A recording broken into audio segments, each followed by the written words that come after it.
Chapter 101. Embark. As Dream heard her talking about this new knowledge, he honestly felt a bit stupid. Why didn't I let you look at this earlier? Because you wanted to take things slow. It wasn't the best decision, but at least you know now not to do things like that again. Hee hee. Sophia chuckled a bit at his regretful face. He just sighed. I did indeed learn my lesson. Not that I can do anything about it now. He shrugged it off and told himself not to do that again. Since he had 2 more days, Dream went back to the spire. When he was on his way back, though, he got a call from Riddick. Hello. Boy, I have 2 things. Shoot. 1. I could use your help moving my things. All right. I can build you a portable workshop or something. Thanks. 2. They want to meet you. Who? The higher-ups. We have a meeting today about the expedition. I've told them about you, and there are several people who are interested. Wait, why did you tell them about me? Because you not only gave the intel, but are now trying to transport a Class 4. I can't exactly take credit for all of that, and I had to drop your name. So now they want to face. This includes the Class 4 you'll be transporting. But don't be too worried. She's one of the nice ones. Fantastic. Indeed. So you need to be here in an hour. I'll be waiting in front of the biggest spire for you. An hour? Fine. I'll be there in 20. Good. Dress nice. And you don't need to conceal your mana. In fact, you shouldn't. It's not exactly proper. Okay. Anything else? I have your alchemy books. There's about 20 and I can't take them. So you'll need to scan them or whatever before I put them back. Sure. Then I'll be going. With that, he hung up. I can't believe he's bringing me to a meeting. Your intelligence was passed between all the empires. I'm sure them hearing that it didn't come from one of their trusted Class 3s, but some random kid wasn't the best news for them. It'll be fine though. Probably. It'll be interesting trying to handle these people. I wonder how I match up to a Class 3. The old man said I was as powerful as one. Hard to tell. Just don't go punching one out of curiosity.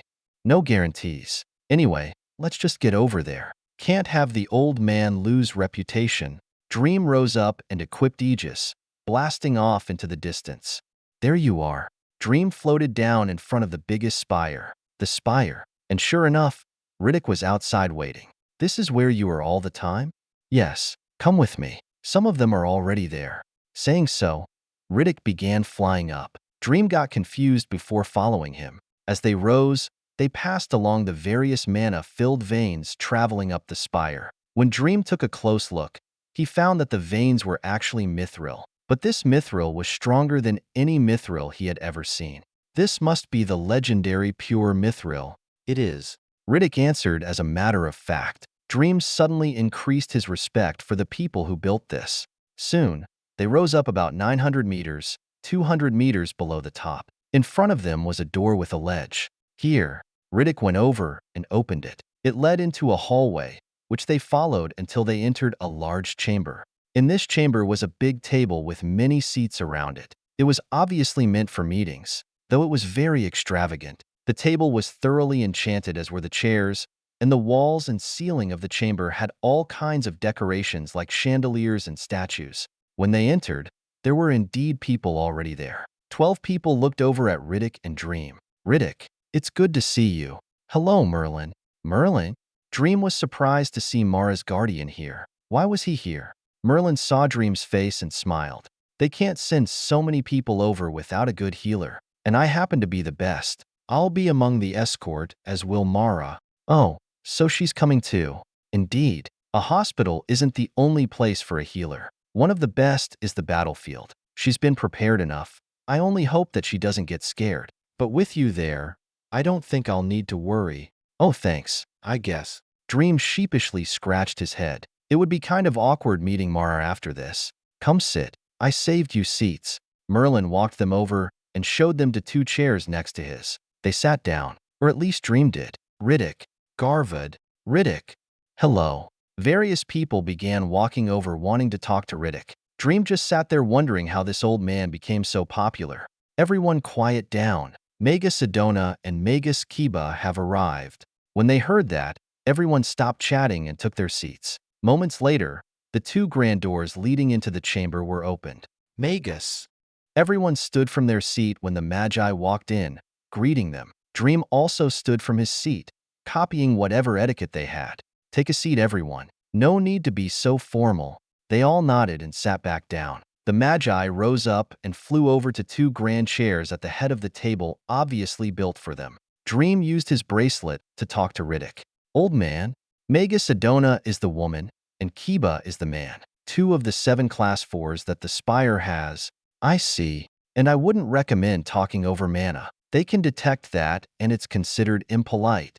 These bracelets don't communicate over mana. They communicate over electrical signals, something they definitely can't detect. So don't worry. All right. Riddick just accepted it. It wasn't the first time he didn't understand how one of Dream's devices worked.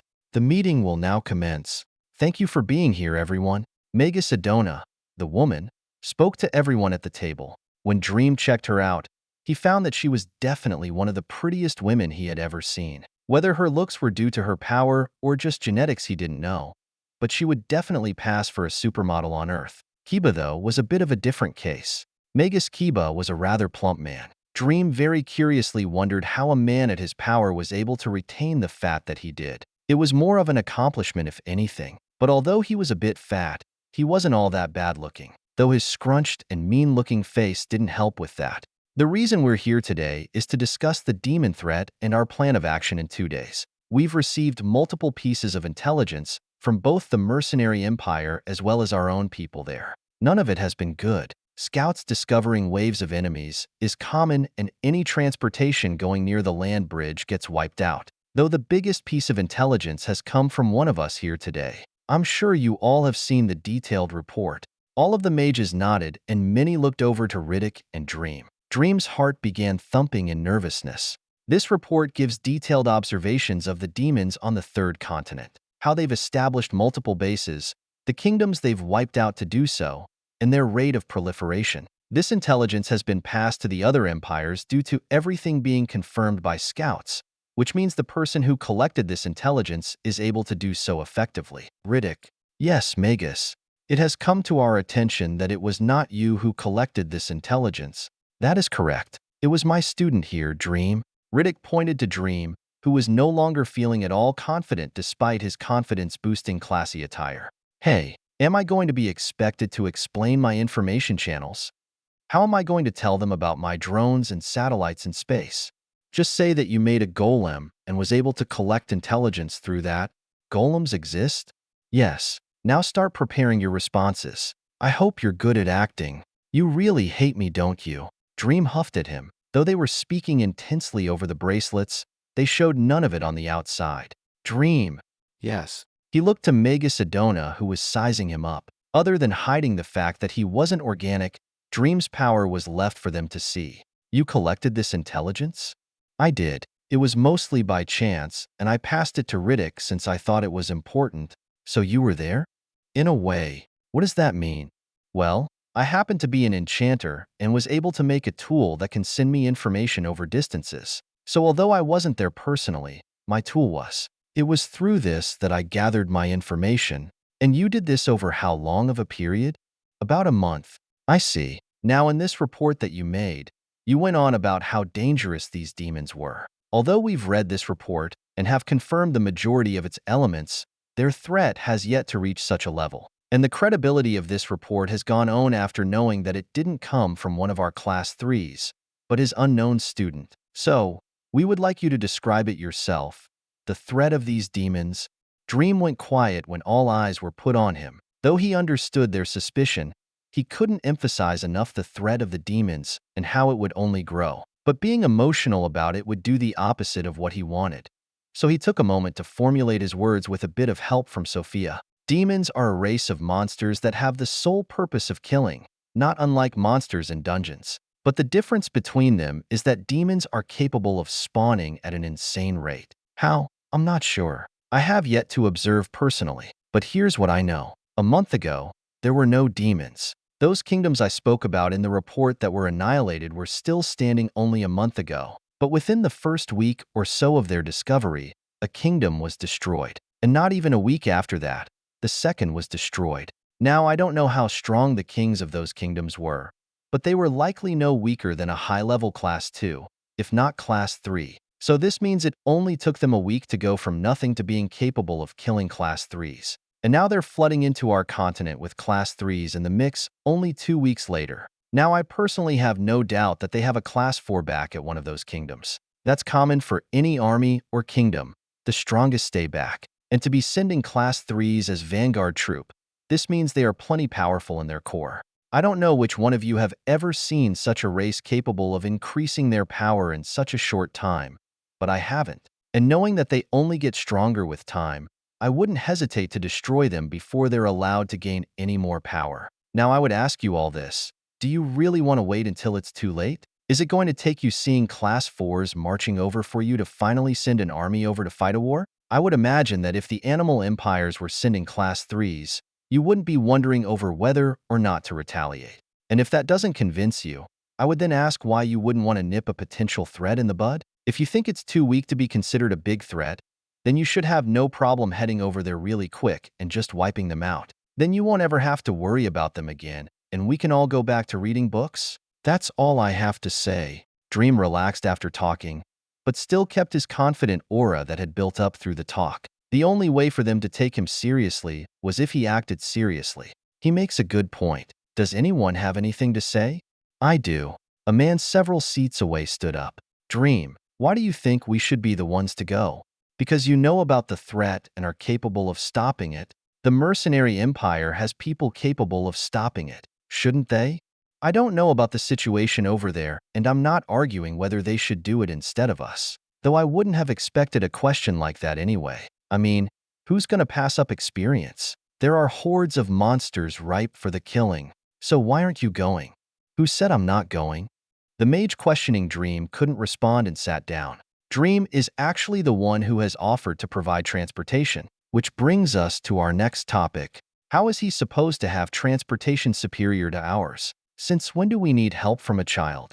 Another mage spoke up this time. Many others also had disapproving faces. Dream, we appreciate the offer, but the spire has its own enchanted items to transport people. Though I don't doubt your enchanting skills, it's hard to believe that you have something better than what our best enchanters are able to produce. Edona, if you don't mind me asking, how long would it take using your transportation to reach the Empire? With all of us, it might take 8 hours at most. Oh, then if I could, I would like to transport myself. Why is that? Because I wouldn't want to wait for 8 hours, implying my transportation is faster, and it's very comfortable if I might add. How much faster? I can reach that empire in about an hour. Impossible. Another mage spoke out. He wasn't the only one, and others began to speak up in doubt and scorn. Dream expected such a reaction and disregarded the looks on everyone's faces. Look, I'm not trying to compete. I just want to be comfortable while going there. And an 8-hour ride on something I haven't seen before doesn't sound comfortable. How many people can this item hold? About 60 comfortably. And you made this item yourself? Yes. If I may. Riddick suddenly spoke up. I can vouch for this item of his. I've been in one personally. Very well. We'll use Dream's transportation. I'm sure everyone here is very interested in this item of his. It'll be ready at any time. Good. Now, after Dream's convincing argument, I've decided to proceed with the operation. We will go to the Mercenary Empire and assist in the scouting and combat of this demon threat. Are there any objections? No? Then we will proceed as planned. 2 days from now at dawn we will embark. I hope your item turns out to be satisfactory, Dream. Don't worry, Megasedona. You will be thoroughly pleased by my item. Both of them looked at each other, smiling. Meanwhile, the faces of every man in the room began to twitch. Chapter 102, Mercenary Empire. 2 days later, 20 Class 3s, 1 Class 4, and a dozen other people were in the same meeting room. Is everyone prepared? Megasedona walked into the room and spoke to everyone. They all nodded. Good. Now for the moment of truth. Dream? My ship is currently in the sky, so wherever you wish to exit the city is where I will send it. I can open the dome for it. Everyone come out here. Edona went over to a set of doors that led outside. After walking onto a platform that hung off the side of the spire, Edona brought out a device and activated it. Everyone else followed and watched as the protective dome covering the city opened up a large hole. Dream nodded. So where is it? Everyone looked around, not seeing anything in the sky. They then looked to Dream. It's right there. He pointed up to a streak of light in the sky. Everyone looked at it with questioning gazes. The streak of light got brighter and then dimmer. Not long after, a black object could be seen in the sky coming toward them. What is that? My ship. It only took moments for a giant black plane to come into full view. Dream had made this VTOL nice and big so it could fit however many people they needed. It had 2 big jet engines on the wings and also used enchantments to not only move faster, but remove factors like wind resistance. It had a big mana core and a fuel tank, but other than that nothing else took up any space like a cockpit, so he was able to maximize the seating area. Dream wouldn't usually use jet engines on the planes he made because they took fuel, and he would need to be around to refuel it. But because it was for this occasion, he wanted the engines to increase speed. He would be there anyway, so why not? The jet engines roared as the plane turned itself around and lowered its back hatch, steadily setting its stairway up against the platform they were standing on. All right, everyone follow me. Dream motioned everyone over and walked up the lowered hatch. He went over to a door that led into the plane and held it open for everyone. The first to enter was the Magus. Magus Sedona. Thank you. She walked through the door, as did the 40 people behind her. Dream nodded to Mara, who was also walking up the hatch with Merlin. When they were all in, the hatch closed and Dream shut the door. All the loud sounds from outside were silenced. This is amazing. I've never seen anything like this. Is this a couch?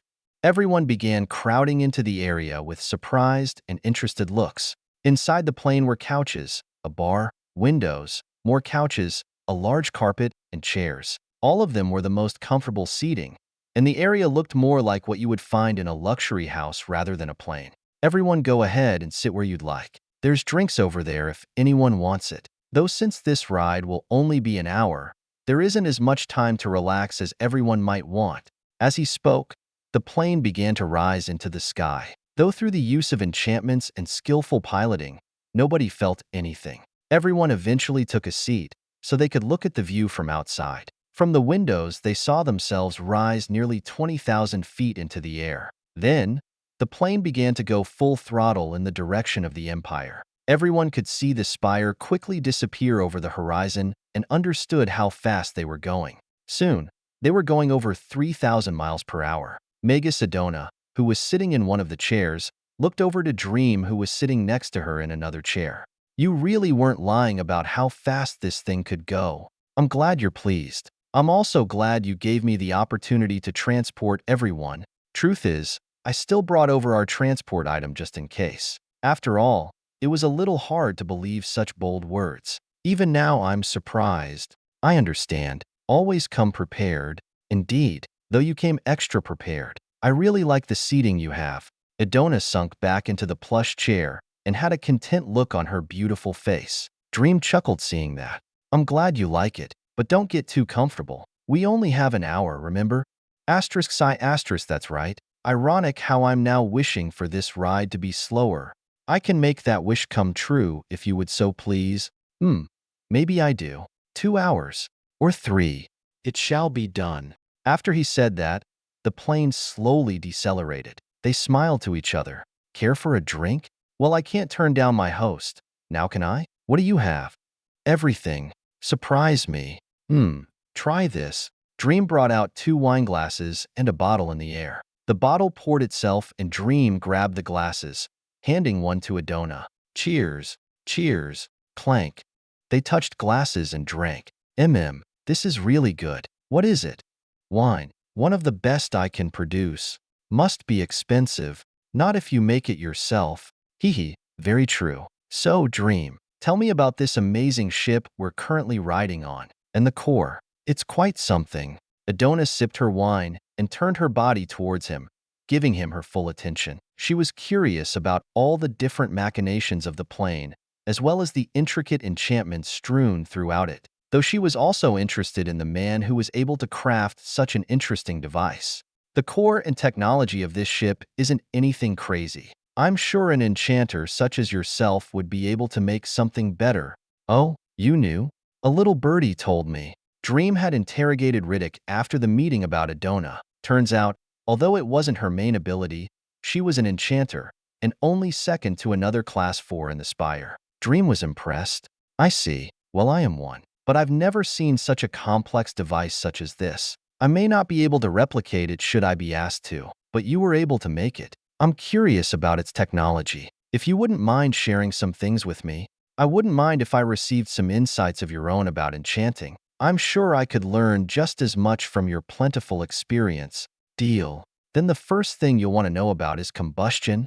As Dream and Adona got themselves into an academic discussion, everyone else in the plane was watching them with weird faces. Though some of the men soon got tired of watching such a beautiful woman being wooed by a young kid and made their way to the bar that was stocked full of drinks. Though for the most part, under the relaxed atmosphere, everyone got into their own discussions. Plenty of drinks were passed around and even food made its way out of people's inventories. The ride began to turn into a party. Dream smiled when he saw this. Since everyone was having fun, the 3 hours passed quickly. Soon, Dream made an announcement. All right, we're coming up on the Empire. Everyone start preparing. Hearing that, looks of disappointment could be seen. Everyone began putting away food and drink while getting comfortable on the couches one last time. The plane soon noticeably slowed while coming to a hover above the mercenary empire. Everyone looked out the windows and watched as they descended. Adona, is there any particular place we're supposed to land? Dream spoke, looking over to her. During their insightful discussion, she had asked him to stop adding the magus before her name. Apparently, she wasn't one for formalities. That's a good question. I say just keep hovering above them until they notice. I'll also poke around with my aura for their class 4. When she said that, Dream could sense an absurdly dense mana stream extending out from Adona. It traveled down and washed over the people inside the city's palace. Magus Adona, it's nice to see you again. A voice echoed through the plane, obviously not coming from somebody within. Adona smiled. It's nice to see you too, Sir Sarak. Come land your transportation in front of the palace. Very well. Dream. On it, the plane moved and lowered itself to the plaza in front of the palace. The few hundred people bustling around were surprised at this huge black piece of flying metal and backed away, giving space for it to land. The engine slowed as the hatch began to open. The 40 people inside began to pile out under the eyes of all the bystanders. I'm surprised you're here so early. A man came floating down in front of them. He stood nearly 7 feet tall and looked almost like a bodybuilder, wearing tight-fitted hunter's clothes. His hair was long, and he had a surprisingly charming voice contrary to his barbarian-like aura. That's thanks to Dream here. This is his ship, and he was kind enough to fly us all here. Dream, huh? Well, nice to meet you, Dream. Likewise. Sarak went over and put out his hand. Dream didn't hesitate and grabbed it, putting all his strength into his grip.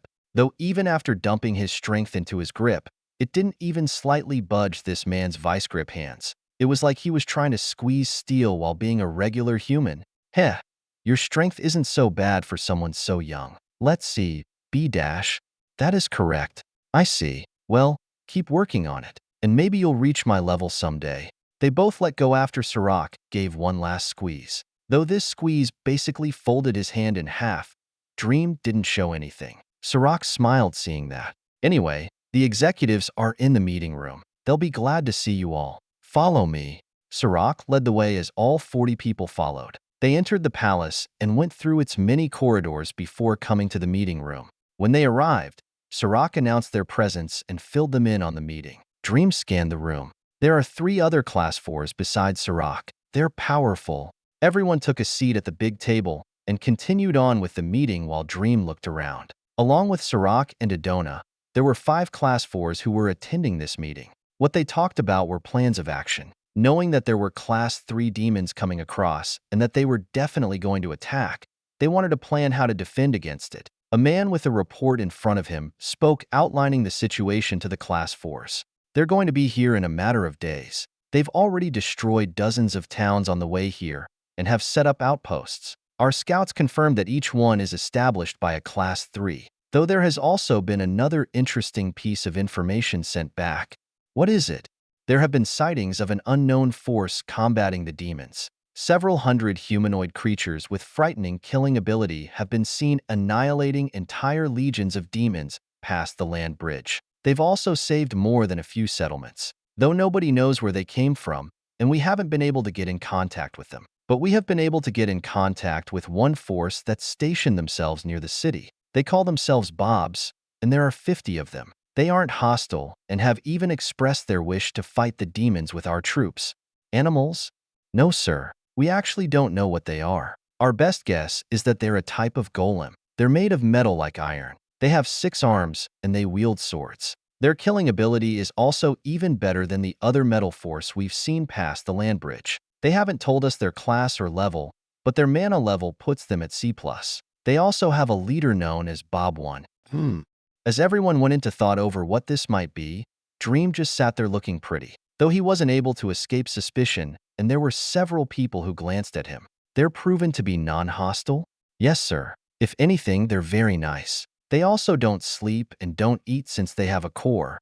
Then, since they wish to help us, put them under a commander and give them operations to run, but keep a close watch for any weird behavior. If anything happens, destroy them. Understood. Now, we're going to be sending Vanguard teams in an attempt to estimate the power of these demons. The intelligence report from the Spire says that it's highly likely that there is at least one Class 4 at their core. Seeing the demons' frontline forces, this seems highly plausible, so we're going to assume such. I'm proposing we send 2 Class 4s and a few dozen Class 3s. This team will spearhead past the front lines and into enemy territory, taking out outposts as they head straight for the core. The 2 candidates for this operation will be Adona and Sarak, along with a combination of Class 3 mages and fighters. Any objections? The Class 4 looked around. Seeing nobody speaking up, he nodded. All right, the operation will begin in 2 days. Our friends from the Spire will be shown to your accommodations.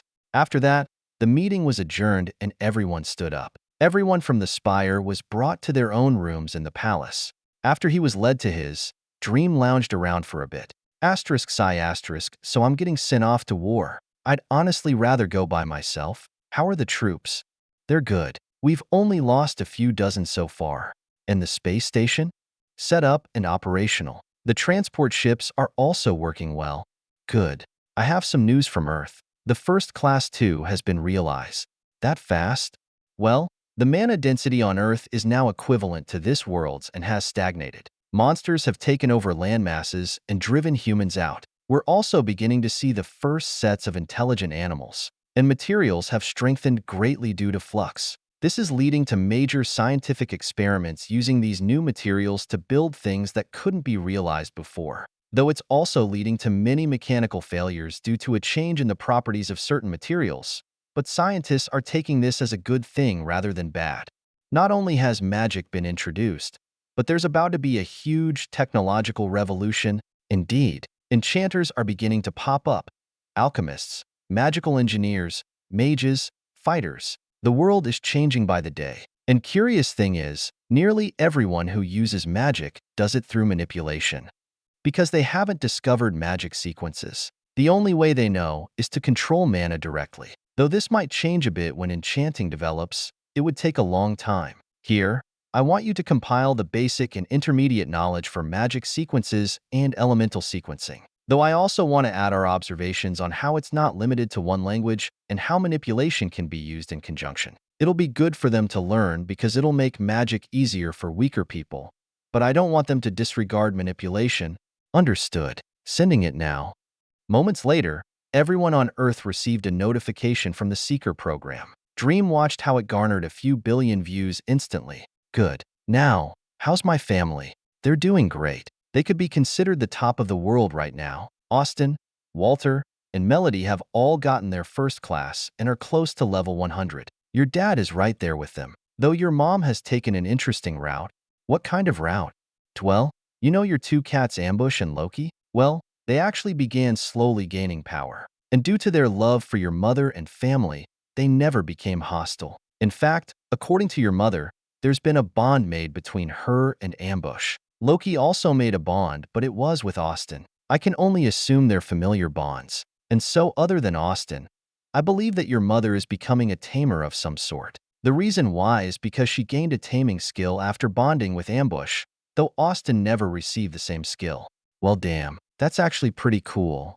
Both cats have also gone out on several occasions with your family when they go hunting. As per their names, Ambush has developed stealth and assassination abilities while Loki is rather good at trickery. They're good matches for your mom and Austin, and they're proving to be valuable assets to your family. Nice. I guess they're going to become the new guard cats. Maybe if they keep working with them they'll evolve. Or maybe gain intelligence. That would be interesting. I've always wondered what they would say, though it kind of sucks for the dog. He's gonna have a hard time if they become stronger than him. Chapter 103, Violent. 2 days after they arrived, the operation was officially started. The plan that they were given was to make their way from the kingdom through the front lines and ultimately cut their way through to the third continent. They were obviously going to meet resistance along the way, and it wouldn't be a fast process.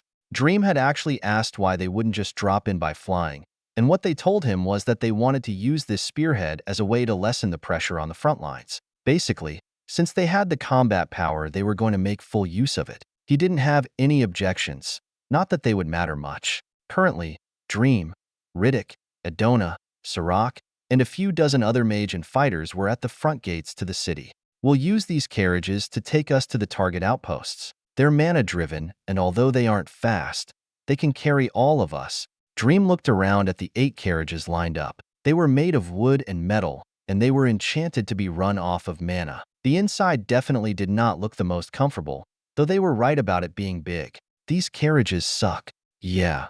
Alright, I'm going to call out who's on what carriage.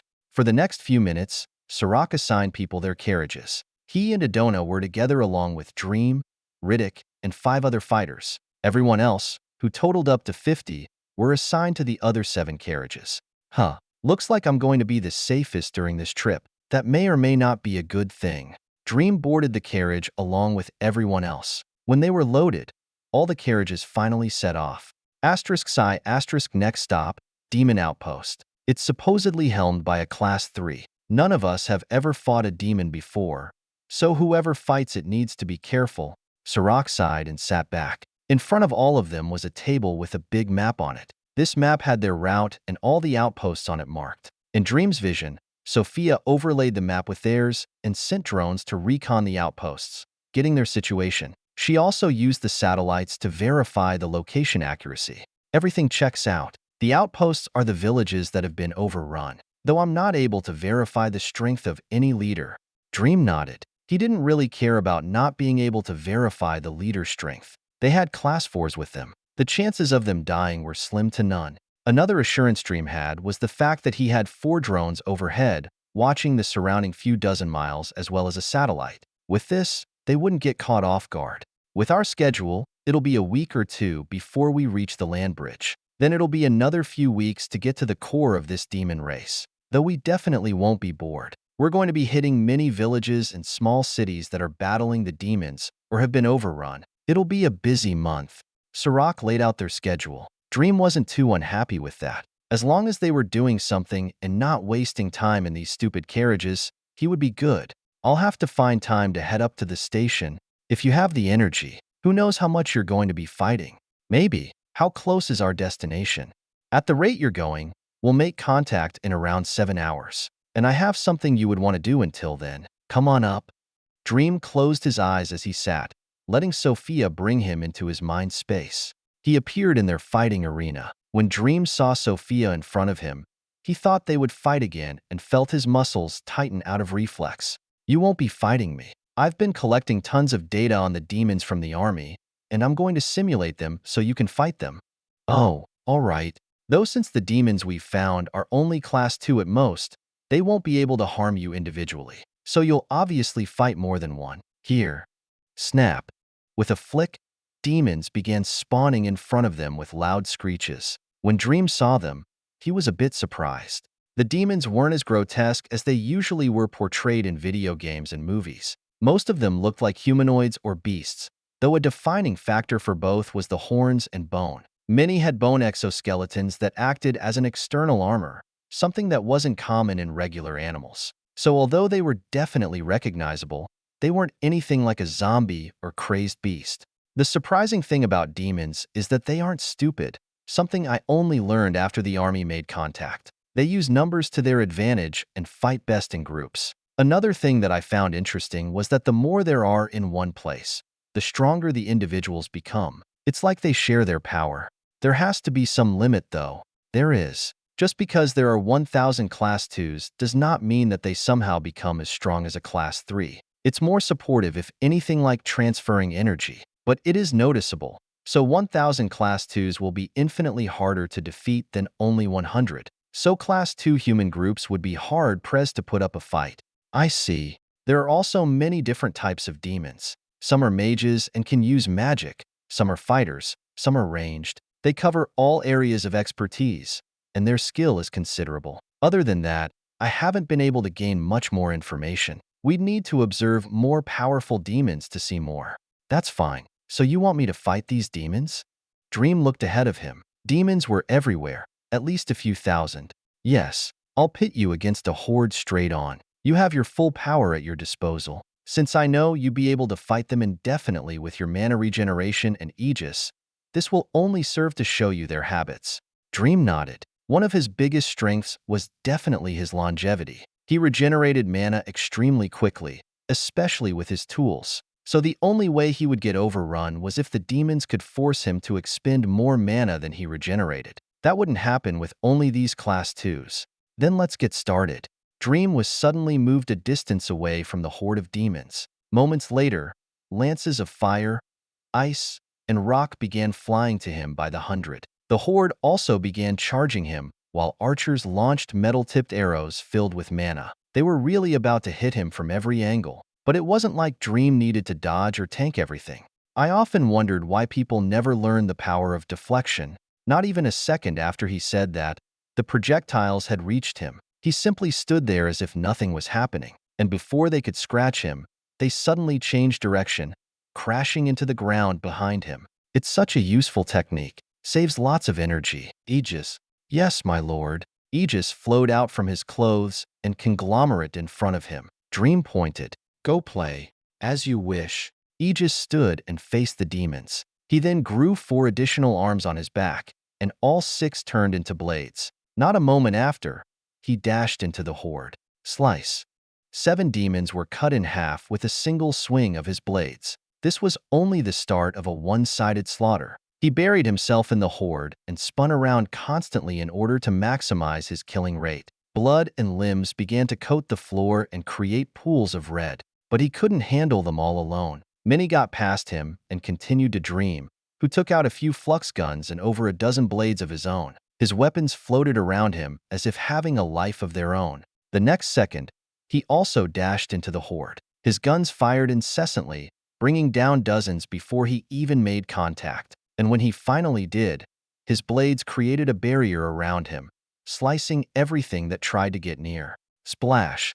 Gallons upon gallons of blood were spilled, but as expected of a horde of demons, there was always another to take the place of those killed. It was a never-ending battle, and Dream eventually had to pay attention to his mana expenditure. He was constantly concentrating on his weapons, the demons around him trying to slice him, and the projectiles flying in from above. Lots of information poured into his mind, but after a while of fighting, he began developing patterns and his mind wasn't so burdened. His mana consumption also decreased as he found more efficient ways to avoid attacks. Eventually, Dream reached peak efficiency. His mana expenditure rate was brought below his regen rate, and he wasn't taking damage. At no point did he receive a wound, and he was always on the offensive. Though he would eventually come to run out of bullets, he even found ways to recycle the rounds he fired. Plus, he could always just get rid of the guns and use blades.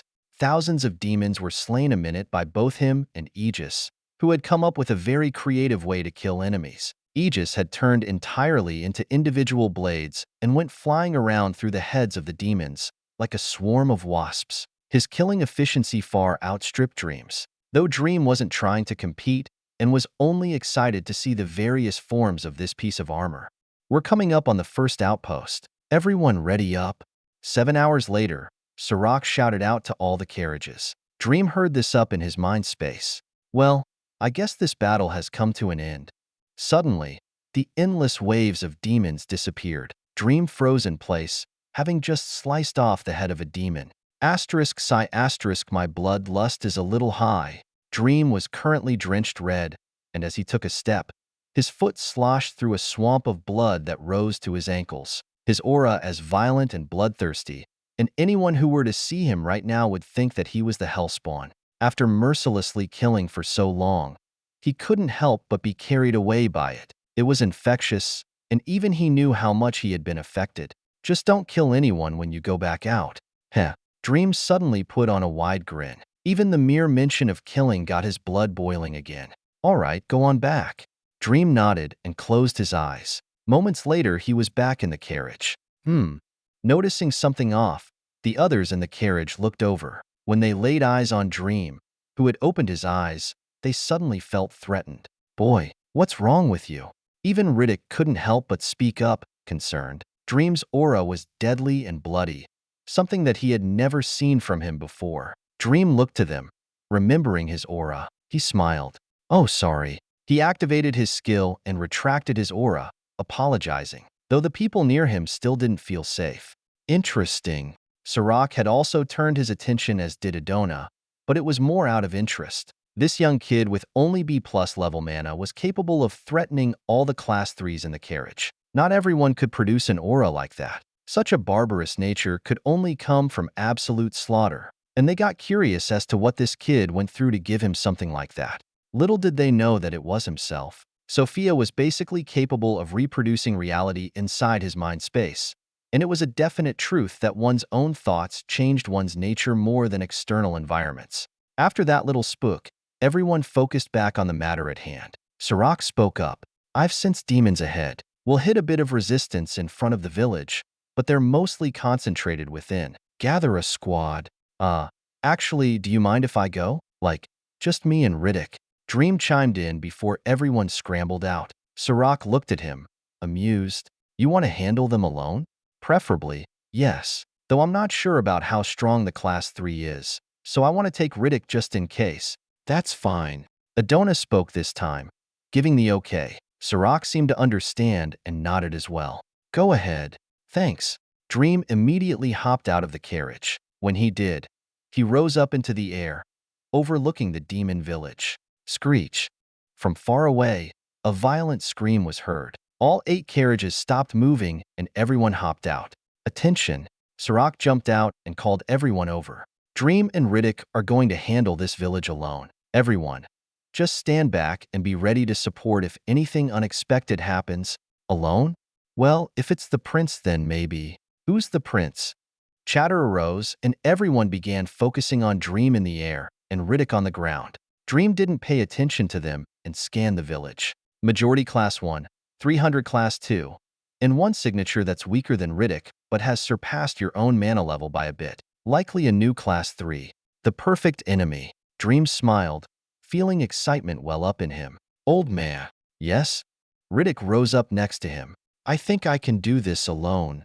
Maybe. That's definitely a class 3, though it's weak. The class 2s are also a problem, but if you're confident, then I won't stop you. I'll just be nearby. Sure. Dream looked down towards Sarak and Adona. They nodded, as did he. Then I'll be off. Enjoy the show.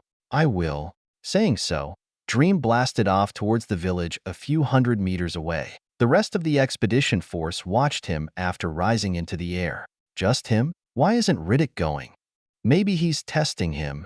Maybe. Let's see how he does against them. Hopefully he has good crowd control abilities.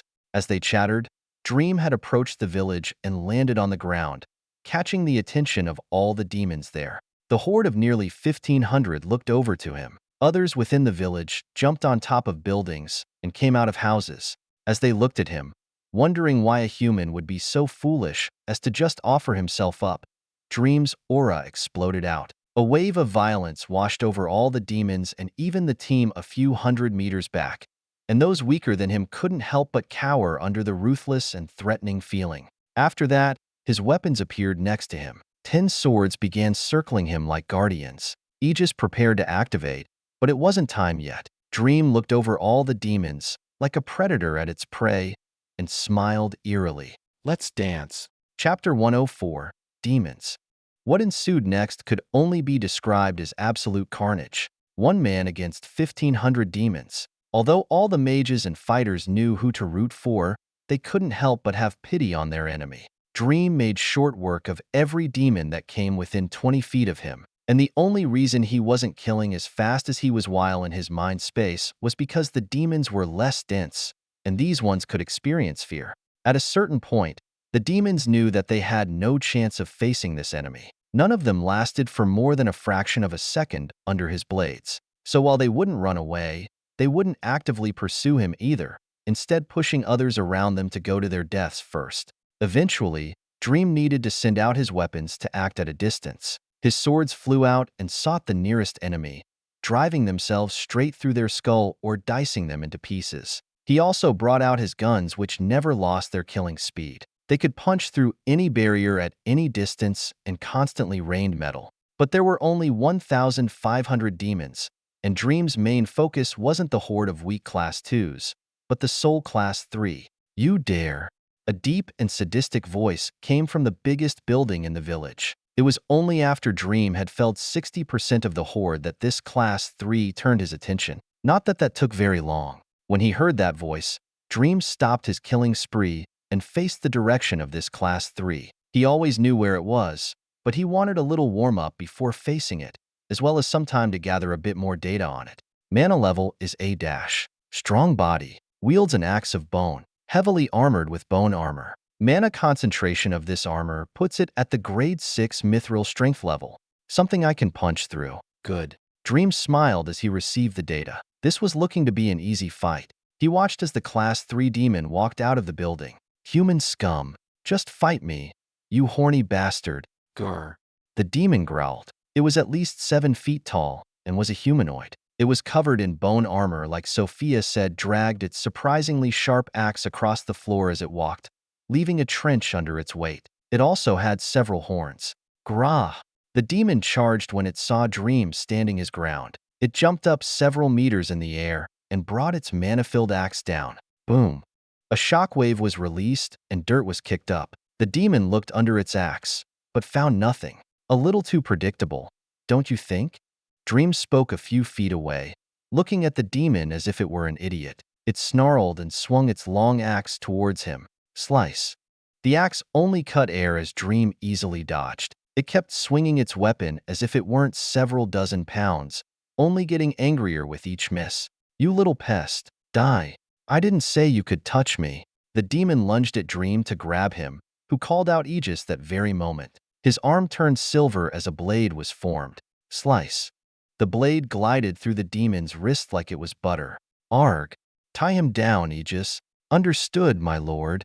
The next moment, a silver cloud streamed out from under Dream's clothes. It turned into a long silver thread and began wrapping itself around the demon's limbs and between the gaps in its armor. The demon couldn't react to Dream's high agility. Let me go. Arg. The demon thrashed against the wire, but this only led to it getting deep slices. Soon, it fell onto the floor, unable to move. Thank you. Of course. Dream thanked Egis and walked over to the demon. He brought out some metal and shackled it, freeing up Egis and further incapacitating the demon. Sophia? Ready when you are. Dream nodded and reached out, placing his hand on the demon's head. Beginning soul search? Quiet down. Dream cut the demon's vocal cords, rendering it speechless, though it still thrashed around in unbearable pain and tried to blast Dream away with mana. But it was an axe wielder and obviously didn't have the best spell-based abilities, so it couldn't do anything. Soul search complete. The following skills have been found. Hierarchy. Mana body manipulation. Demonic regeneration. Crazed axe arts. Bone forgery. Bone enhancement. Dream read the list. Most of the skills were expected like the bone and axe ones, but he was intrigued by the hierarchy and manipulation skills. Can we take these?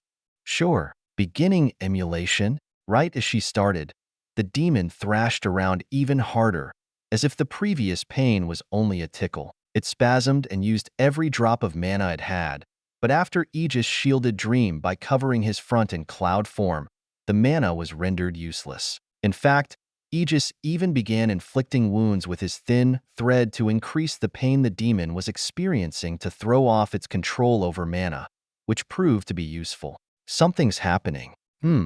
As Dream watched a simulated Sophia attempt to dismantle a simulated soul in his mind space, the soul suddenly started breaking down. She quickened her pace and focused all her attention on one skill, trying to come out with something. But soon, the soul broke down entirely and the demon stopped thrashing. You have killed a level 215. Hi, demon. You have gained experience. You have leveled up. Sophia has leveled up. Magic has leveled up. Damn. Sophia cursed after the demon died. Get anything? I got the majority of the demonic regeneration, but that's about it. That's all right. At least we got some levels. Status. Profile. Name, Dream. Species, human male. Class, Master Artificer. Titles, Origin Seeker. Level, 164. Stats, Strength, B. Agility, B. Stamina, B. Magic, B+. Passive skills, Sophia, LVL 69. Magic, LVL 42. Active skills, Summons from Another World. Material Magic, LVL 51. 9 levels, huh? And you got level 69. Nice. Heh, nice. They both smiled. At the same time, Riddick floated down and landed next to the demon. Boy, I'm impressed that you were able to handle yourself so well, but what are you doing? Oh, nothing. Just checking out the biology of these demons. Right. Riddick looked down at the restrained corpse. It had brutal lacerations everywhere and a few lost limbs. Even now, blood continued to flow out from it excessively. But the problem wasn't the mangled corpse. The problem was why the demon had looked like it had gone insane under Dream's torture. It was common knowledge that as one gained power, their tolerance for pain would skyrocket. And for these demons that didn't seem very intelligent, they shouldn't be able to experience that much pain, rendering torture useless. But somehow Dream was able to bypass that, and even with such light wounds, make the demon look like a pitiful animal. Riddick was almost afraid to ask what kind of technique he had to do that. After Dream finished, the other members of the team took it upon themselves to clear out the remaining few hundred demons. Soon, the village was cleared. All right, we're leaving within 20 minutes. Do whatever you want until then, Sarak yelled out to everyone. All the mages and fighters nodded before finding a demon corpse and studying it. They were all interested in this weird creature and wanted to know its weaknesses and strengths. Sarak and Adona went up to Dream and Riddick. Good job, Dream. I'm impressed. Your use of weapons is unique. Sarak. Indeed. You have fantastic ability against crowds. And despite having less mana than the demon, it was almost powerless against you. Adona. Thanks. I guess it being an axe wielder helped. Too many openings. Though it was also a recently ascended class 3 by the looks of it. Had it been a veteran, the battle wouldn't have been so easy. Maybe. By the way, that weapon you used. The thread. What is that? Sarak.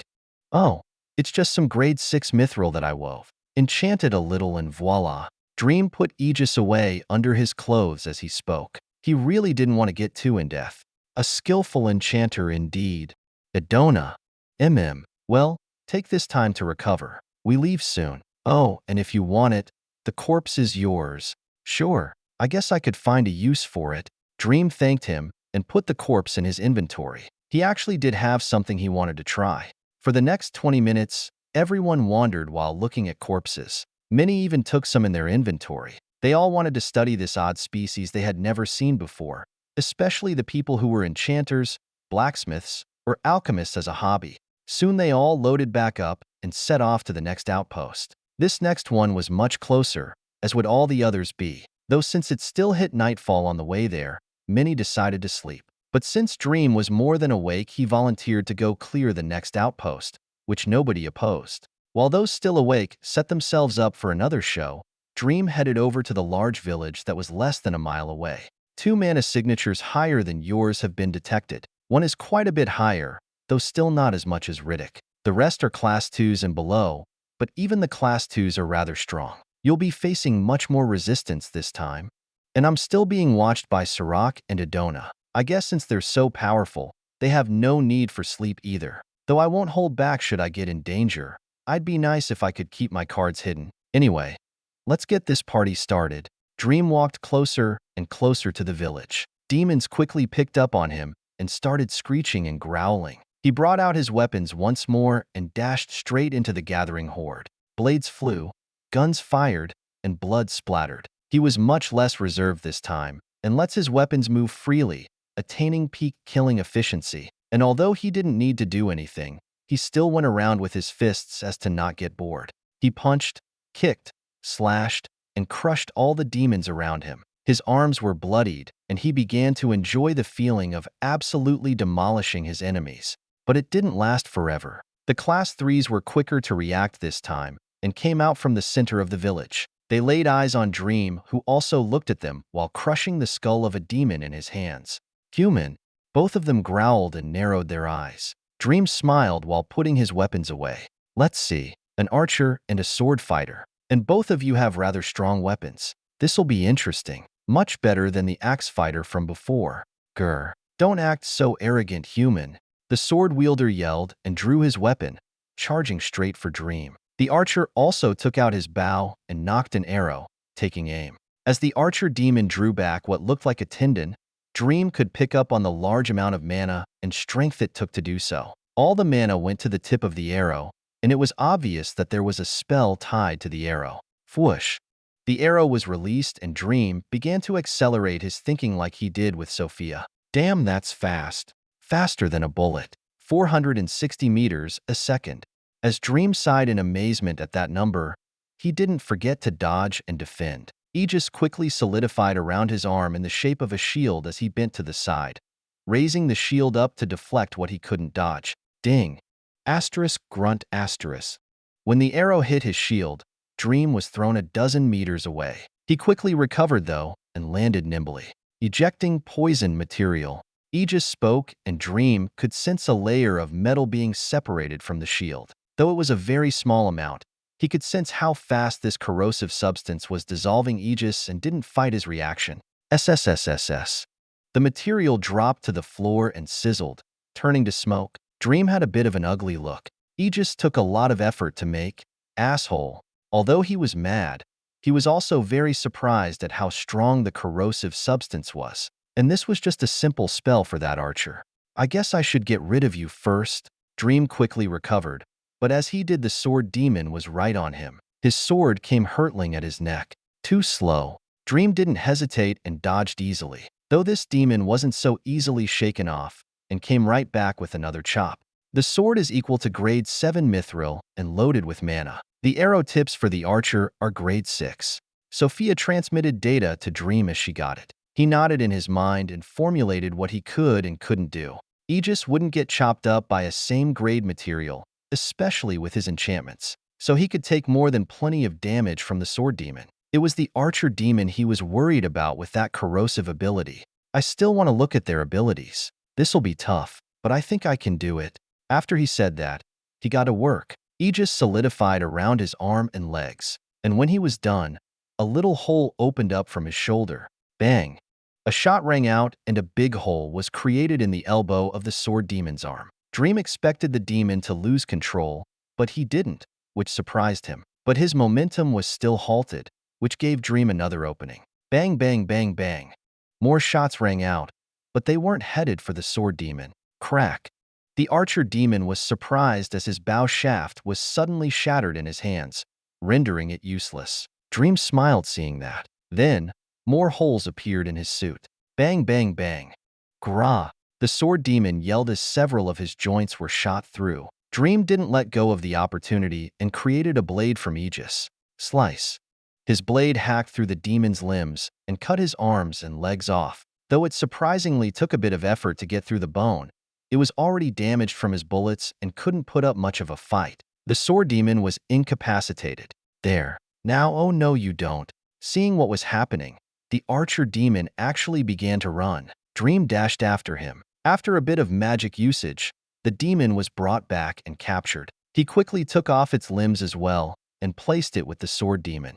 Two limbless demons laid in front of him, bleeding but recovering surprisingly fast. That was a bit intense. You actually scratched my armor. I don't exactly appreciate that, so you'll be first. Saying so, Dream walked over to the archer demon, ready to do some soul searching. Chapter 105, Potential. Dream walked over to the archer demon and cut its vocal cords before going to work. Beginning soul search? The demon began thrashing around, just like the one before it. Its mana was expelled in an attempt to do anything to Dream, and it actually had some effect. His clothes, skin, armor, and even the ground began to sizzle and corrode. But Dream quickly protected himself with not only magic, but also sequences. The demon was blocked from doing anything, and Dream began to seal the demon's magic within its body. Soul search complete. Skills. Hierarchy. Mana body manipulation. Demonic regeneration. Corrosion magic. Keen archery. So he really does have corrosion magic. Unfortunately, it looks like we can only try and get one, especially if its soul starts to break down again. So which one? Get the corrosion magic. Understood. Let me prepare a bit. Saying that, Sophia began to expend more of Dream's energy and mana. She was setting up the most suitable environment and getting ready for a blitz-type attack.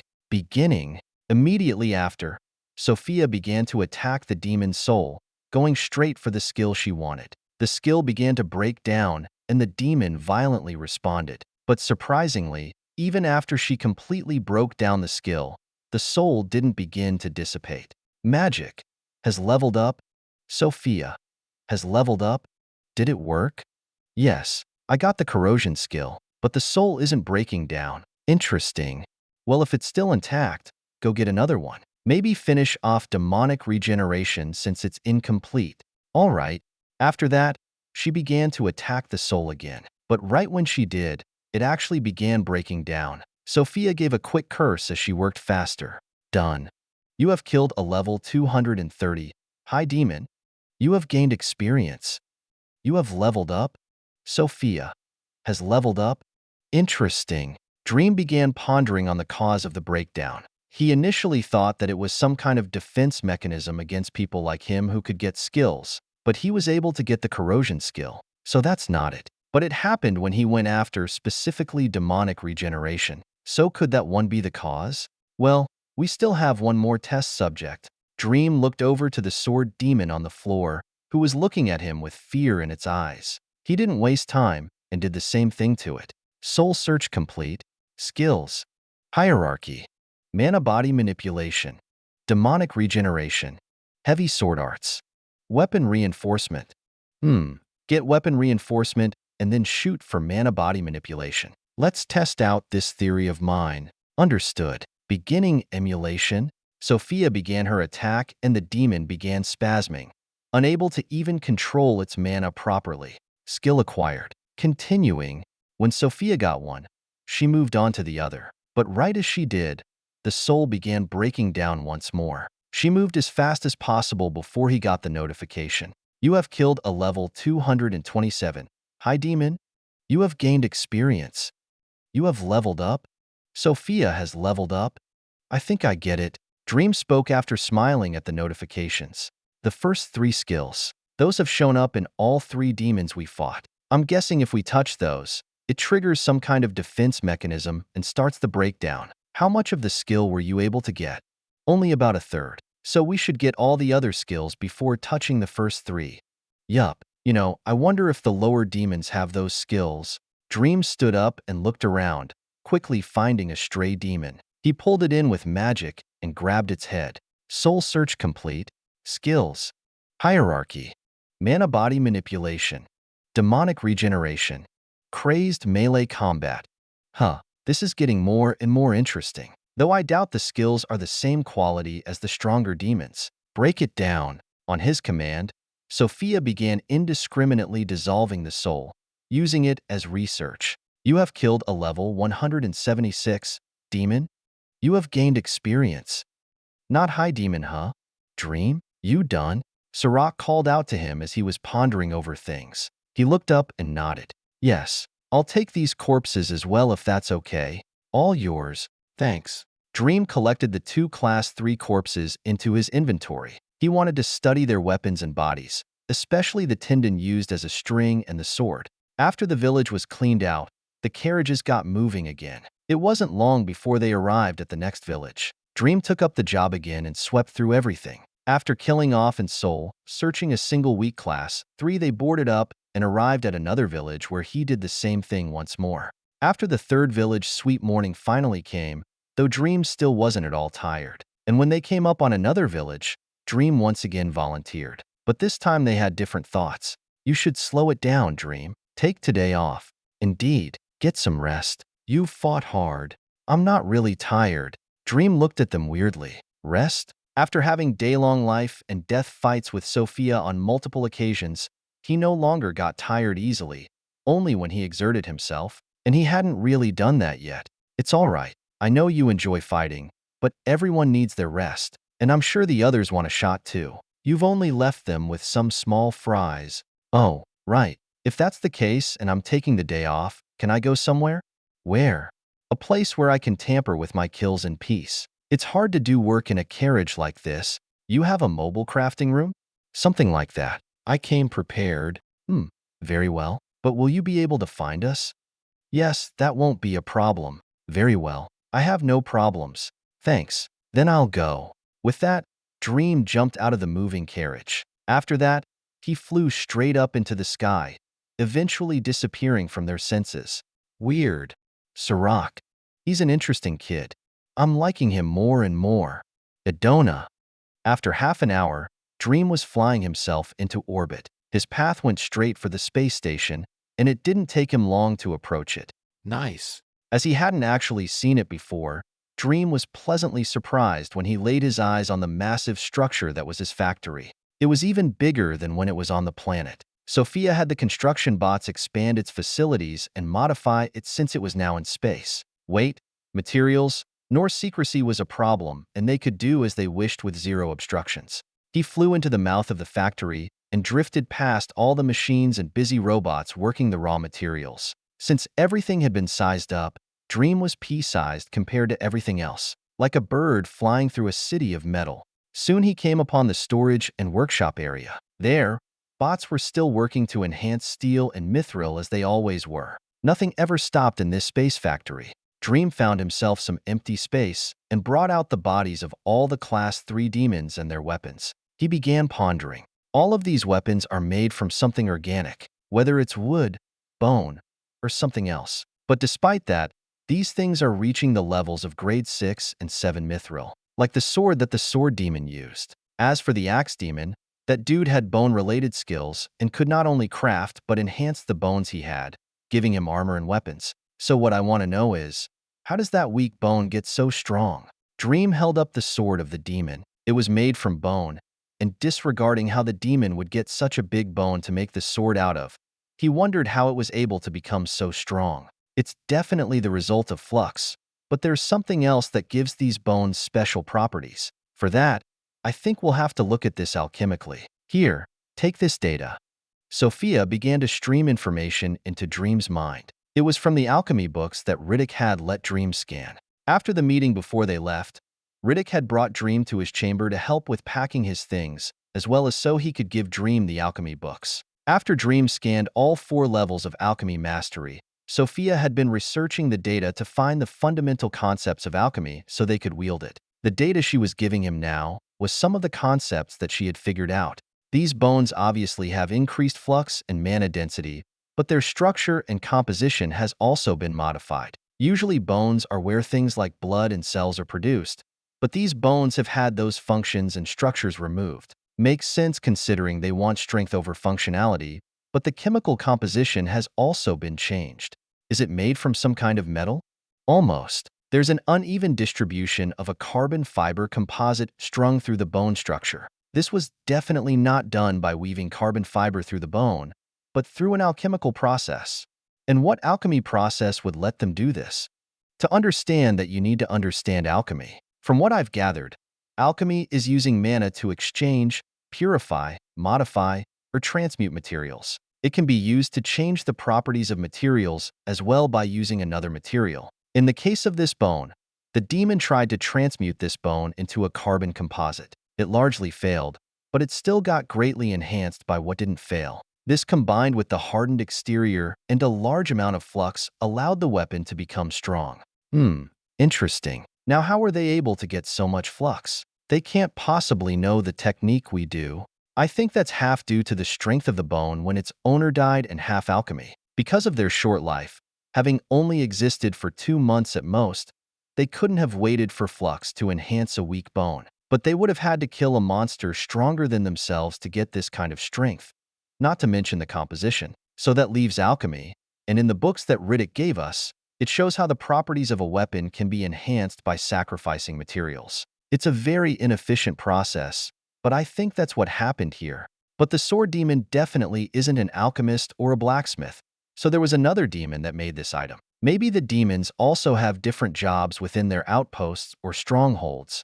They are a very versatile race, and surprisingly smart. Too bad they're demons. Otherwise, I'd argue that they have the same potential as humans. They have plenty of potential, enough to allow them to reach these levels in such a short amount of time. Anyway, is there anything we can use these bodies for?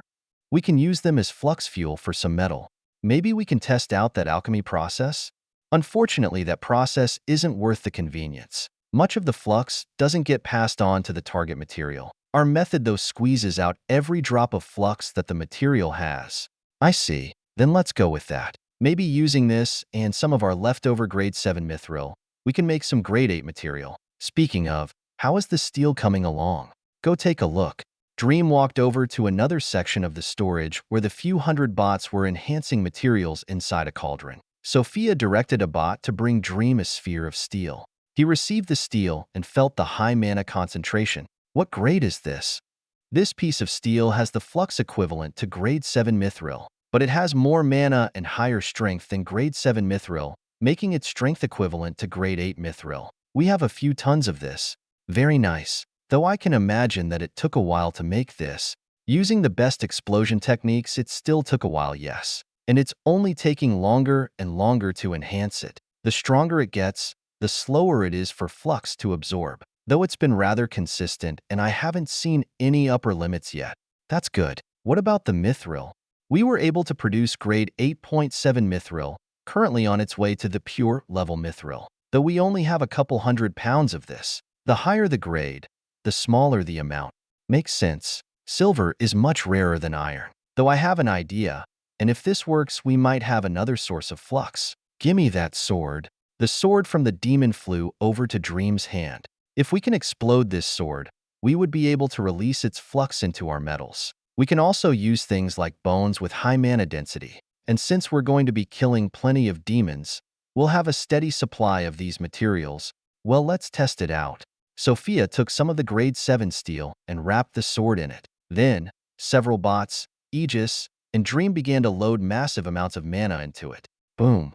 A low thud came from the sword, but although it sounded low, the force coming from the explosion shattered the steel in several places. Sophia quickly sealed the cracks and took out the depleted material, letting the steel absorb the flux better. It's working. The mana density is increasing. Sweet. Though we're going to need to be careful with those explosions. This steel is some of the strongest material on this planet, but it was shattered by the sword. Indeed, it has the potential to cause nuclear explosions, though I've already developed several precautions, so we don't have much to worry about. Thanks. Now, since we have all these weapons and material, let's start experimenting with their flux transfer. You said a while ago that there was a way to use sequences to affect flux. I think it's about time we started playing with that. Chapter 106, Nuclear Explosion. Using alchemy, magic sequences, enchanting, and your skills, I've actually devised a potential way to affect flux and pass it on to another item. Sophia spoke to Dream as he stood in front of the demon corpses and their weapons. He nodded. Then let's test this little method out. To start, let's use a bone from the sword demon. Dream manipulated the corpse and pulled out a shin bone. So how does this work?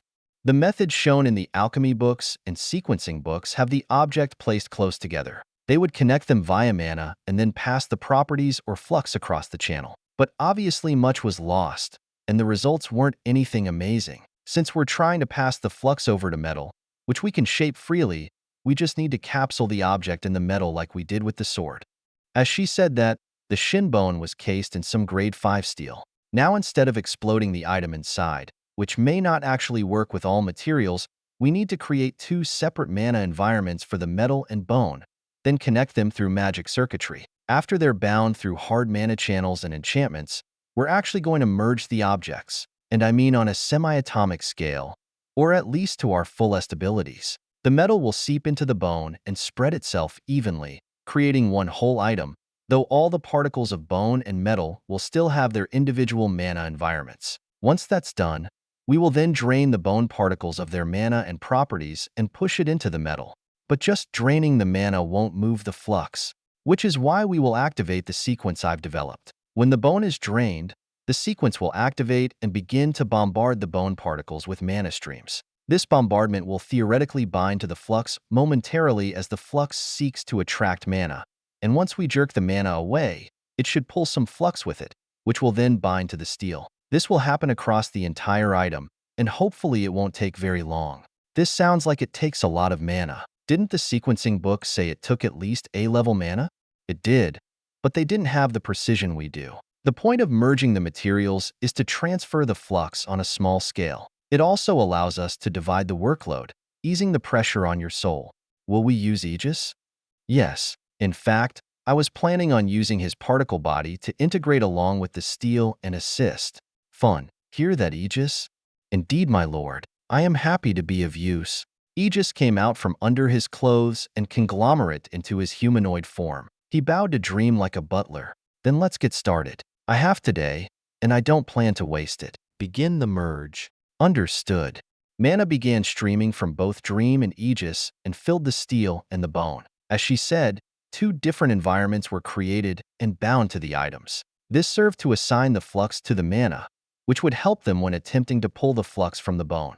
Mana circuits were also made in the bone and steel. The circuits were bound to each item's environment. When that was done, the steel began to envelop the bone. The circuits were then attached to each other, allowing the environments to affect the other. Sophia then began to seep the metal into the shin bone. Egis also began to seep in along with the steel. The bone soon became indiscernible as it was separated into particles and mixed. Now, time for the sequence. The next moment, mana burst forth from Dream and Egis. All around him, lines and webs were formed like spider silk and began to attach themselves to the bone metal. Thousands of short strings were made and extended from the bone like an acupuncture patient. After, a layer of mana was made and coated the strings in a sphere. What was left was a globe made of strings and a bone within it. But that was just the start. Thousands of more strings were created and began to create their own globes outside of the main one. Once they were finished, they created a connection between them and the main globe as well as each other. They created a network, and each string held huge amounts of data. This globe system worked just like the mana circle system, except 3-dimensional. Each string was like a rune and held bits of information, and the globe was what connected them all together. Altogether, it made an extensive program. Just looking at it from the outside, it was like somebody stuffed a glass ball full of steel wool. It was messy and looked unorganized with all the knots and twists, but each string had their purpose, and everything was put together in a very specific way. But one globe wasn't enough to hold all the data Sophia needed to input, so she made several and connected them. It was a network of programs all connected to the central globe. Each globe also held large amounts of mana. After she had made 8 globes and connected them to the central globe around the bone, Sophia began to activate the sequence. Mana began to fluctuate and move between all the globes. And like a precision surgery, the strings began moving through the bone particles and remove its mana. When the bone particles had their mana drained and taken over by the strings, they then began to bombard the particles. Millions of mana jabs happened across the bone particles, and Sophia watched them all closely. Magic has leveled up. It's working. The jabs are pulling away the flux, though I guess I should slow them down. That would probably be more effective. Notifications came in of multiple level ups as Sophia changed things up during the bombardment, seeing which strategy worked best. She would slow the jabs, speed them up, make all of them jab at once, or maybe in constant succession. All these experiments were carried out across the bone, and she took her time since they were shooting for results right now. After nearly 2 hours of jabbing, they finally stopped. Flux transfer complete. The bone material was removed by the strings while the steel was fitted together. It was noticeably stronger than before, having reached grade 6.5. Dream looked at the steel. I'm happy that we got results, but it cannot take this long. It's questionable whether we'd be able to get the bots to carry this out due to the precision needed, which means we'd have to do it ourselves. I worked on perfecting the sequences during and it definitely wouldn't take 2 hours next time, though it still wouldn't be much faster than an hour. The flux just takes a while to detach from its original matter. Asterisk psi asterisk. Dream pulled out a chair and sat there in thought. Flux, some mysterious substance that we can't see, though we're able to detect it, like magnetism, and now we're able to move it directly through mana. I get more and more confused about this stuff as we dig deeper. Dream sat back, giving up on trying to understand it now. He brought up his hand and formed a globe filled with strings. This, on the other hand, is very cool. Using it made the magic skill level up 8 times to level 53. It actually passed material magic that's level 51. Are we able to use it for things other than flux transfer? We definitely can. At its basic level, it's a system that combines magic, sequencing, and enchanting, like a universal system of magic. It fits to be the form that my magic skill takes on when being used. That's probably why the skill leveled up so much. Probably. Anyway, we should work on getting this little globe system matched up with the magic skill. How do you propose we do that? Make a globe that's built for all functions. Don't build it for any specific purpose like before. Basically, I want this skill to manifest itself in this globe. Should we use a core? No. For now, just make the mana globe. Something like that will put a lot of stress on your soul. There's nothing to bind the mana to, and it'll be difficult maintaining the data formations in the mana. Can we do it? Yes, we can. Then let's do it. Dream made it simple. If he could, he would. This'll probably be a good way to level up the skill. Dream walked over to a wide and empty space and suspended himself in the air. Egis also came over and enveloped him like a liquid silver bath. Dream and Sophia began exchanging loads of information. He stayed in the air for nearly an hour with his eyes closed before finally opening them back up. Let's get started. Boom. The next moment, mana began to surge from his body and encircle him like a hamster ball. Strings were formed by the thousand all around him and connected from his body to the globe. After several minutes, the central globe was made with him inside. The mana then moved outwards and began forming several dozen smaller globes outside of his hamster ball, all filled with their own strings. Magic has leveled up. Magic has leveled up. Magic has leveled up.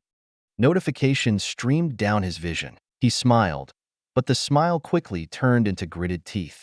The huge amount of mana formations placed a heavy toll on his soul. Every time a new globe was formed, it felt like another small tear was made, and the pressure only increased with time as he had to maintain everything. Ugh, damn. I'm definitely not going to be back by tonight. Hang in there. We've still got a bit to go. As she said that, a dozen more globes were made and connected to the network. At this point, there were already almost 100, and they all created a vast web around him. Information was constantly flooded out from his body and into the network, like he was some kind of CPU. Feeling the increased load, Dream let out a hot breath and hunkered down for a long ride. After 2 hours, Dream had a very ugly face as he floated within the storage area. The network had expanded dozens of times, and the pressure on his soul had begun to approach his breaking point. Both of them knew this, but they continued as the system was almost completed, as per his determination. But suddenly, as they were about to make a new batch of globes, something happened. Snap. Shit.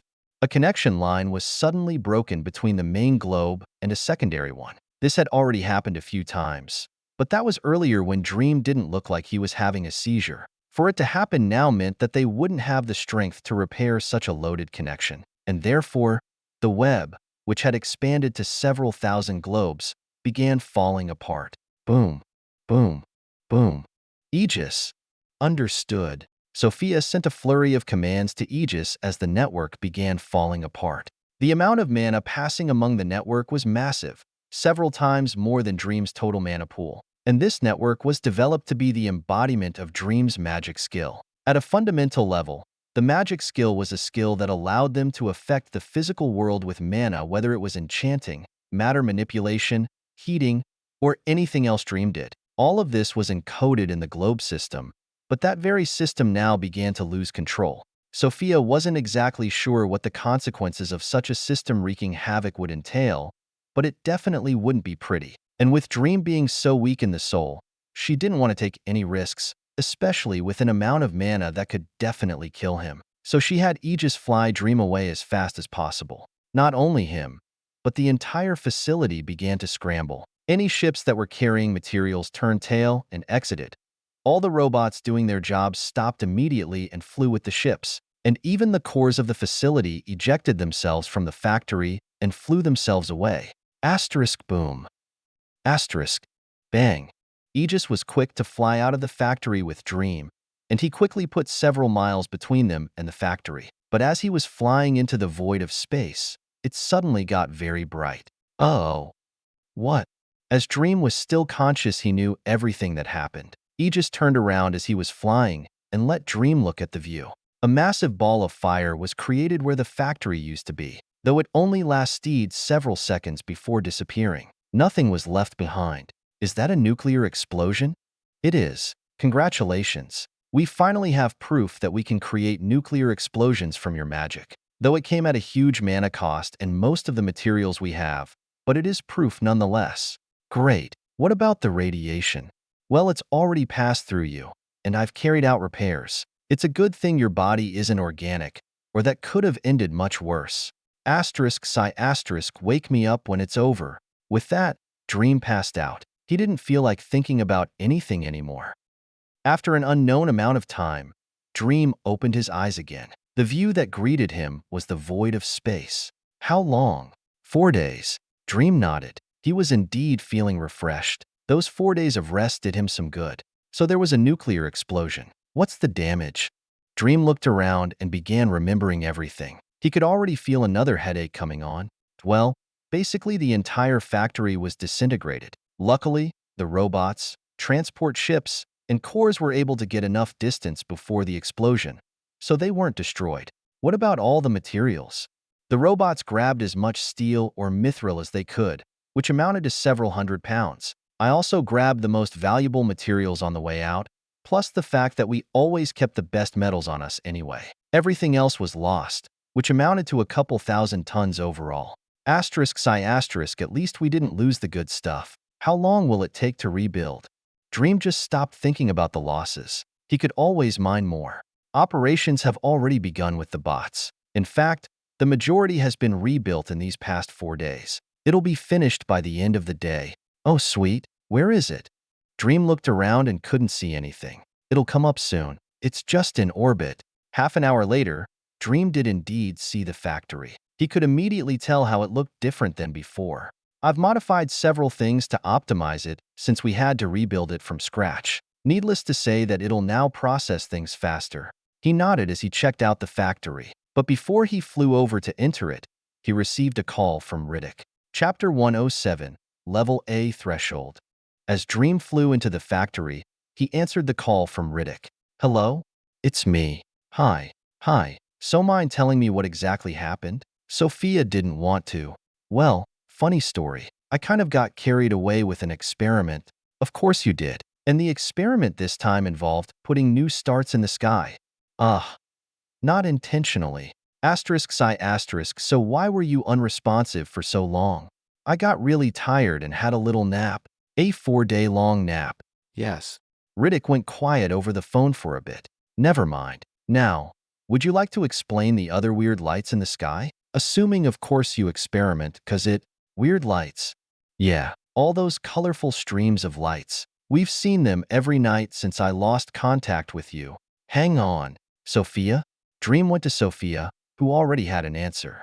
Because of the blast and the radiation that was released, the magnetic field of this planet was messed with a bit and caused auroras of light to spread for tens of thousands of miles over half the planet. And for the past 4 days, the lights haven't stopped. In fact, if you look over there to the dark side of the planet, you can see it. Dream looked to where Sophia pointed. He saw the dark horizon of the planet, and sure enough, up in the atmosphere were streams of light looking just like the aurora borealis. I guess we really put on a light show.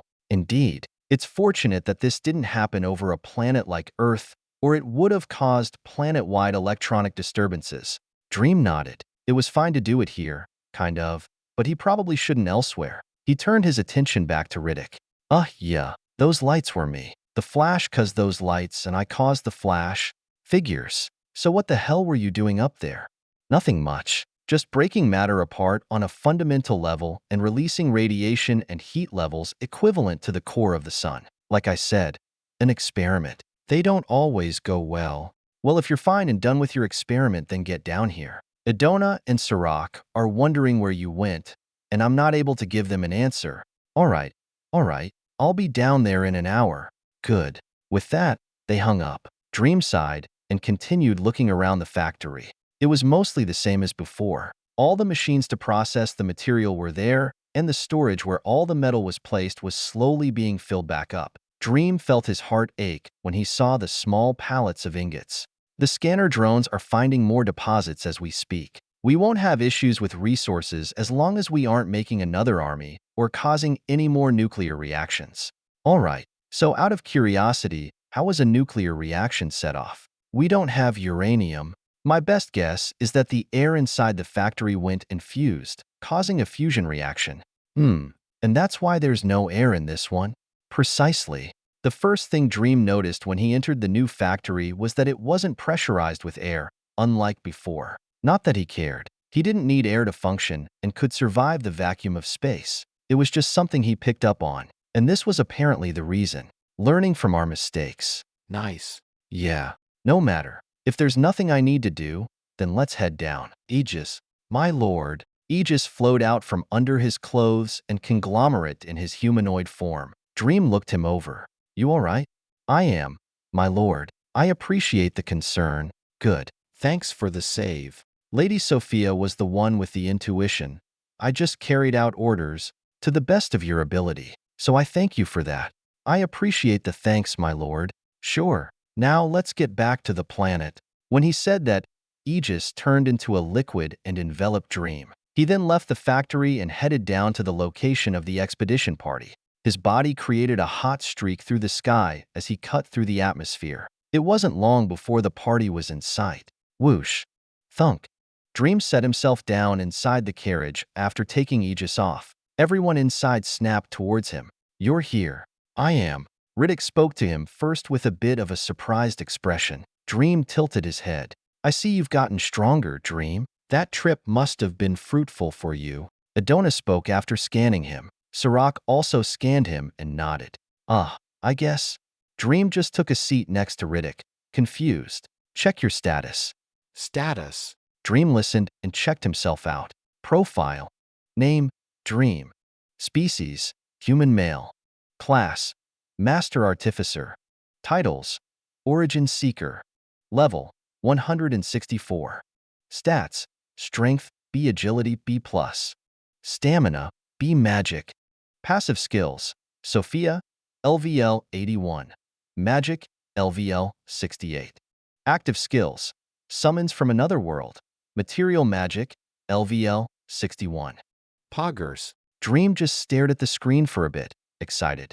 Sophia went up by 12 levels, Magic went up by 17, and even Material Magic went up by 10. His stamina stat went up from B to B and his agility stat went up to B+, which was nice. But the best part was his mana that increased from B+ to A-. It finally reached the A tier. Dream put on a silly smile. The others nodded knowingly, figuring that he opened his status. Congratulations. I can now understand your disappearance. Crossing the grade A threshold isn't easy. You are now considered a peak combatant in this world. Thanks. Dream nodded to Sarak, who praised him. He hadn't really noticed earlier because he had his mind on other things, but when he checked himself and his mana pool out, he indeed saw that it was much deeper and denser than before. There really is a big difference between B+ and A-. I didn't think it would be so big. You gain mana not only from stressing your soul, but also leveling your skills. And with your mana increasing, your other stats follow suit to a certain extent, though draining your mana and stamina to its absolute bottom also helped with that. Probably. That really did hurt though. Not a fan of that training method. Dream remembered the pain from his soul that made his eyes roll back. He had pushed himself to the limit, even though it didn't look like it on the outside. Let me catch you up since you're back. Sarak leaned over to the table in front of them and unfurled the map. We've gone through several villages and killed plenty of class 3s. I'm beginning to get more uneasy about this since every village we went through had more class 3s than the previous. In this most recent battle, we fought 6. Though we still outnumber them now, I can't say the same for when we cross the land bridge and fight through their own territory. Speaking of, we're going to be arriving at the land bridge in a few days. After we get there, though, we're going to be mostly blind. The scouts can't map everything for us, and we're going to be filling in things as we go. Mapping is going to be a pain in the ass. Anyway, we're going to be coming up on another village within the next hour. Dream. I'll go. I figured. We'll send some others as well. Can I go alone? Can you handle at least 6 class 3s? Mind you, these aren't the weaker ones you fought earlier. These ones are more developed, and you will die should you mess up. I guess I could take 1 or 2 people. Wise choice. I would hate to see you die after you just crossed the threshold. Riddick, keep an eye on your student. Sure. Riddick glanced over to Dream for a moment before closing his eyes in thought. Dream sat back and did a check on his inventory in preparation for the battle. Flux bullets, swords, flux guns, Egis, all check. Speaking of, we should see about upgrading Egis. We've got better materials. We would have to take a day to do it, but that would be no problem. Egis has the function of assimilating materials, which we can easily use to upgrade him. Not only that, but we could modify the liquid mana inside him. I've got ideas on how to better utilize it than we did before. Sure. Dream nodded and sat back. It wasn't long before they arrived at the next village. When everyone stepped out of the carriages, they were surprised to see Dream already walking over to it. As he took his pretty little time, Dream scanned the demon outpost in front of him. 11,000 demons class 2 and below, 7 class 3s, all of which have slightly higher mana levels than me. Their auras too. They're strong. Maybe it's because you've reached the A mana levels, but your sensitivity to auras is greater. Or they're just that much stronger than the ones we fought before. Maybe. Either way, they're stronger. Dream. Riddick flew over and landed next to him. We've got quite the force, old man. Indeed. What's your plan? I was planning on not taking the same approach as before. From what I can see, there's 3 melee, 2 ranged, and 2 mages. They're well-rounded, and I'll get caught in a sticky situation should I be too upfront. Smart judgment. So that leaves a stealthier approach. They already know about the existence of your and everyone else behind us, but not me. HM? But I can see you fine. How can they not? You can see me fine because I've allowed you to. But to them, all they see is a man talking to himself while walking to his doom.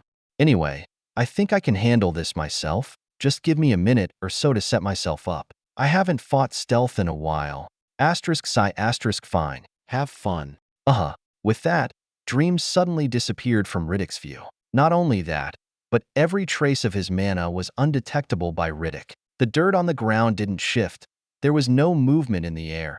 Absolutely nothing to indicate that Dream even existed. He really has gotten stronger. It wasn't even that long ago that he couldn't hide from me. Riddick sighed as he suddenly felt a bit older, though that only lasted for a second before he lifted his head and rose to the air. As he floated in the air, he looked down on the village. He could see 7 large sources of mana and thousands of demons crowded among the buildings and outside. The 7 sources of mana also sensed him and went out to observe him. 3 melee, 2 ranged, 2 mages. He really was right, though I wonder how he's going to assassinate them. Riddick stayed in the air while watching the demons. The ranged demons loosed a few arrows at him to poke around a bit, and he just deflected them. The melee demons almost went over to attack, but seeing the powerful force behind the man in the air, they decided not to. After watching each other for a minute, Riddick suddenly saw something. One of the ranged demons at the back of the group suddenly had its head lopped off. Though right as the head began to fall off the demon's shoulders, it placed itself back, like it had never been decapitated. There wasn't any blood nor sound, and even the body's movements were totally normal. Not long after, the other ranged demon in the back also had its head sliced from its neck, but just like last time, it never fell and things looked totally normal. This happened once more for one of the mages, but right as its head was cut, there was a change in its aura. It wasn't huge, but it was enough for it to garner the attention of the other 4 demons. HRM?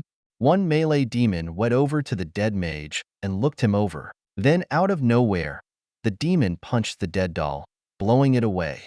A sassy dash, the melee demon cried out, but right as it did, it had its head lopped off. The 2 melee and 1 mage demon clearly saw this and activated their mana. The mage cast a few very powerful spells, and when they finished, a hazy figure could be seen not far away from it. It rapidly closed distance and sliced at the demon. Shring. Shatter. A blade went and clashed against a shield around the mage, and although it didn't go through, it still shattered the shield. The melee demons saw this and went to go slash the hazy figure, but as they approached, it suddenly disappeared. My spell dash. Bang. A loud explosion rang out, and the mage's head blown to bits. Even the shield that it had put back up was instantly broken through. With the mage dead and the hazy outline gone, the melee demons panicked but stuck together. They went back to back. In the air, Riddick was watching the whole thing, as was everyone else behind him above the carriages. Everyone was surprised. He's gotten stronger since he disappeared. I can't even see him. Is he an assassin? But he's an enchanter, right? But he uses those ranged weapons and swords. What kind of an assassin is that? What level is he anyway? Definitely around 260, right?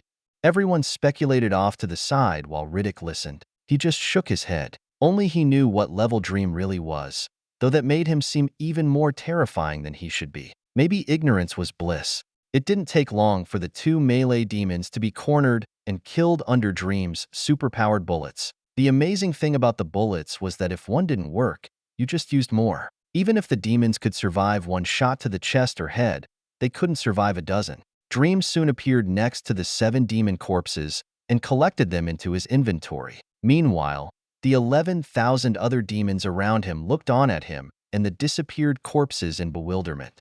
I guess I should clear out these guys too.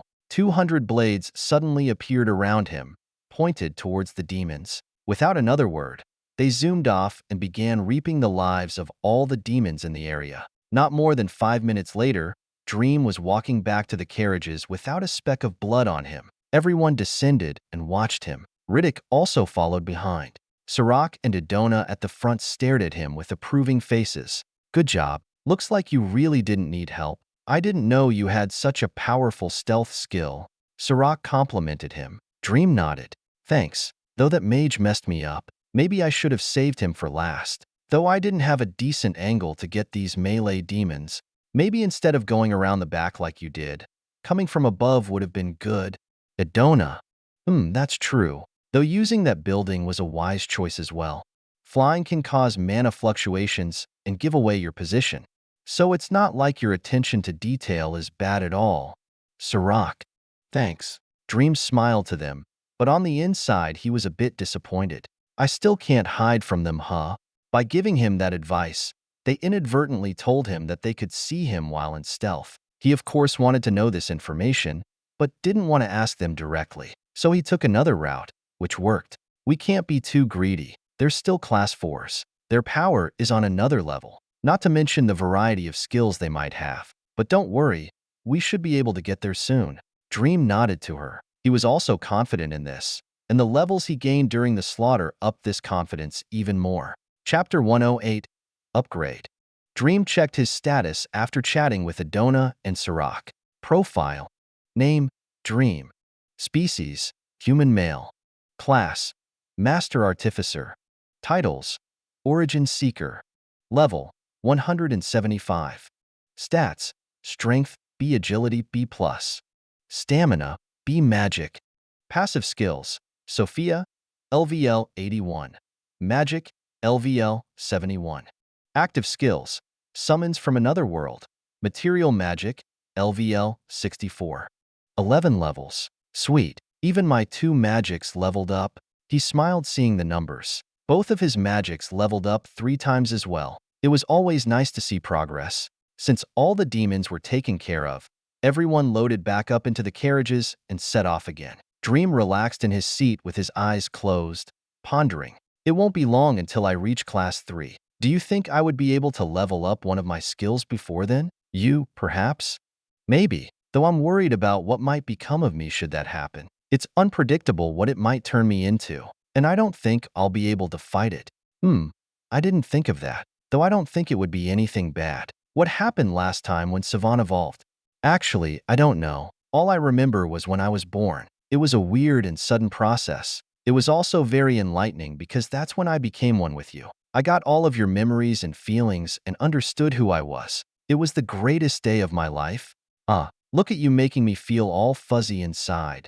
Either way, we don't know how this is going to go. And call me selfish, but I don't want to lose what we have, especially to that damn system, but I also won't shy from it. It's a necessary step that we need to face eventually, and if anything is going to change, I think it should happen during a class advancement. That'll give the best results, whatever they might be.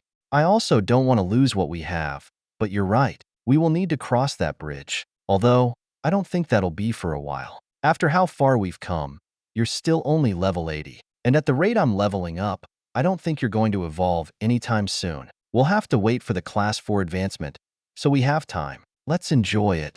We will enjoy it. In fact, let's start now. Dream's consciousness was pulled into his mind space. He didn't resist and was quickly put face to face with Sophia inside the cabin. Camera. Sophia jumped on him and wrapped him up, sealing their lips. MMM. Excited. Dream spoke after they separated. He looked into her eyes and could swear he saw hearts. Little bit. We've been working hard lately. I think a bit of stress relief is in order. Hoo-hoo. I enthusiastically concur. Hee-hee, nerd. Sophia laughed as Dream walked them to the bedroom. He dropped her on the bed and they began undressing each other. Let's dance. Several hours later, Dream and Sophia were lazily relaxing on a couch. The expedition had cleared out another couple of demon outposts, though Dream didn't fight for any of them and just chilled in the carriage. He wasn't worried about losing out on experience. There would be plenty when they crossed the land bridge. He knew this because of the information the robot army was sending back every minute. There were even more outposts on the third continent than what they were encountering, and all of them were bigger and had stronger enemies manning them. The army had even taken down several Class 3s, which led to Dream making several observations about experience gain. He had actually discovered before he left that his robots that were made with his cores did indeed give him experience from the enemies that they killed. Additionally, this experience ignored distance and wasn't reduced despite being killed by his machines. When he had discovered this, he was obviously very excited. His machines were running every hour of the day, and although they may not be fighting all those hours, they were fighting more often than him. The number of Class 2 and below demons that had been killed by his mechanical legion was already within the hundreds of thousands, though the number of Class 3s that had fallen under them could be counted on one hand. In fact, out of the initial 5,000 soldiers, only 2,300 remained. These soldiers had fallen under the Class 3s that they encountered, and although they tried to take the Class 3s down with them, they were just too strong to be killed that easily. So after all the fighting they had done, the robots didn't really help Dream gain any experience. Killing anything under his level gave a minuscule amount of experience that, even with his title bonus, wouldn't ever make a large impact even when multiplied by several 100,000. The experience necessary to get to the next level was becoming more and more ridiculous, and only Class 3s would give him an amount that could be considered effective. Out of everything they killed, he might have gained a couple levels, but with him fighting Class 3s and leveling up on the daily, it wasn't noticeable. So for now, he gave up on using a robot army as a means of gaining adequate experience. But that didn't mean they were totally useless. Dream couldn't fight millions of demons alone, especially when they were spread out. So he could use robots to make up for his lack of numbers. His 5,000 robots had already been extremely efficient. Imagine if he had 50,000, or maybe even 500,000. He would have no problems with felling demon hordes by the million. Although they wouldn't be able to handle anything above their level, that's what he was there for. Class 3s were lesser in number, and it was nothing that he couldn't handle himself. So with the robots, he had his fronts covered. Over the next several days, the expedition team went from outpost to outpost and cleared them all without any casualties. In this time, Dream had actually been coming and going from the team. He had spent most of his time up in the space factory, which had resumed operations, and he was there to experiment with demon corpses and complete one project, Egis upgrade. He wanted to be fully prepared for when they crossed the land bridge, and Egis was his strongest assurance. But even besides making Egis stronger for protection, Dream also wanted to do the upgrade just because it was interesting. Because this time, instead of using mithril for the material, they were going to use his enhanced steel.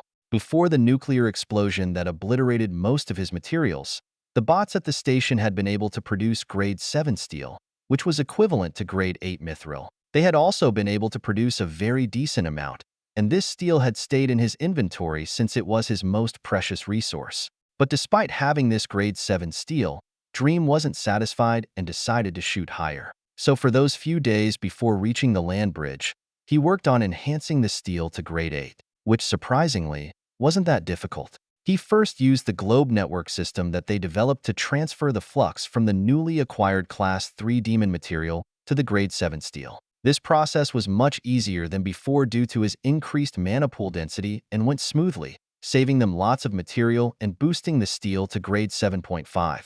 When that was done, he personally enhanced the steel further, and after going through 40% of the material he had, he was able to create 300 pounds of grade 8.3 steel. Dream sat on a chair in the station, staring at the pile of steel spheres in front of him. All right, we have 2 days before we reach the land bridge. How long will it take to upgrade Egis? Depends on the extent of the upgrade. I know you want to bring out its fullest capabilities, so I'll make it simple. We will first decrease the size of each metal cell. Egis silver cells are currently the size of a blood cell. We can cut that size down by over 90%, making it about a micrometer in size. This will obviously mean more cells and therefore a more complex network. But with Egis' help and our improved magic abilities, this shouldn't take too long. We will then pass over Egis' intelligence by integrating him with his new steel skin. This will also not take very long. So around a day or so? For this, yes. But the hard part comes when we decide to increase Egis' mana reserves. We will have to extract the liquid mana from his silver cells and move it over, and we will also have to retrofit the cell's cores. This is what will take a long time, and I'm estimating at least 5 days to complete this. Are we keeping his silver cells? No. Once we transferred his intelligence and liquid mana over, we could use it for whatever we want. I have 2 ideas. 1. We use Egis silver cells as flux fuel for the steel suit. 2. We try and produce liquid mana. Produce it? Yes. You said that if we increase the density of mana enough, it'll change form into this liquid mana. Well, my mana is beginning to reach a positively high density, so I think we should try and attempt it. Besides, that little diamond orb had all that liquid mana in it, and it was just found in the mountains. Why couldn't we make it? And we can give it a shot. No guarantees, though. Sure, even if we can't, we can at least try to integrate the liquid mana with the cell cores instead of it being just a secondary mana pool. If it comes to that, I also have ideas for things we could do. Very well. First and foremost, though, let's get the steel cells formed. We'll start now. Saying so, Sophia brought over the grade 8 steel that they had. Egis also came out and turned into a silver cloud. I am thankful for your consideration, my lord. Of course. Now, let's get to work. Suddenly, the metal in front of him began to disintegrate into particles. These particles went over and were merged with Egis in his cloud form and stabilized inside. As they shaved off particles from the steel, Dream and Sophia were forming the particles to how they wanted them. This time, instead of making the cell-like structure as with the silver, they ditched the membrane and only used steel spheres. The steel was formed into millions of simple microballs, which drastically cut down on the time it took to form everything. After a few hours, Dream and Sophia had gone through all the grade 8 steel they had. Though they wouldn't be using it all for Egis, they decided to form the steel this way should they want to use it for any future projects. So with all the necessary materials stabilized within Egis, they got to work on enchanting. Sophia immediately formed the globe network and attached it to Egis and the cloud of steel particles. Using the same infection technique as last time along with a much more powerful enchanting method, the billions of steel particles were enchanted, filled with dense mana, and interconnected electromagnetically as well as magically. Sophia also had several improvements that she enacted which would greatly increase performance and utility. All of this took 5 hours, and within the same day, Dream was able to make the hardware for Egis. Nice. By ditching the membrane and just sticking with the core, not only did we cut down on size but also time. Dream had actually proposed this while they were making the steel particles. He wasn't sure why they needed to have a cell-like structure, so after bringing up the simple idea of getting rid of the outer wall, it was adopted and put into action. Although the wall was mainly for added protection, the trade-off for more material is indeed better. Individually, the particles wouldn't be as strong as a cell, but there are more of them to make up for that. It also makes for better utility and mobility among the particles. I know, I'm quite the genius, aren't I? Anyway, we've got them connected, and now we just need to port Egis over? Yes, Egis has his instructions. I shall begin now. Egis spoke up, and right after, a connection was made over mana and electricity from the silver cells to the steel particles. Sophia obviously assisted, and it wasn't long before Egis was successfully transferred to his new skin. It feels stronger. He immediately adapted to his new body. Sophia had already given him the data in order to use the steel and how to handle it optimally. Dream nodded in satisfaction. Good. Now this liquid mana, bring it out. Of course, my lord. Egis went to work. His nearly few trillion particles went up to the billions of silver cells that were his previous skin and broke them open, extracting the liquid mana. It was only a few seconds before Egis had conglomerate the ball of liquid mana and brought it to Dream in a steel flask. Thanks. Dream took the steel flask and checked out the mana inside. He then proceeded to dump a bit into his hand. The peculiar thing about liquid mana is that it can be interacted with in the third dimension, unlike regular mana, which can only be interacted with in the fourth dimension. You said it was fourth dimension becoming dense enough to cast a shadow into the third dimension. So to use this liquid mana, we need to just dismantle it in the fourth dimension and it'll evaporate, which will change its form into something I can use. Now that I think of it, we have yet to actually use this liquid mana through Egis. We've never had a situation in which we've needed to consume it, no? But we also weren't able to recover it should it be consumed. Though that may change today. Egis, my lord. Egis conglomerate into his humanoid form and bowed to Dream. This form was basically the same as before except metallic gray instead of lighter silver. It was also bigger by about 40%, and just standing Egis was actually taller than Dream. I want you to form into a sphere. We're going to condense the shit out of some mana. Understood. Egis diffused and reformed into a solid steel sphere with a small hollow center. Dream put the liquid mana back in the flask and set it down before putting his hands on the sphere. This'll take lots of raw effort. We need to shove mana into the hollow center and maintain it while adding more. Though this will all take place in the fourth dimension, if we succeed, we'll see results in the third and come out with liquid mana. You've got more mana than I do, but that doesn't mean it's denser, so you'll be in charge of supply while I'm in charge of condensation. Comprendo? Compris. Good. Then let's begin. Chapter 109. Liquid Mana. After Dream put his hands on the steel sphere that was Egis, mana began to pour out like a broken dam.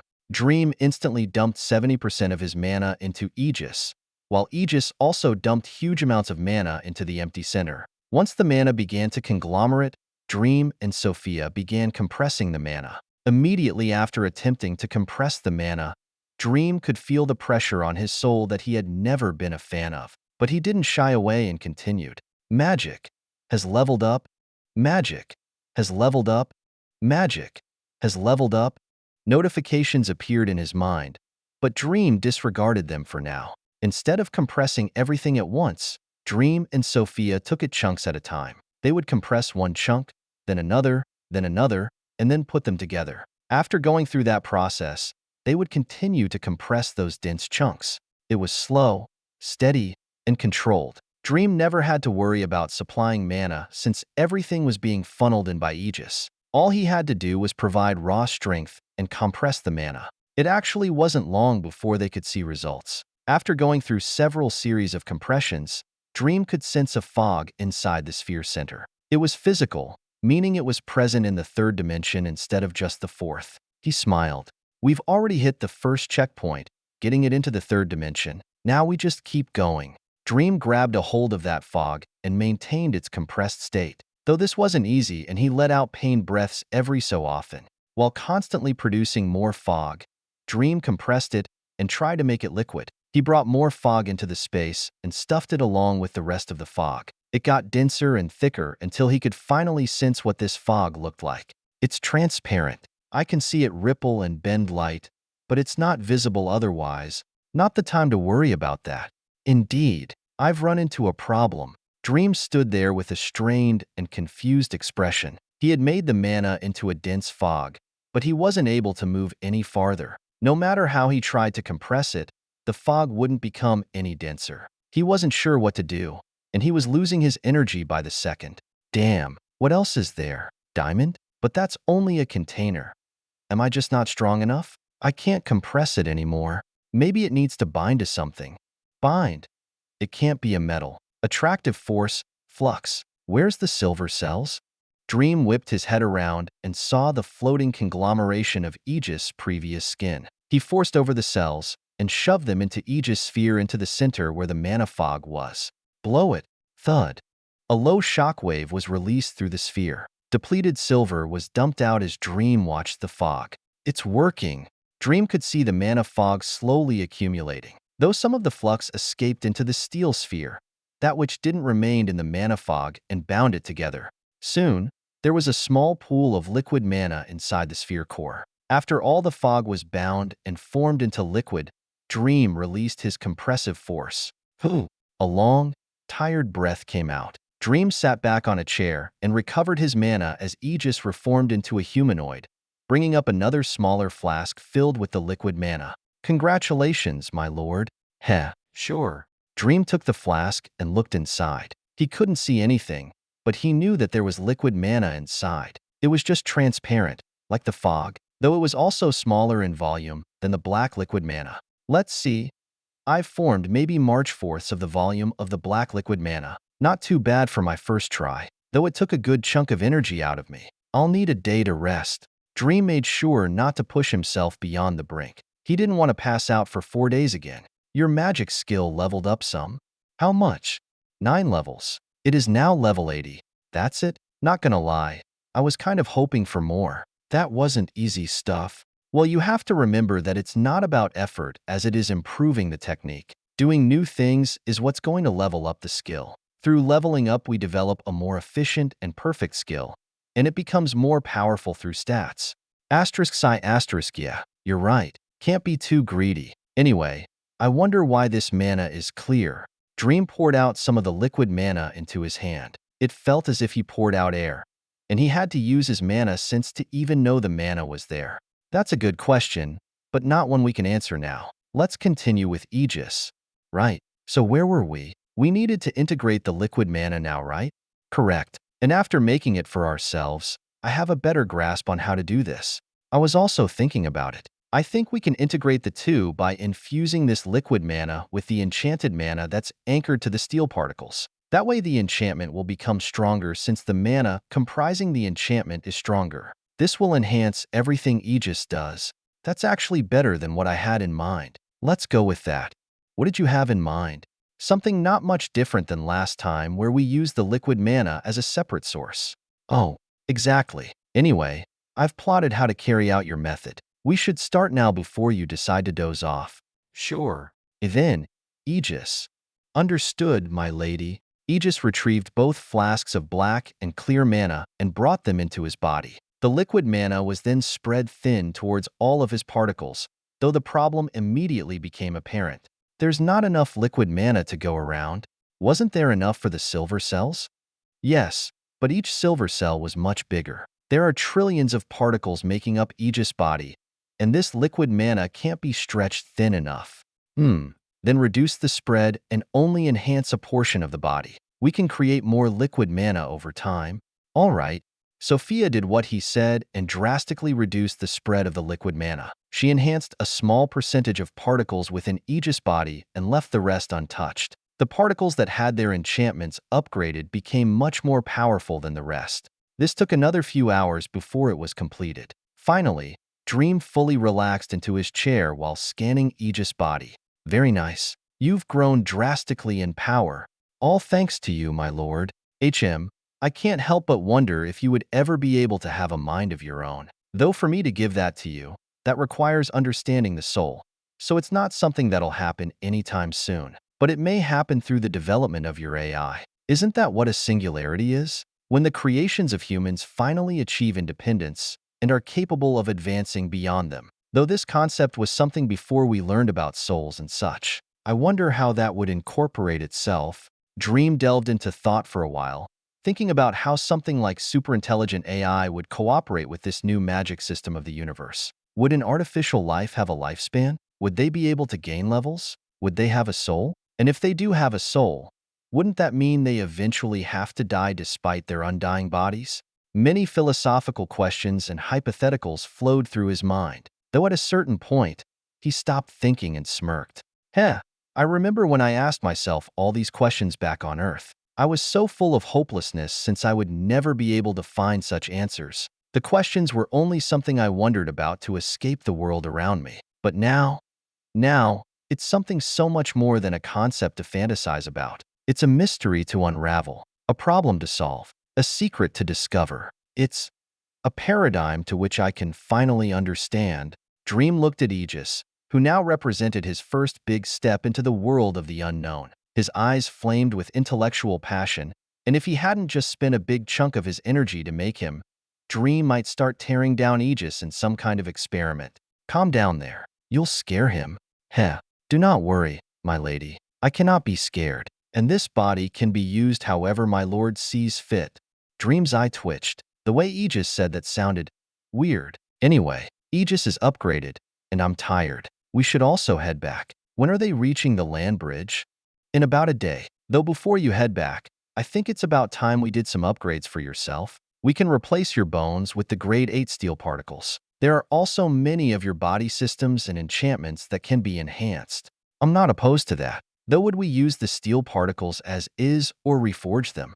That depends on what kind of defenses you're looking to have. The particles would make your bones more flexible, and it would obviously then be impossible to break them. Reforging the particles into solid steel would make them more rigid. Not that the particles aren't rigid when bonded, but you get what I mean.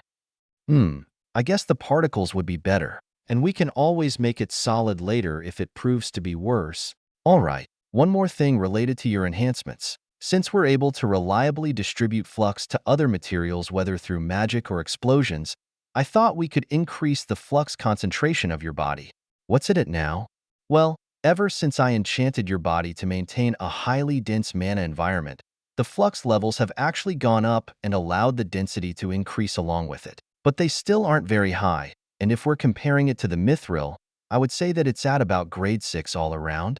Ouch. Yeah, we should up that number. Now would we have to encase myself in metal and blow it up?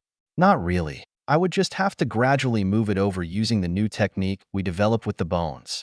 Oh, alright. Well, if we're going to do all this, then we should start now. I was planning on having you sleep for the day and wake you up when I'm done. Sound good? Sure. I could use a good rest. Dream felt a wave of tiredness washed over him at the mention of resting. He was still fatigued from making Egis and the liquid mana. Then go ahead and sleep. See you in a bit. See you. Dream didn't bother getting up from the chair he was in and let the tiredness overtake him. Soon, he fell unconscious. Not more than a day later, Dream began to wake. I feel great. When Dream woke up, he found himself on the same chair that he fell asleep on. Only now, Egis was on him. How long? 10 hours. Not bad. Egis helped. Oh, Thanks, Egis. of course, my lord. Dream stood up and Egis flowed off of him like a liquid, disappearing into his clothes. This was how Egis was usually stored other than in the inventory. The expedition is going to be coming up on the land bridge in a few hours. Alright, and since we're coming up on the land bridge, does that mean we'll be close to the ocean? It does. Sweet. A dip in the ocean would be nice. I used to go to the beach all the time back on Earth. It's been so long. As he spoke, Dream made his way out of the space factory. An orbital drop route was quickly plotted in his vision, and he followed it to return to the expedition. He was soon turned into a flaming meteor in the sky. Both Sarak and Adona looked up while inside their carriage. The others who were with them noticed their change, but didn't sense anything. I guess he's finally decided come back. Sarak. And he does it in such a magnificent way every time.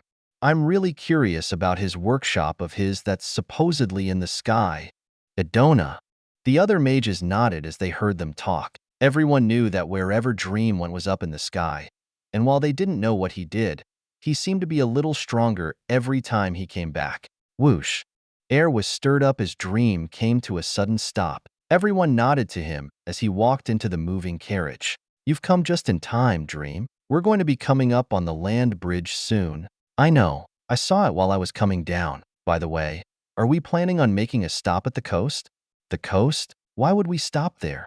Sarak asked in confusion. The other mages also wondered why such a weird question would come out of Dream's mouth. Have you never been to the coast before? I have, but it was to fight some sea monsters. Did you want to go fight sea monsters? Ah, although that sounds very fun. No, that wasn't why I asked. Then why? So we could relax? I used to go to the BEA coast all the time to have fun in the water and chill on the sand. The hot sun, cold water, maybe a barbecue and some nice drinks. Kicking back in a chair with some good music. Geez, is that not a thing here? Dream was surprised as he looked around. Everyone's face got increasingly weird as they listened to him. I know it's a different world and all, but how could the beach not be popular? This world hasn't sought entertainment as thoroughly as Earth, not to mention how not everyone has the means to go to the beach. Apparently, Dream sighed inwardly as Sarak and Adona pondered. I guess a bit of rest wouldn't be bad. Sarak, we have been on the move for a week straight. Some time to move around would do us some good before we head straight into enemy territory. Adona, very well. Then let's do that. Great. Though we have the problem of not knowing where a suitable place on the coast is.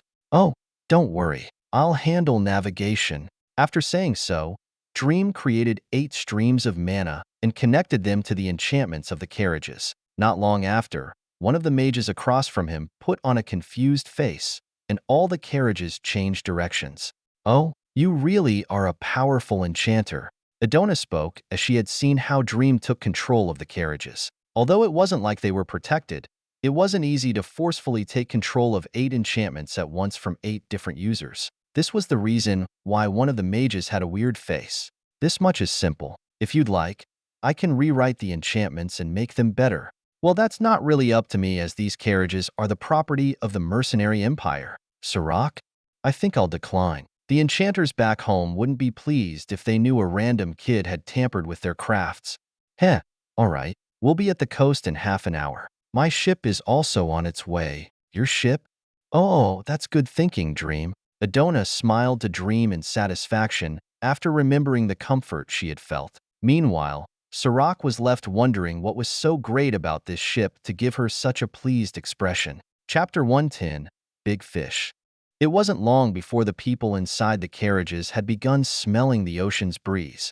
The 8 carriages moved along the grassy terrain and soon arrived at the sandy beach. The grassy terrain confused Dream at first, but he remembered that this is probably what a beach looked like before it had been changed by modern society. Like on Earth, the carriages pulled onto the sand and came to a stop. Everyone stepped out in confusion, wondering why they had come to the coast. Dream stepped out and smiled as he looked out to the water that wasn't more than 100 meters away. The waves were big, the sand was soft, but there was one problem. The sun isn't out. Damn clouds in the way.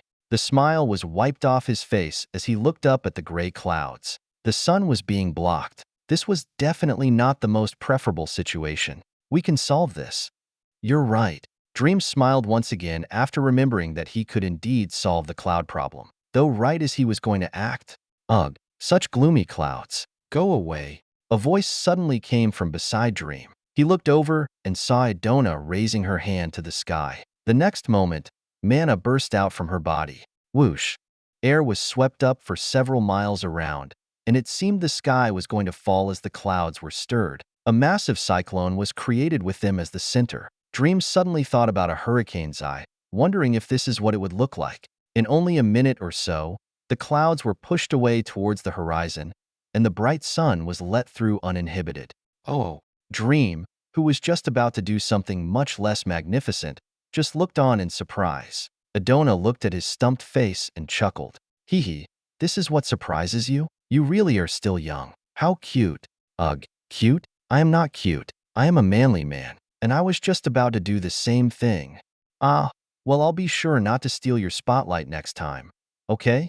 Adona reached up and patted his head like a child after Dream huffed. Seeing this, all the men felt their eyes twitch. Humph. Anyway, the ship is about to arrive. After he said that, everyone could hear a loud sound coming from overhead. They looked up to see a black metal object coming towards them at high speeds. As the plane lowered itself to the beach, it cut its engines early as to not kick up sand, purely using mana to situate itself. The large hatch opened towards the water and revealed the huge, luxurious interior. Sarak turned to the still confused crowd of people. Today we're going to be relaxing. The land bridge isn't that far, and once we cross it will be in enemy territory. And I know that many of you are tired of being inside a cramped carriage for so long. So today is purely stretching out and recuperating. I want everybody 100% when we head out tomorrow. All right. Everyone nodded to him. But although they understood the relaxation part, they didn't really know why this place was chosen. And what was with that big ship? Feel free to use the ship however you please. It's got a bunch of drinks and snacks and places to relax. You can eat, sleep, chat, whatever. Or you can go take a dip in the water. The waves are really nice right now. Dream laid out their options and that they could use the ship. Hearing that they could eat, drink, and relax, everyone smiled and eased up. Magus Adona, Sir Sarak, care to join me on board for a quick drink? Sure. Of course. Both Class 4s followed Dream on board. Everyone also followed and found a seat on one of the many couches and chairs. Adona took her previous chair while Dream also took his. Sarak sat down across from them on another cush chair. Dream summoned out a bottle of wine and whiskey, pouring some glasses and handing it to them. Thanks. Sarak and Adona took their sips and were pleased. Good alcohol. And this is a nice ship you have, especially the chairs. This is the most comfortable seat I've ever sat in. Sarak eased back into the soft chair as he spoke. Adona nodded in agreement and also snuggled into the premium cushion. I'm glad you approve. Indeed. Though after seeing all this, especially the ship and your clothes, I gotta ask, are you from another world? Dream tensed up hearing that question. It caught him off guard since it was so out of place. From another world? Why would you think that? Well, the technology behind this ship of yours, the clothing that's always out of place, your weapons, your habits, everything you are just doesn't fit with someone who's lived in this world all their lives. Indeed, during our conversation on the way to the Empire, I had the same thoughts. Your knowledge isn't something native to this world, but is being from another world even possible? I'm not sure why that conclusion would be one of the first that you think of. You can relax, Dream. It's not something you have to hide from us. Adona put her hand on his arm, trying to comfort him. Both of them had sensed his agitation and realized that he might be a little afraid. Being from another world is not a foreign concept. Such a thing has been seen on more than a few occasions. In fact, that probably explains why you're so extraordinary even though you're so young. Sarak agreed. In fact, there's quite a famous otherworlder over at the Enchanted Mountain known for his exotic crafts. And there are a few who are Class 3 mages over at the Spire. Adona. I also know some at my own empire. Several had come from the sword school, and they had made names for themselves after displaying amazing martial arts abilities. Point is, Dream, you're not the only one. So there's nothing to worry about. Sarak. Dream went quiet. Back when he had first come to this world, Riddick told him that he wasn't such an anomaly for being from another world. Turns out he wasn't lying. Then I guess I have nothing to hide. I am indeed from another world. Dream came clean after knowing nothing would happen to him. He was only nervous because the ones asking him were Class 4s, but since there was no reason to deny it, he didn't. But although he knew it was fine, he still wouldn't just go announcing it to everyone. Another reason he was fine saying it now was because Adona had put up a barrier around them, not allowing anyone to listen in. It was a nice gesture on her part. Very cool. Honestly, it would be hard to accept anything besides that. I mean, just look at you. Like I said earlier, nothing about you fits with being a normal person. And your power compared to your age. It's truly something amazing. Sarak, how old are you? Dream. This year I will be 312 years old. What? Dream shouted out at that ridiculous number. He couldn't even fathom living for that long. It's not that big of a deal. People like us just live for a long time. Though even then I could be considered young. I know some Class 3s who are older than me. And there's a couple Class 4s among the empires who have crossed the 1,000-year mark. Idona knows exactly what I'm talking about. I do. Those monsters, despite being close to us in level, are still on a whole other realm. Their mastery over themselves and the power they wield isn't something us young ones can compare to. Although you yourself are also quite young, far more than even me. If I recall correctly, you haven't even passed 100. I haven't. This year I'll be 68. Adona stuck out her bountiful chest in pride. Meanwhile, Dream just looked at her with a weird expression as if asking, "Is that really a number to be proud of?" Though when he remembered Sarak's age and the fact that Adona still looked like a supermodel, he just shook his head. "My brain has a hard time handling the concept of living for that long. I could very well accelerate time for you and have you at that age in merely a few hours." I think I'll pass. I'm not sure what kind of effect that would have on my psyche, but it probably wouldn't be that good. Dream turned down Sophia's proposal, only being that old wouldn't gain him anything. Asterisk sigh asterisk, so I really am the child in this group? You may as well be. But that makes what you're doing that much greater. I mean, it only took you maybe 12 years or so to get where you are, assuming you started down this path from a young age. I definitely couldn't say the same. I hit a level mana when I was around 30. So you also beat me? Dream went quiet and just nodded with a smile. We can treat this as a pleasant misunderstanding. If they were to hear that you haven't even been leveling up for a year, they may bury you out of pure spite. But it's okay. It's not like they can read my status. After Sarak and Adona continued chatting with Dream in the middle for a while, he stood up from his seat. Seeing this, the two Class 4s stopped talking and looked to him. "I think I'm gonna go have some fun in the water." "The ocean? What are you going to do in there?" "Have fun? Maybe I'll surf. Dive down and see if I can find any fish. Anything that piques my interest." "What's surfing?" "An activity where you ride the waves of water while standing on a board. You guys want to join me?" No, I think I'll pass. I'm not a big fan of the water.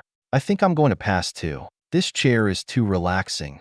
"All right, I'll be back in a little then. I recommend you help yourselves to some of the snacks. They're pretty delicious." Saying so, Dream began walking out of the ship. When he walked off the platform and onto the sand, his shoes disappeared. His toes also disappeared under the soft and warm sand and wiggled around comfortably. After smiling, his dressy clothes disappeared and were replaced with swim shorts. Ah yeah, Dream basked in the sun as he stretched his body. All his muscles rippled with power as he flexed everything from his calves to his traps in satisfaction. Whenever Dream was sleeping, Sophia would carry out refinements on his body. This mainly consisted of things like enchantment optimization, but it was also a way to enhance his physical bodily functions. She would slowly redesign his muscles and various systems like his vascular and nervous system, leading to greater efficiency and capability. And his muscles have had a great deal of optimizations carried out on them.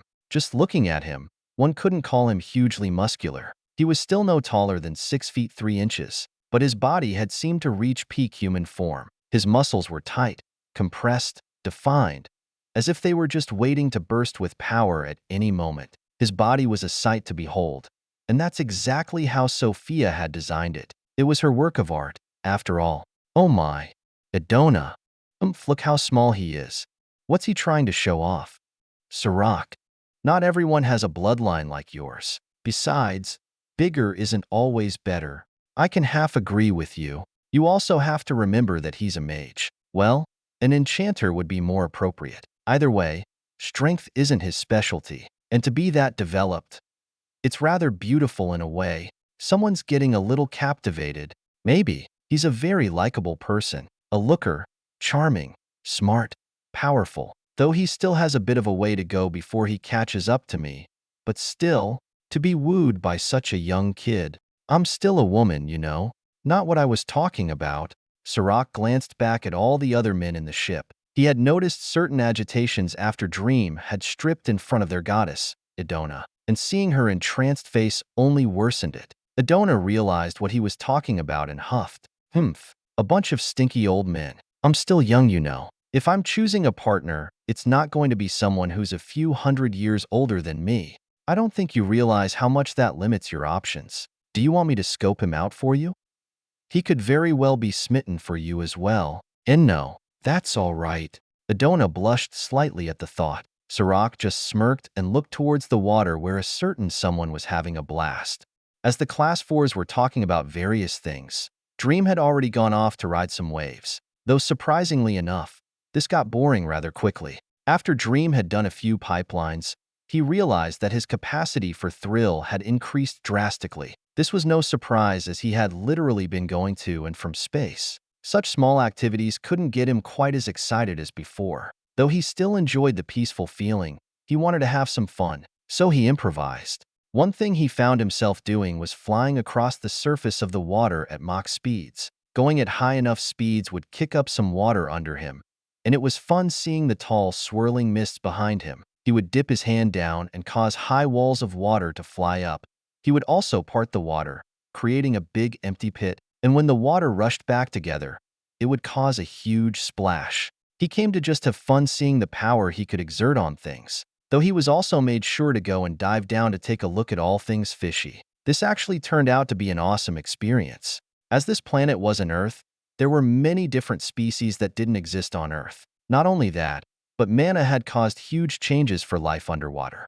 One of the more noticeable changes was to shape. Dream saw many different alien-looking fish and crustaceans roaming around unhindered by modern society. Though some things seemed to be common like shells and scales and such, it didn't change the fact that mostly everything he saw was widely exotic. Another big difference he noticed was size. Things seemed to be bigger than they were on Earth. This was obviously due to mana, as fish could survive being bigger. Though there were still small ocean life, even the small ones were bigger than normal. And the last big difference that he found was the power of ocean life. Like animals on land, fish were also capable of gaining power. Although Dream had sensed dozens of fish with varying mana levels, they were never that high, and he kind of just glossed over it, forgetting that they were animals as well. And so, as he dove farther from the coast and deeper into the watery abyss, he was caught off guard by the powerful sources of mana that he felt. This wouldn't have been so bad if not for the fact that he couldn't see anything. Though he still had his seemingly omniscient mana sense, his sight was obviously a sense that he never wanted to go without. Not being able to see still spurred a certain fear within him, and this wasn't helped by the fact that something was rapidly approaching him. Dream floated there, half curious and half terrified of the thing that was approaching. But he didn't have to wait for long, and using his powerful but hindered eyesight, he was able to barely make out the figure of a fish about 70 meters away and closing. It was a big fish, a really big fish. It filled up Dream's entire field of view, and he could see one of its many eyes that were bigger than he was looking straight at him. Nah. Chapter 111, Spar. As Dream saw the behemoth closing in on him, a certain primal fear was spurred in his gut. And along with this fear came the flick of a switch that activated his fight or flight mode, and he chose to fight. Boom. Mana gushed out from his body and spread through the entire area in a fraction of a second. And in this fraction of a second, he received all the data about the big fish that was still getting closer. 113 meters in length. C+ level mana is definitely going to swallow you whole if you don't move. Although she gave a warning, it seemed like Dream hadn't heard it. Instead, his muscles activated and his mana began to agitate. Shing. Suddenly, the speed of the fish slowed greatly and it began sinking in front of Dream. A dense purple fog also began to spread from around the fish. It was blood. You have killed a level 132.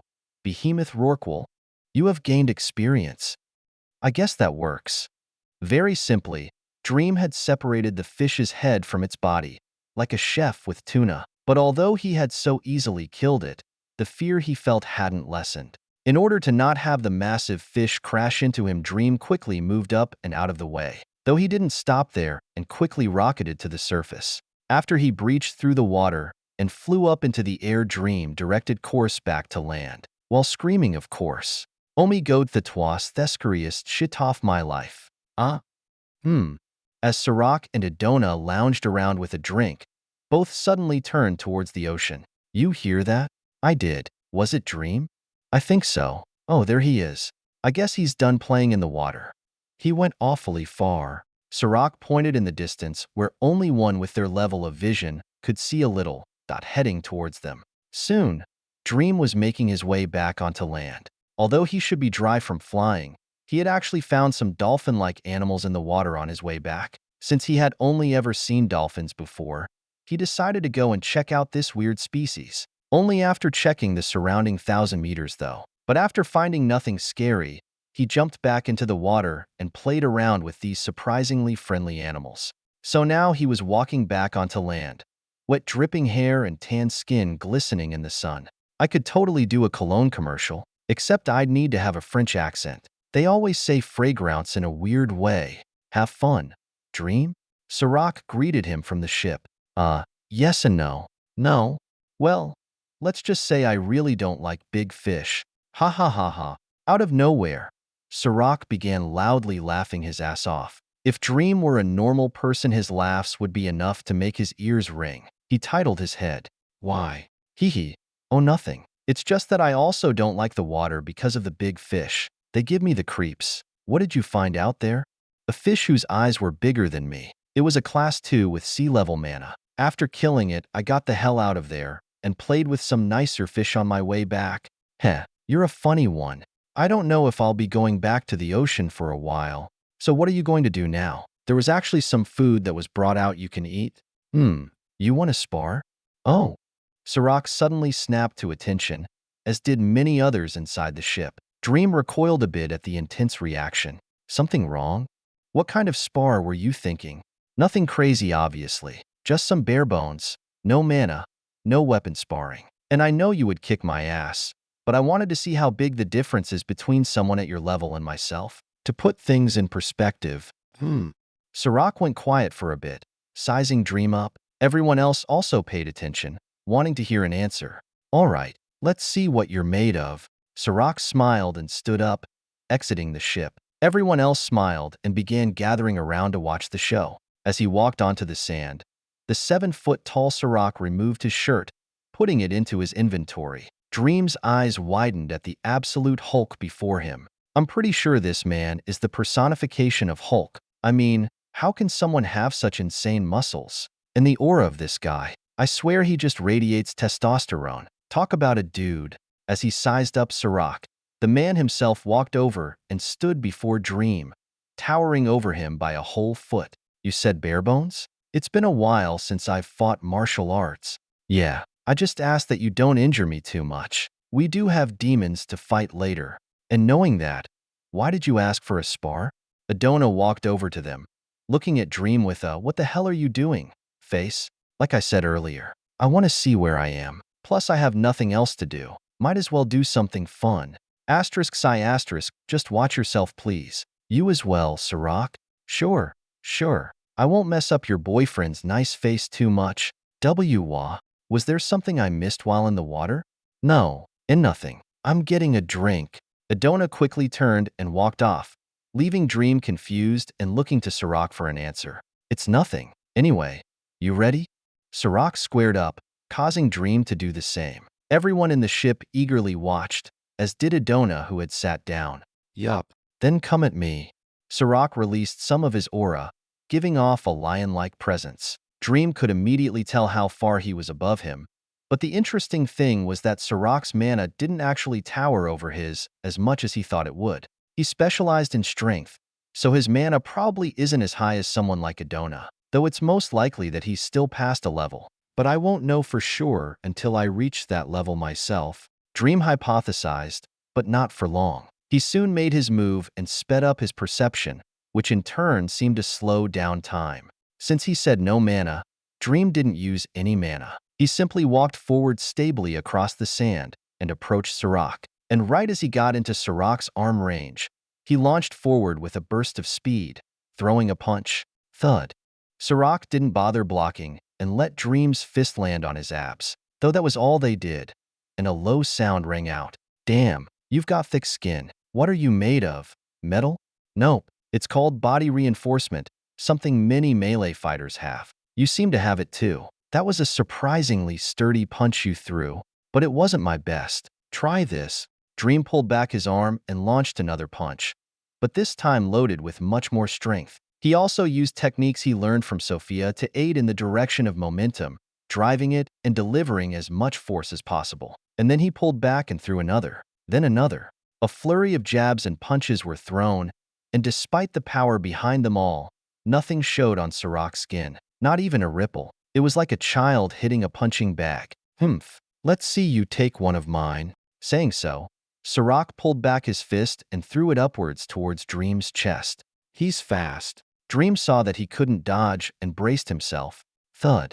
When the fist landed, the force was directed through his body and down to his feet, impacting the sand. This was a result of all the enchantments in his body as well as how it was designed, specializing in absorbing and redirecting impact. The result was Dream not moving an inch from his spot. Though he didn't get out totally unscathed. It didn't break any bones, but damn, that was still a hard punch. Like someone hit me with a sledgehammer. Dream looked at his chest, which had black shattering showing on his skin. He wasn't worried about the crystallizing showing though, since nobody but him could see it. I'm surprised. You took that hit well. Your body is extremely sturdy. Thanks. I put a lot of effort into it, but that also means you can take more hits. Don't get too comfortable. You wanted a spar. I'm gonna give you a spar. I hope you know your martial arts. I have some experience. Dream suddenly thought about all his long fights with Sophia, how he would be constantly outmaneuvered and even overpowered. The high speeds, high power, high-intensity battles that lasted for dozens of hours. It wasn't much different than the situation right now. You're gonna need that experience. Here I come. Suddenly, Sarak's body shifted and he quickly threw another punch at Dream, who also quickly dodged. Fast. But so am I. Sarak sped himself up and quickly threw another punch. One Dream couldn't dodge. This time, though, Dream planted himself and blocked with both arms against that huge fist. Thud. The fist was stopped by his arms, and Dream didn't move from his spot yet again. Though the pressure that came with doing that was great, and from his perspective, his skin had shattered further and turned a darker black. Indeed, you are tough. You must have a skill. Something like that. You'll need it.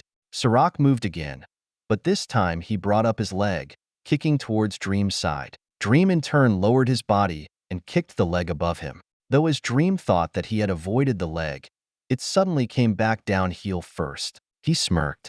I remember you pulling this exact same move. I'm glad I was able to teach you well. Dream agreed with that, and instead of trying to defend, went on the offensive. Using the momentum from the leg, he grabbed it and dropped low, swinging it over his shoulder. Fwop. Whoa, he actually moved him. Looks like he really is strong. And he seems skilled in martial arts too. He's supposed to be a mage though, right? What kind of mage practices martial arts? A few actually, though not extensively. Excitement came over the crowd as Dream successfully swung Sarak's body over him. This was a maneuver that Dream had learned with Sophia only after failing dozens of times. Dream created some distance as Sarak recovered. Impressive. Using my own shift and weight against me. That's not an easy move to pull off. I had a good teacher, though I still didn't get out unhurt. Dream looked at his shoulder and hands that had shattering all over them. The force behind that leg wasn't light, and he had to take a lot of it as he was doing the swing. I'm glad you replaced the bones with the steel particles. Otherwise, I might have broken several bones today. Dream thanked Sophia as he watched Sarak stand up. They faced each other. You've got a very sturdy body, good technique, you're fast, and especially strong for your size. I would say that you're about on the threshold for strength, agility, and maybe even stamina. You're well-rounded. Maybe, but I can barely take your hits, even if I don't show it. That's what happens when you face a class for who specializes in this stuff. Though, I'm also holding back quite a bit. How much? I could obliterate you with a single move. Kind of like this. Before his sentence even ended, Sarak moved and seemed to teleport to Dream's side. He then reached out and grabbed Dream's head with his hand before he could even react. Shit. Dream cursed as he felt the vice grip clamping on his head. At this moment, his life was in Sarak's hands. But he didn't panic as this was almost no different than the hundreds of other times that he had been checkmated by Sophia. Sarak looked at Dream's emotionless expression. He smiled and let out a bit of a threatening aura. To have your life in someone's hands doesn't scare you? Not really. Though if we were in a situation where my life were actually threatened, I would have several ways of either getting out of it or ensuring that my enemy would not. After he said that, a certain aura began to radiate from Dream. It was also threatening, but not in a bloodthirsty way like he had usually seen. It was more deathly, spine-tingling, skull-numbing. One that told Sarak that this enemy in front of him was very capable of giving his life, if only to destroy another. One who didn't seem afraid of death. And the aura was thick and strong. Although it couldn't overwhelm his own in terms of power, he still instinctively wanted to avoid it. Sarak released his grip after Dream looked into his eyes. The aura was then retracted. I think we can stop here. Heal your injuries. Sure. Thanks for the spar. No problem. Both Sarak and Dream walked back into the ship after that, taking their previous seats with Adona. Everyone else looked on in confusion for a bit before going back to their own thing. Nice performance. At least for the half-minute that it lasted. Adona spoke to them as they changed clothes and sat down. Thanks. I think I can take hits rather well as long as it's not a class 4 like him. You're not the worst punching bag I've ever hit either. Hee hee. Everyone saw you get put on your back though, Sarak. That's not something you usually see when a class 3 fights a class 4. I let him because I was impressed by the technique. I definitely could have avoided it if I wanted. Of course. It pains me to say, but he could have, given his speed and strength. If he didn't want me to do something, then I wouldn't have been able to. The distance between us is too far. Don't put yourself down. You're still young, so there's no need to rush. If you want to get to our level, then you need to slowly accumulate power over time. Slowly, but unceasingly. Develop your skills, level up, challenge yourself body and mind. And maybe someday you'll be standing at the top with us. Maybe. Dream looked off into the distance, as did the two beside him. The sun was setting over the watery horizon, making it look like a painting. Thoughts went in and out of Dream's head. The sun's going down. We should wrap things up for the night. Indeed, we'll have an early day tomorrow. Adona nodded to Sarak, who stood up and spoke to everyone lounging around the ship. They all nodded and began preparing themselves to sleep for the night.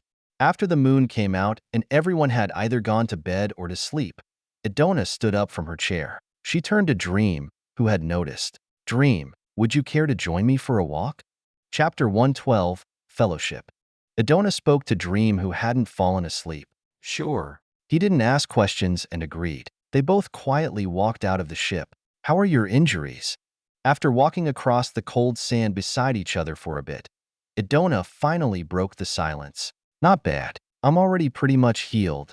That's good. We'll need everyone at their peak in the coming days. Indeed, the number of Class 3s that we're encountering is increasing. Though a Class 3 demon is generally weaker than a Class 3 human, they have the numbers, similar to animals, quantity versus quality. I usually wouldn't be too worried about it either, but going on this expedition is making me more and more concerned. If they have these numbers on the front lines, I can't imagine what they have in their capital city. I know Sarak and I are here, but they may actually have more Class 4s. It's possible, but we're only here for recon. This isn't a search and destroy mission, so we don't have to wipe out the demons ourselves. If we find ourselves outnumbered or overpowered, we retreat. Saving ourselves is more important than chipping away a small portion of their force that they can just regenerate. I agree. You know, I'm glad that I listened to you and came here. Many people had told me that these demons weren't anything crazy and that sending me was overreacting. But after hearing what you had to say, it won me over. And now I see that you're right. I don't usually lie about things. Usually, well, everyone has their secrets. I just try to speak the truth as much as possible. Not only do I not really enjoy lying, but it's not that healthy for the mind. First you lie to others, then you lie to yourself. Do it enough, and you'll lose yourself in a delusion which can destroy you from the inside. Such wise words coming from such a young person. Are you actually secretly 500 years old? God, I hope not. I'm not ready for those wrinkles. My thoughts exactly. Adona chuckled beautifully and Dream smiled. They walked in comfortable silence for a little while more. So you're probably wondering why I invited you out here. A little. Though it's nice talking with you either way. How cute. I also like speaking with you. And that's actually one of the reasons I brought you out here. When she said that, Dream could sense Adona getting a little fidgety. He was half confused and half surprised. But just let her speak. I have a proposal. I know we've only known each other for about a week, but after having our conversations and seeing how talented and smart you are, I've decided to extend to you a fellowship offering. A fellowship offering? What's that? It's sort of like a formal partnership. Two mages who agree to this partnership are ones who wish to develop a closer relationship. There's no rules or anything, but usually the two mages will research with one another, fight together, or just in general help each other. Some even go so far as to share their legacy with the other. I see. One question though. Is it okay to propose this partnership to someone like me? Dream was confused as to why a Class 4 like Adona was extending out this fellowship. An agreement like this was basically saying that they were on equal grounds with each other. And even if Dream was a class 3 like she thought he was still a whole class lower. Well, at first I was actually thinking to invite you to become my student, but I realized that academically, there's not a huge difference between us. There's also not a huge age difference between us. And don't let this get to your head, but I believe your potential makes it so that there won't be a power difference between us in the future. You have a lot of faith in me. I do, which is why I'm extending this offering to you instead of a student invitation. I'm hoping that we can develop a relationship with each other. And I also know that you are Riddick's student, so I don't want to undermine him. Dream went quiet in thought. This definitely wasn't a bad proposal. In fact, this is almost exactly what he wanted. As Riddick said before they left, if a class 4 took him as a student, then he wouldn't be at nearly as much risk. And though this wasn't a student contract, it could be considered the next best thing. Not only that, but Adona was a good person as well, at least from what he had observed so far. There was nothing that he observed that said of any red flags. If anything, they got along together great. Adona was easy to talk to, they had great discussions, and now she came to him and took the initiative to deepen their relationship. This was a win no matter how he looked at it. All right, Adona snapped to Dream when she heard that. That small period of silence had made her very anxious. I shall agree to your proposal, though I have one small condition that I think will help us both. What's that? This offering of yours is indirectly stating that we are equals, and it doesn't take a genius to know that people will have plenty of things to say about it. So, for both of our sakes, I say we keep it on the down low. Down low? Meaning being quiet about it. Unless you had other ideas, it will probably be best not to let everyone know about it. Oh, are you worried about my reputation? Idona asked with a smile. Dream also smiled. You got me. I mean, you're a class 4 after all. Even the thought about having a fellowship with someone of a lower level will cause others not to take you seriously. And it's not entirely for your sake. Less attention means less risk, and I want that. I'm glad you're honest about it. I'll accept your condition. And in that case, Idona stopped walking, as did Dream. They faced each other, and Idona put up a hand. Here's to a new partnership? To a new partnership. Dream took her hand and shook while looking into her eyes. He could see joy, satisfaction, and conviction. They let go after a while and continued walking. So how is this going to work? This new partnership? Are we just going to exchange knowledge? I can't exactly say that I can help you much in fights. Hee, nor will I expect you to. We can mostly just do what we've been doing, like with our discussions. And once we get back to the spire, our discussions can turn into collaborations. But at least for right now, we should build a foundation of trust. How do we do that? We tell each other some of our personal stats. It's not everything, but things like level, class, and true name are one. True name?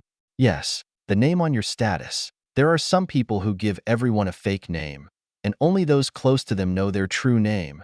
Oh, well, I don't do that. Figures since you're an otherworlder. I, however, do. My true name is Zyla Archana. I made my last name when I became a class 4. And, well, I happen to not be completely human. Not human. Not entirely. I'm actually half-elf.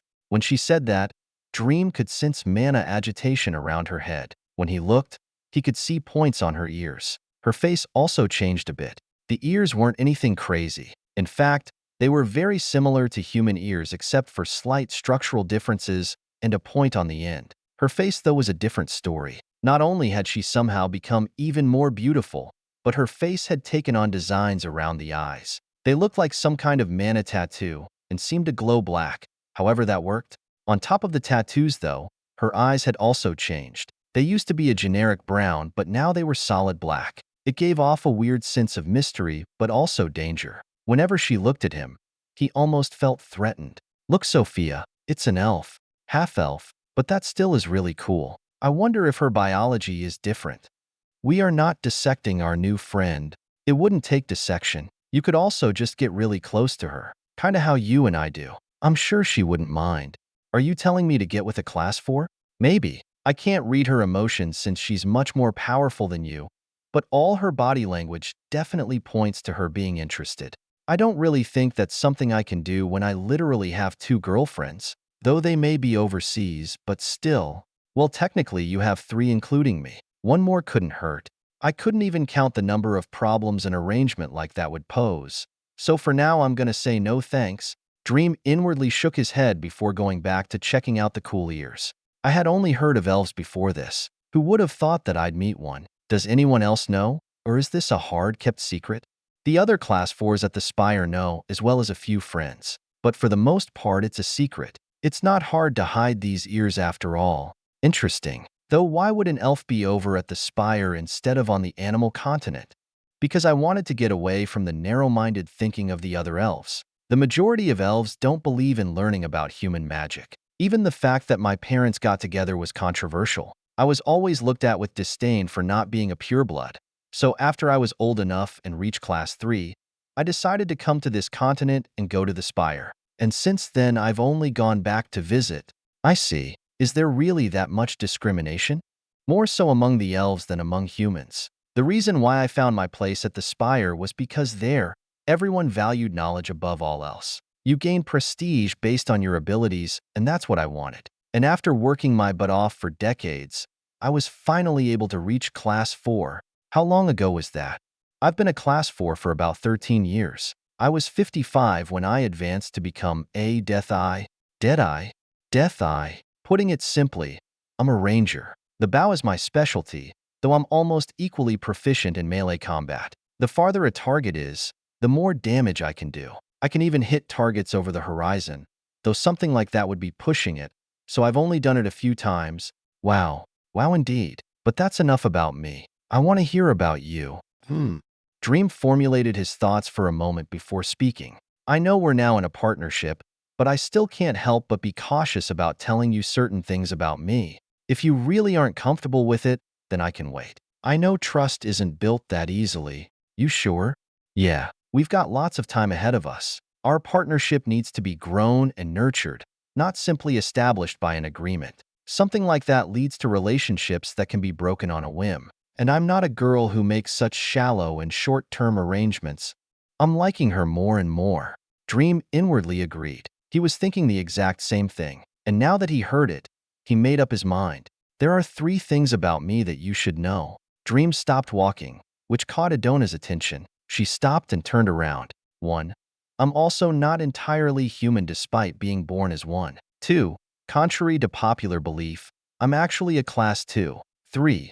My class is Master Artificer.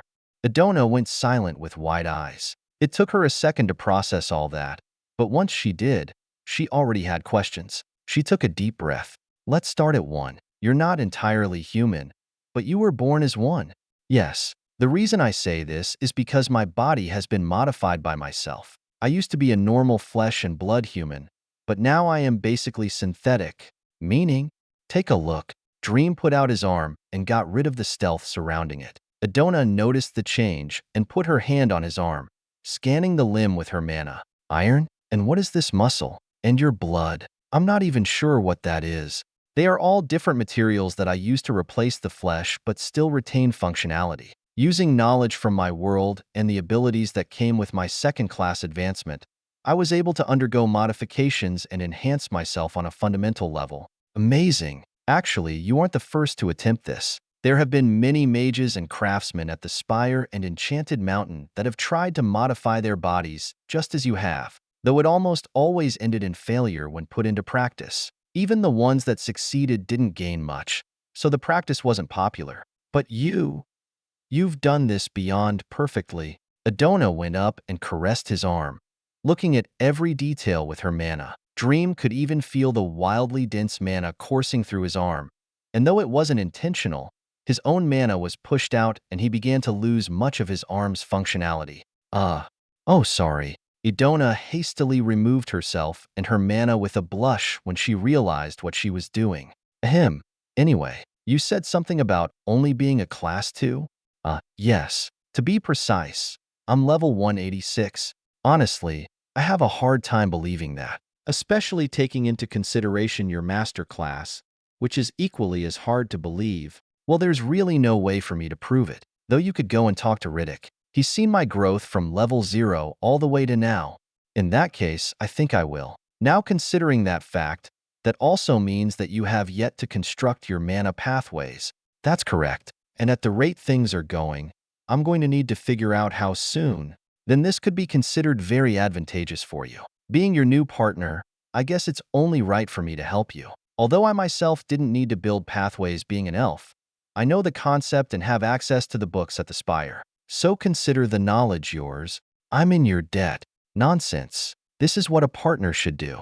Besides, if everything you say really is true, then I could very well be the one coming out on top in this relationship. I mean, I've only heard of having a masterclass at your level. If you play your cards right, I dare say you could become another ruler and lord over the other class 4s with those old monsters.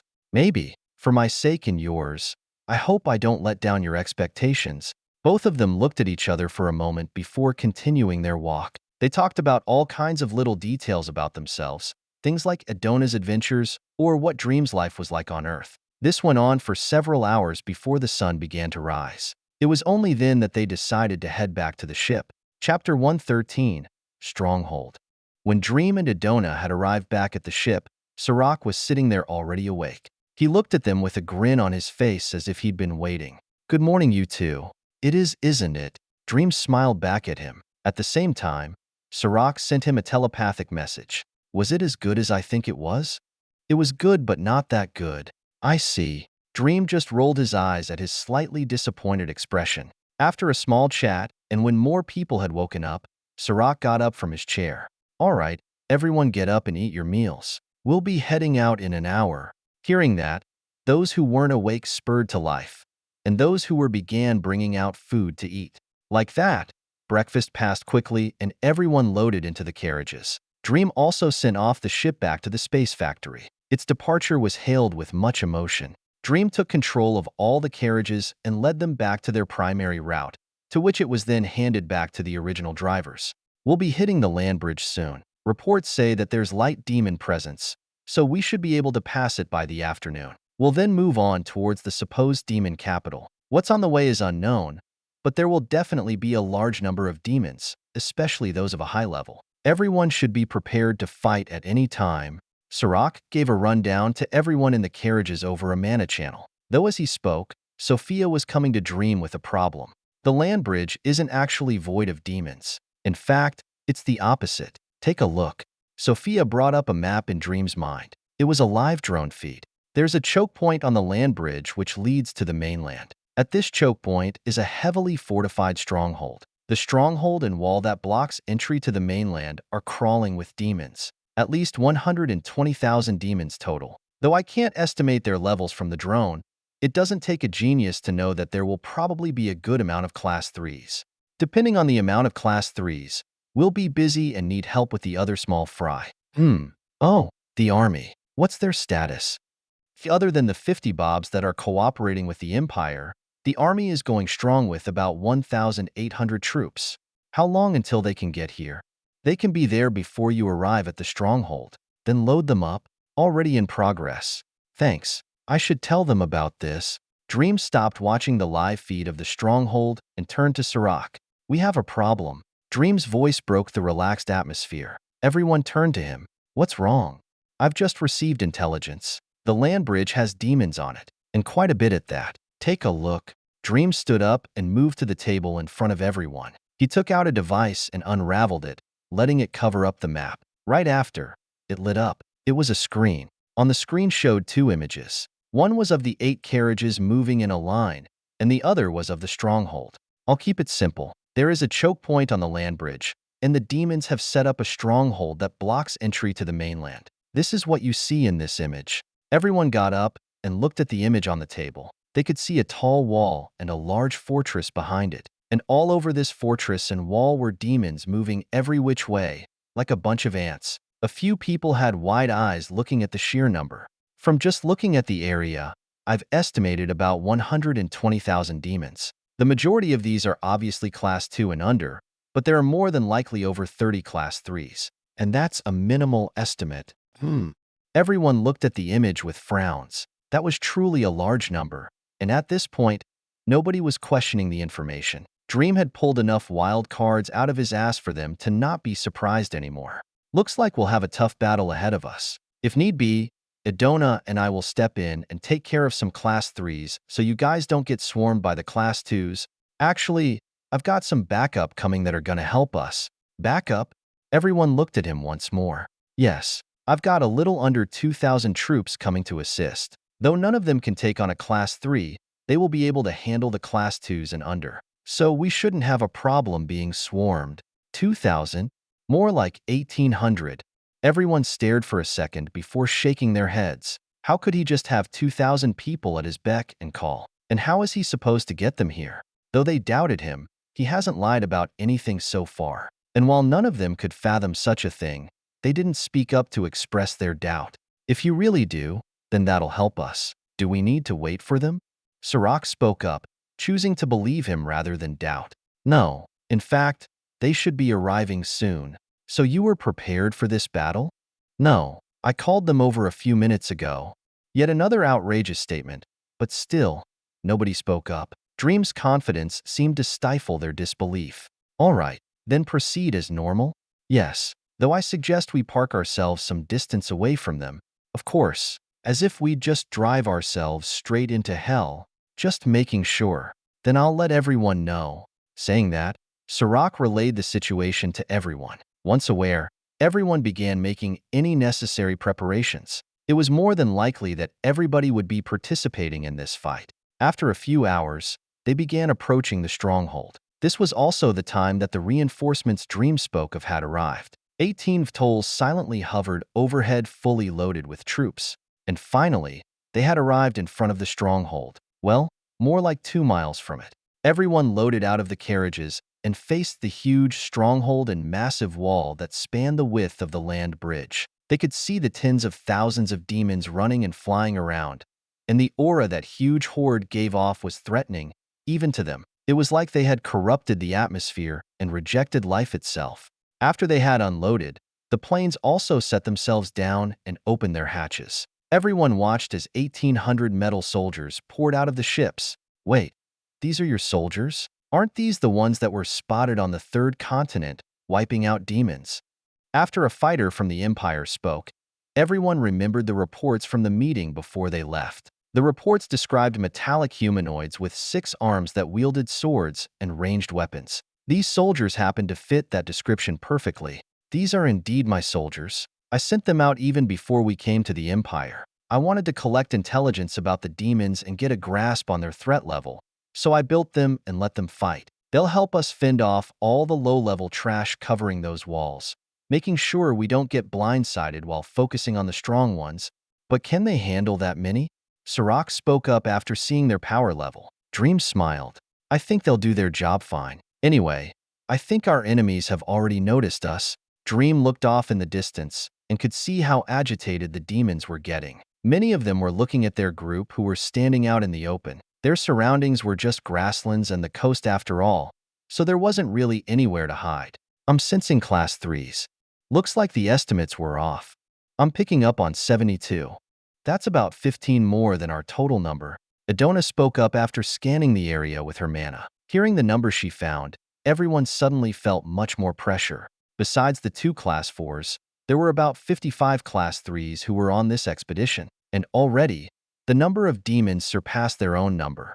I have an idea. Dream spoke up, and everyone turned to him. I have good stealth abilities, and I'm rather fast, so we can have some people take on 2 demons while the rest fight one. While the battle goes on, I'll flow between everyone and pick them off while you guys are distracting them. Generally, we're all individually stronger, so something like that shouldn't be a problem. It wouldn't take long before they match our numbers. Then we'll just assist each other as we kill more and more. I'm just giving an option that doesn't require Class 4 intervention. We'll get more experience that way. What does everyone think? Sarak looked around. After thinking about it for a bit, nobody had a problem and nodded. All right, then we'll do that. Adona and I will be on standby in case anyone gets into a bind. I don't plan to have any casualties under my watch. Understood. Then if there's nothing more, we should start this battle. Dream, how do you plan to send in your troops? Simply. Dream smiled and looked towards the metal troops. When he did, they began to spur to life, equipping their weapons. They got into an orderly cluster in front of everyone and faced the demons. Dream only gave one command. Go ape shit. With that, all the soldiers bent down and transformed into an animal-like form. They then dashed towards the stronghold at high speeds. Screech. demons began screaming at the approaching enemies before launching volleys of magic at them. Fireballs, ice, arrows, and rocks were hurled straight at the robots. Boom. As they made contact, smoke and dust was kicked up. Not even a moment later, though, every soldier continued running out unscathed. Seeing that it didn't work, the demons continued firing volleys. The robots also continued dodging, though, and soon the demons changed tactics and sent out their own fighters to meet head-to-head. Tens of thousands of Class 1s and thousands of Class 2s were sent out through the gates. The screaming red horde ran like mad, and without a care for their lives, straight to the metal soldiers. From everyone's point of view, it was like Dream was trying to dilute an ocean of blood with a single drop of water. These metal soldiers were outmatched and severely overpowered. They might be able to take out a few thousand demons before being overrun. Though they trusted his confidence, this situation seemed a little too unrealistic. But they still watched with expectation, just in case he was right yet again. And when the small, spread-out silver cluster finally clashed with the red horde, only blood was drawn. Shing. Pools of blood were instantly spilled as each soldier decapitated multiple demons each. Immediately after, they all pushed in deeper, as if trying to get themselves surrounded. The robots split up and weaved through the ocean of red at high, unpredictable speeds, taking the heads of every demon that crossed their path. Oh my God! Everyone stood there with wide eyes and slack jaws. They watched as each robot danced around with their 6 swords, using every one with grace and precision. They were fast, flexible, sharp, and they cut through flesh and bone like they were harvesting crops. Not a single second was wasted as they moved from one area to another like clockwork, taking hundreds and thousands with them along the way. At this rate, there won't be any small fry left when we move in. You jinxed it. Although they loved watching the deadly dance the robots performed, there was always someone to crash the party. Though it wasn't like they could expect the demons not to notice thousands of their kind being slaughtered and not take action. 40 Class 3 demons mounted the wall and overlooked the silver soldier annihilating their force. Though they didn't make a move yet, as they had also noticed the force 2 miles away. The time is now. All of you head out. If you can kill some of them before the other 30 come out, then all the better. Just don't get caught off guard. In fact, everyone except Dream can partner up as you head in. Got it? Yes. Then head out. Yeet. Dream was the first to react and disappear from everyone's view. And with him as the signal, everyone else also dashed out. The Class 3 demons saw this, but they didn't decide to move. They instead stayed put and let their enemy come to them. Crafty, but how will you like it when I destroy your wall? Dream saw this and moved in. He flew ahead and got close to the wall before spreading out his mana. Rumble. The wall that the demons were on suddenly started shaking. Moments later, the wood and rock wall exploded. Boom. Easily 300 meters of wall was obliterated, and the demons on top came falling down. Though this obviously wouldn't cause them damage, it would put them on a level playing field. The mages and fighters saw this and smiled before increasing their speed. Soon, they bypassed the small fry and clashed. Bang!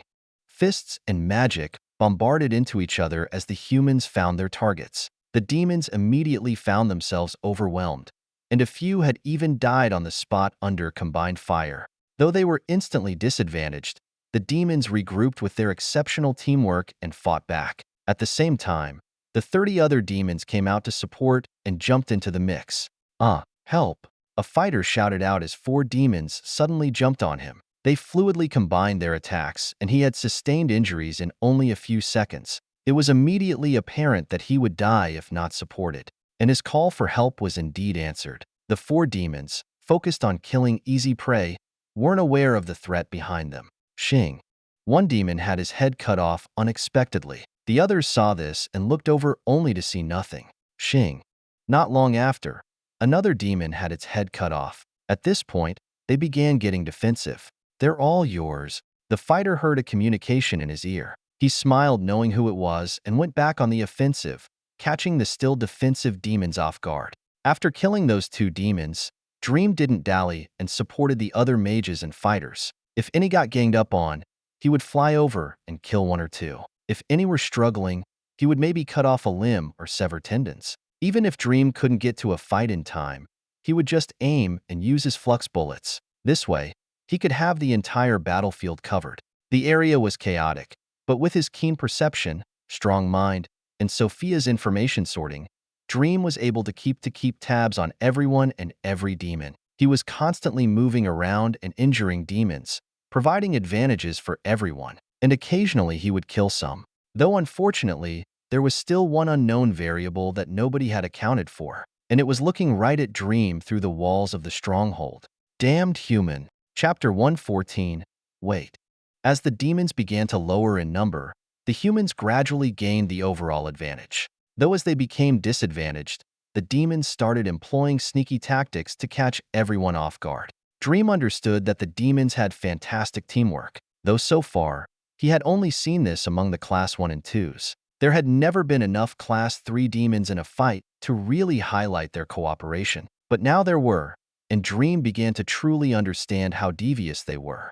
At this point, each human had one demon to fight. But at random intervals, a group of demons would suddenly turn their attention to a single human and attack. They would just stop facing their human and all turn to a predetermined target near them to do a blitz, trying to kill them in one go before going back to their previous targets. And if Dream didn't have the reactions, they would have already lost over 15 people. But fortunately he did, and every blitz the demons did was thwarted by this unknown guardian, whether it was through bullets or sword. Though this didn't mean that they were completely safe. There were more than a few fighters and mages that had been injured under these attacks. In fact, about 9 people had already retreated being heavily injured. So while the humans had the advantage, it never became overwhelming. But even this advantage was about to soon be overturned. Dream hovered above the battlefield, constantly keeping an eye on everything. He had already partially equipped Egis around his arms to allow shooting as well as to use a blade if he could. Although he had to keep track of many different battles at once, it was never that difficult. In fact, this could be considered incredibly easy considering the crafting that he's done, which required far more concentration. So he was relatively relaxed as he moved around. But as he was moving around, he suddenly felt goosebumps all over his body. Class 4. Dream's perception instantly sped up to its highest level. Everything around him began moving in super slow motion. Even his own body movements were slow, but he couldn't say the same for the thing behind him. Dream could sense an incredibly powerful signature rapidly closing distance, coming straight to him. Not even worrying about turning around, he sent his muscles into overdrive, flooded his body with mana, and Egis began to solidify however he could. But it wasn't fast enough. Making one last resolution, Dream took items out from his inventory as fast as he could. They were spheres, and they were loaded with huge amounts of mana. These were some of the bombs he created. Though they weren't nuclear, they were still able to deal devastating damage. But even taking things out of his inventory required agility, and he was only able to get out 3. Shit. Boom. Splat. A huge hammer came hurtling towards him and landed flat on his back. Powerful shockwaves were released as his torso was separated from the rest of his body. Dream, who was now in 3 pieces, began to fall to the ground.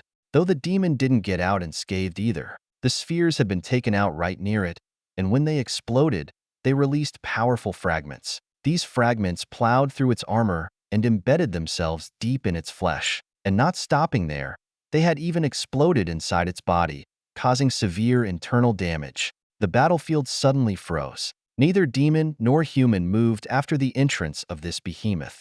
All the other Class 3 fighters and mages looked at Dream, then the demon which had blown him up like a balloon. This demon was at least 8 feet tall, and covering its whole body was heavy and thick armor. It wielded a massive hammer and a tower shield able to cover its whole body, and the horns on its head formed themselves into some kind of crown, making the demon look like an unholy paladin. Dream!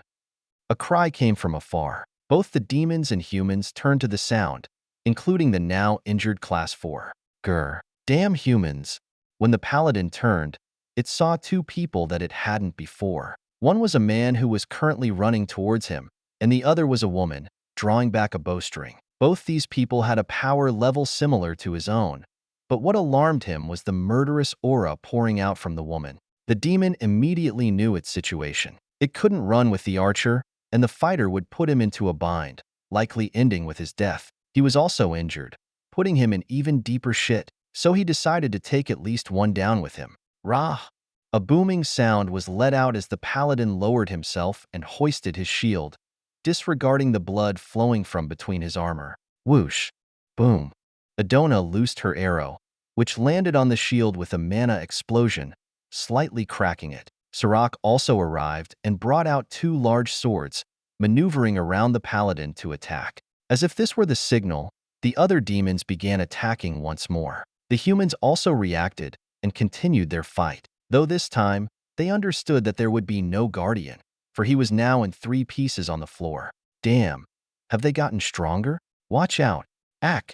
Although they had the advantage before, for some reason the Class 3 demons had gotten a bit stronger and were able to close the individual power difference. And along with their teamwork, the humans were immediately put on the defensive and forced to play any card they had to somehow win their fights. Even the injured people who had retreated hurriedly headed back to support however they could. This was also when Riddick began to shine, dumping his mana into his highly destructive spells. Under the combined assault of 2 human Class 4s, the paladin wasn't able to put up much of a fight. Sarak would always circle around to his back, forcing the paladin to expose himself. He would either take hits from an arrow or a sword, not to mention how the paladin was slower than both of them, and the 2 humans steadily brought him down in only 10 minutes. Grah, damn yo dash, slice. Sarak sliced the head off the paladin, gaining experience, though he didn't dare dally and instantly dashed over to the other battlefield, obliterating the remaining Class 3 demons. Soon, every demon that had once held the stronghold was killed, including the Class 1 and 2s. Dream, where is he? Dream. Idona came sprinting over to the group that was surrounding the body. When she pushed through, she found that the pair of legs, mush of flesh, and head had come together and were enveloped by a metallic liquid. Please do not interfere. Ow, what the hell? A mage who had gone up to Dream's body was poked by the liquid metal. Everyone saw this and was baffled. Was that thing seriously rejecting a healer? What is that? Who are you? Idona walked over and bent down to the metal-covered body. I am Egis, Dream's armor. Please do not interfere. Magus Idona. Dream is currently attempting to heal. What do you mean attempting?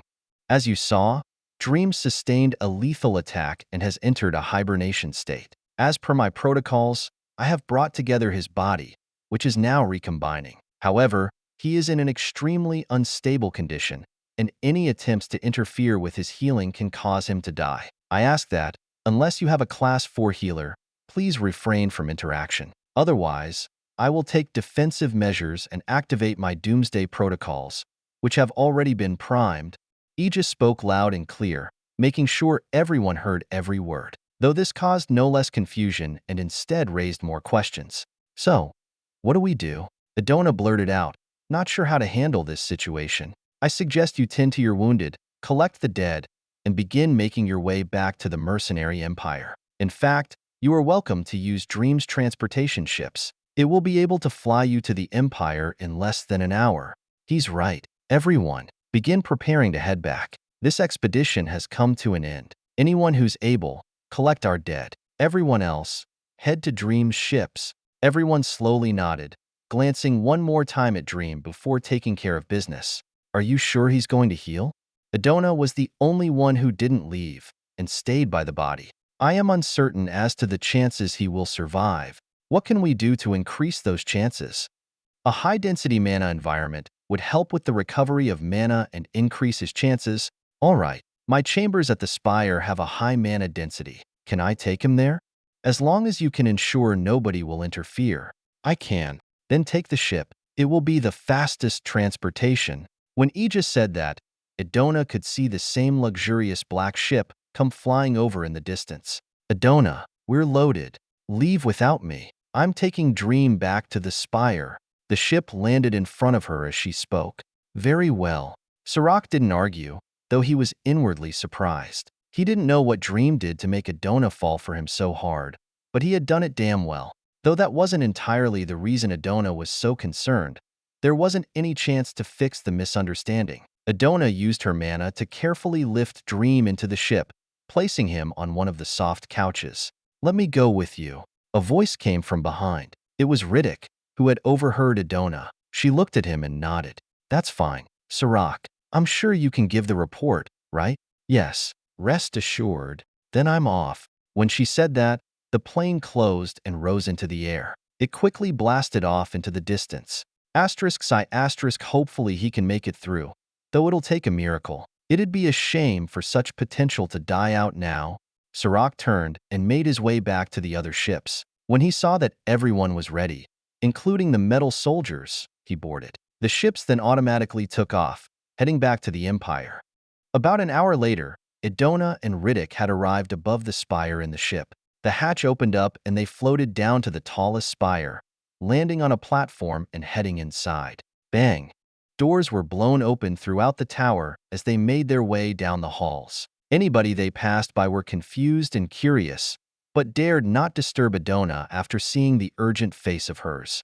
Soon, they arrived at a final set of doors. Idona wasted no time and barged into her own chambers. The chambers were large, as befitting a Class 4. Riddick saw all the bookshelves, enchantments, and expensive items strewn in abundance around the area and couldn't help but feel a little envious. His own chambers were puny compared to hers. When she walked in, Idona turned and made her way to another room. The door to this room was metal, and she placed her hand on it when she approached. The door lit up brightly before automatically opening. She then turned to Riddick. I'll go in alone. The thing said he needs a high mana density environment, so I'm gonna give him that. All right, I'll wait out here.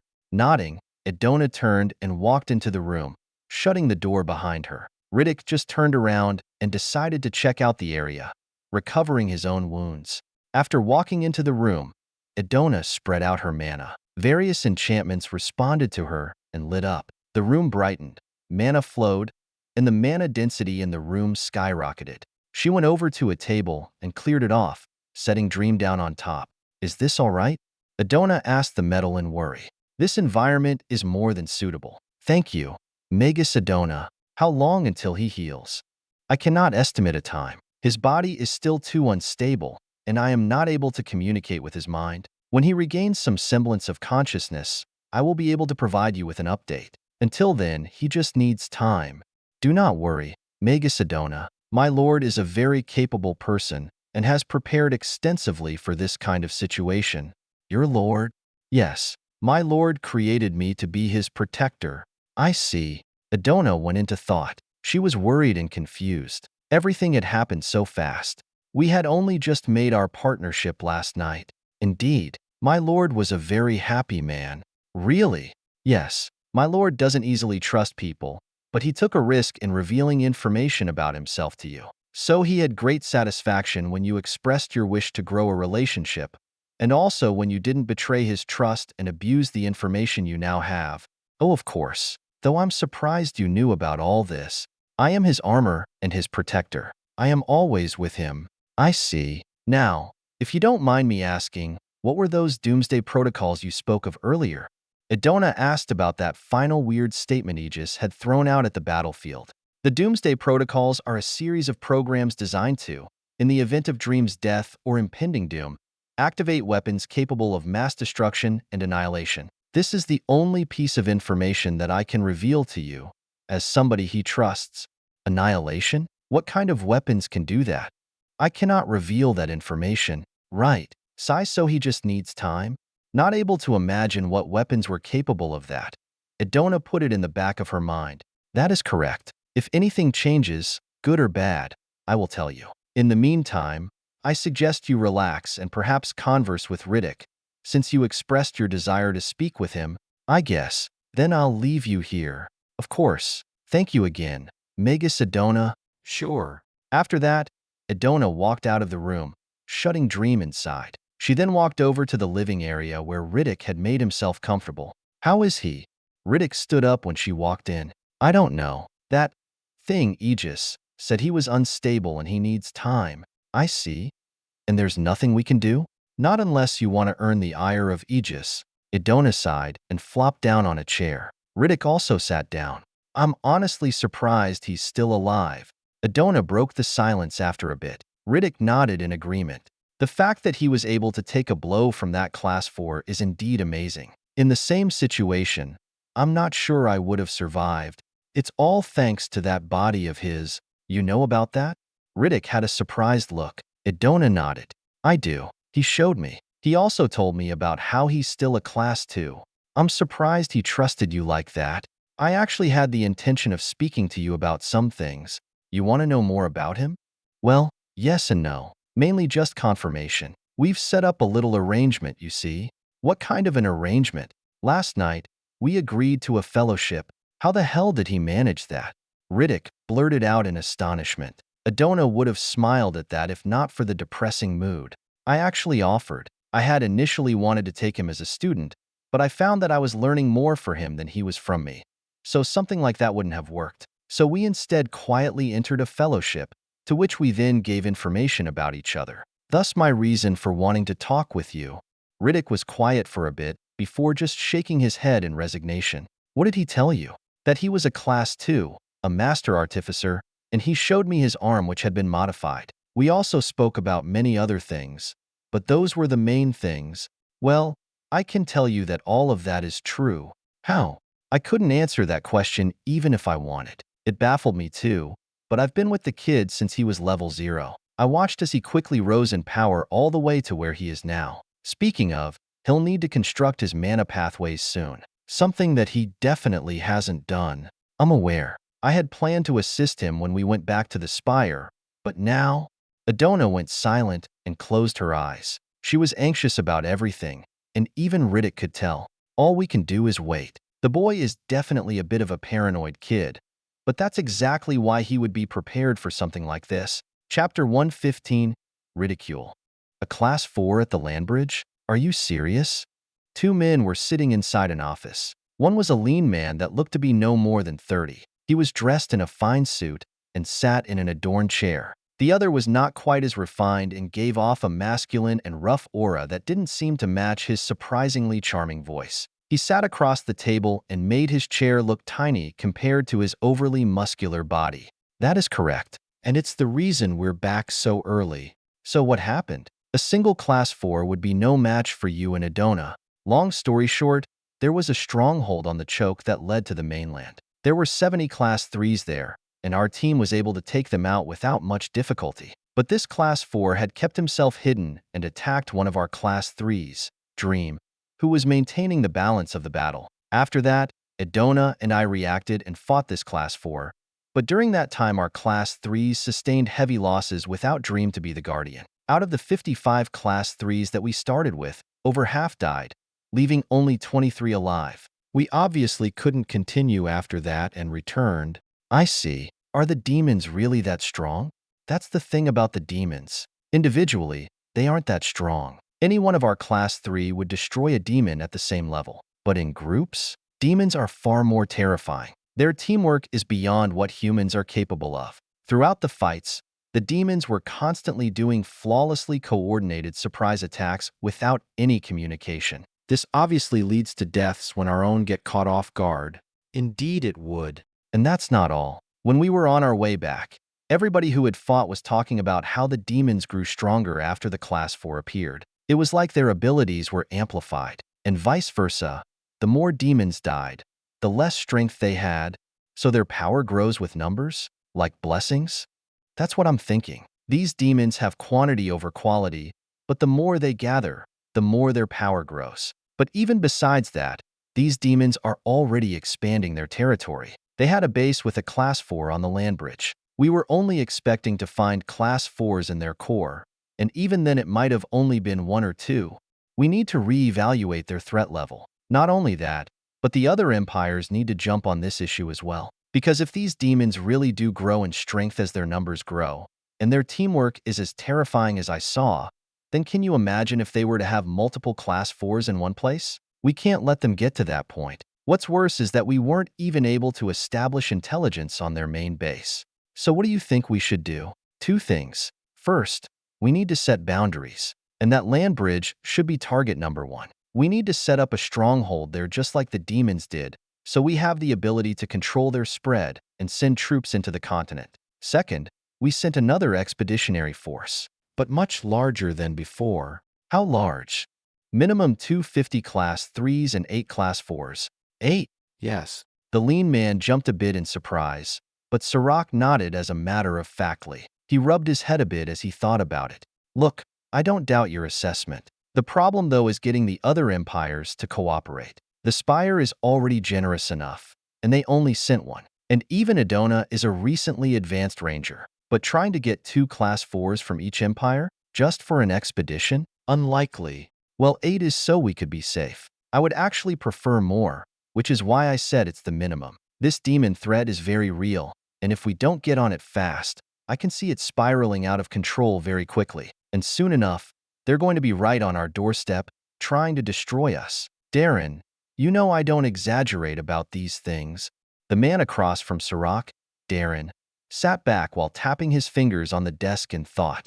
I know, Sarak, but you're advocating for a large-scale siege on an unknown enemy who we don't have hardly any intelligence on and want to rope in the other empires.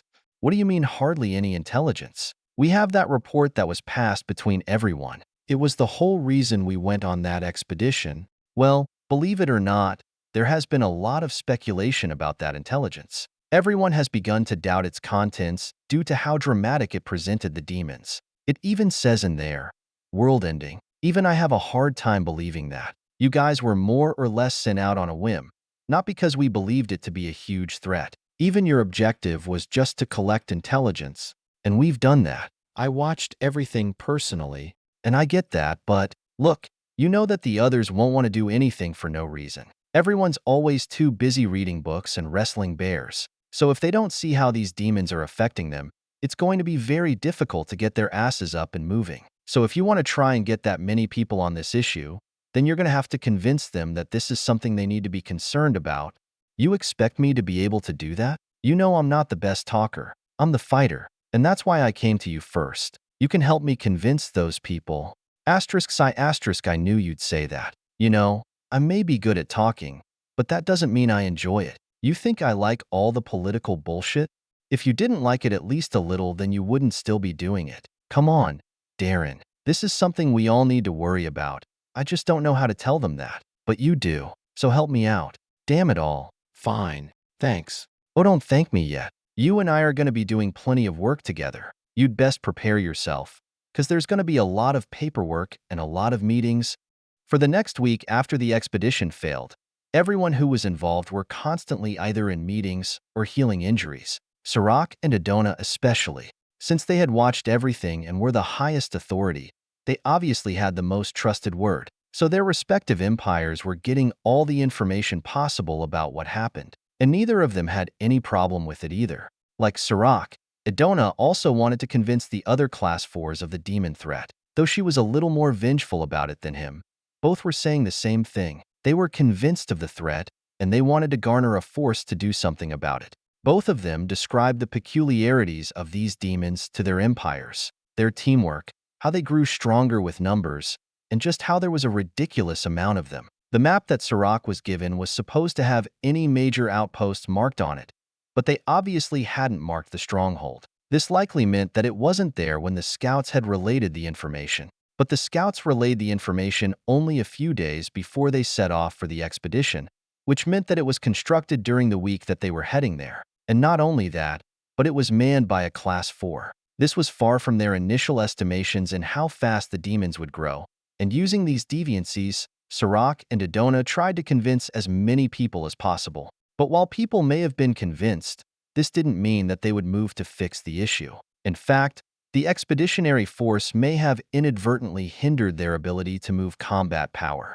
Since they had cleared a huge amount of forces on their way to the land bridge, there were no more attacks that the Empire had to worry about. They could also pull back troops and recuperate, which they indeed did. While this may seem good, the lack of enemies on their doorstep and the fact that troops had just relaxed made it so that nobody wanted to send them right back out. It contrasted the urgency that Sarak and Adona were trying to convey and made it harder for them to argue.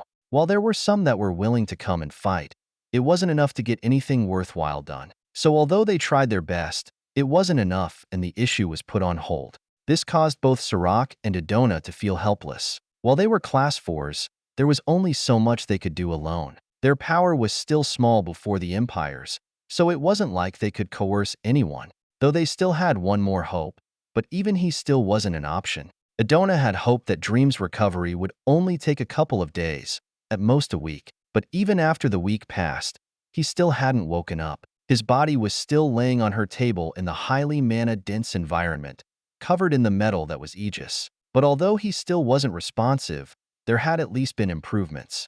For one, Egis told her that Dream's body had reconstructed itself, with his assistance, of course. And while she had thought that meant he was okay, Egis burned her hopes after he said that it was merely his body doing its job. Dream still hadn't communicated with him in any way, and the only reason that Egis didn't consider Dream dead was because he basically wasn't allowed to. This actually caused Adona to almost consider it hopeless. Egis wouldn't give up, no matter how long it took, but that was because he was built that way. Adona knew how to look at the situation objectively, though, and the fact that Egis, by all forms of the word, actually did consider Dream dead caused her to believe that this was all for nothing. Even she couldn't feel any aura coming from Dream. And around the 9th day since the expedition failure, Riddick had come to her with more bad news. Though he left out many details, he spoke about a familiar that Dream made a connection with. And while this familiar wasn't exactly nearby, there had always been a connection between them. But supposedly, this connection had disappeared on the day he got attacked. Adona was no stranger to familiars, and the like as an elf. She knew that a connection could either be broken voluntarily by both parties or one would die, also resulting in a broken connection. And hearing how this familiar had lost the connection, she had come very close to declaring Dream dead. That was if not for one peculiarity. Adona was never able to put Dream into her inventory. If he were a corpse and not living, then like every other corpse, she would be able to put him into her inventory. When something died, it was then just material shaped like a body. The only reason people couldn't put something in their inventory was if their inventory wasn't big enough, or if it was a living being. And her inventory was definitely big enough to fit Dream, so that only meant that Dream was still living. But this went against everything she observed. She couldn't sense him, any connections he had were broken, and he obviously never communicated with anything or anyone. He should be dead, but he wasn't. So she didn't give up hope and just kept waiting.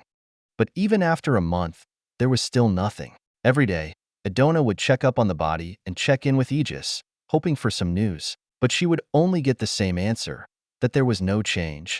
Every day, she would also try putting Dream into her inventory, but it also never worked. So she just kept patient. Though today was the first day that Adona didn't check in with the body, and that was because of a meeting she attended. There have been reports of 2 Class 4 demons sieging a kingdom within the territory of the Mercenary Empire. When this event was announced, it not only caused waves in the Spire, but every other empire. Everyone who heard the news immediately focused their attention on it. Something this bad hadn't happened for who knows how long. Kingdoms don't just get wiped out of existence easily. Even if there were monster attacks, those kingdoms under the empires are helmed by Class 4s. But even this Class 4 died, and the entire population was killed without exception. Such a massacre had never been seen before, and it caused everyone to panic. And so, something was going to be done about it. Along with the news came a notice that 3 Class 4s were going to be recruited to hunt down this duo that was currently occupying the kingdom. A force was also going to be amassed to clear the tens of thousands of lesser demons there as well. Although it was grave news, Sarak and Adona, who had been fighting for a reaction over the demons, were more happy than aggrieved. They were finally getting the concern and urgency necessary, though they did something that came as a shock to the community. When the notice came out to recruit 3 Class 4s, they had been the first to be recommended since they had experience. But both turned it down, refusing to fight. Not only did this shock the others, but it brought along waves of ridicule and scorn. They were refusing to avenge the several 100,000 people living there, and everybody was obviously displeased. But they actually had a plan by doing this. When they got the notice, both Sarak and Adona had met up and discussed what to do. And after discussing, they came to this conclusion. But the reason was not out of spite, but because they needed more support. After they had fought the demons directly, they were finally able to understand their threat. But nobody else had fought them, and they had a hard time realizing their threat because of that. So if they wanted more people to understand, then they would have to get more people to fight the demons. And this was a perfect opportunity. If they had taken the recruitment, then it would be them +1. That one person would more than likely understand after that battle, and it would be another voice on their side. But they didn't only want one, they wanted as many as possible. So by rejecting the recruitment, there would be 3 fresh people to go and have that fight, thereby understanding their side. For this, they were willing to take on the ridicule and hate. It was for the greater good. And since when did they need to concern themselves with any bad-mouthing? They were Class 4s at the top of the world. Nothing would come of a bit of bad press. Chapter 116 Pain. A week after the recruitment notice was sent out, the 3 Class 4s and thousands of troops were prepared and sent out to retake the kingdom. Meanwhile, Sarak and Adona just sat back and waited for the news. They had plans to talk to the ones who fought in order to get their opinion. If all went well, they would have additional backers. And so the battle took place. The army of 3 Class 4s, 150 Class 3s, and 15,000 Class 2s marched to the kingdom and launched an attack. The battle was bloody, hard-fought, and although they went in strong and confident, all of that was tossed out the window in only the first few minutes. And by the end, the battle could hardly be considered a success. Although the Class 4 demons were successfully killed in a smooth and advantageous battle, it was the opposite for the other forces. Upon making contact with the demons, the humans were instantly pushed on the defensive and into a fight for their lives. The most crushing thing about the battle was that the demons on the Class 2, and especially Class 1 level, severely outnumbered the human forces. Even on the Class 3 level, the demons matched up. And so, with the demons whose specialty was teamwork, the humans were totally and ultimately wiped out.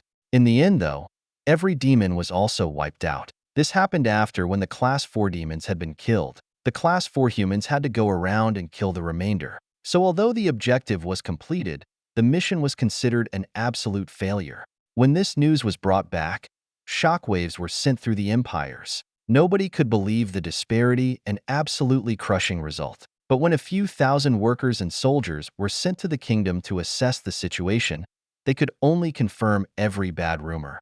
And the issue was, nobody had anyone else to blame. They couldn't blame Sarak and Adona since the other Class 4s had succeeded. Them being there wouldn't have made a difference. So they could only realize that the demons were a massive threat, and not just to the Class 4s, but to the populations.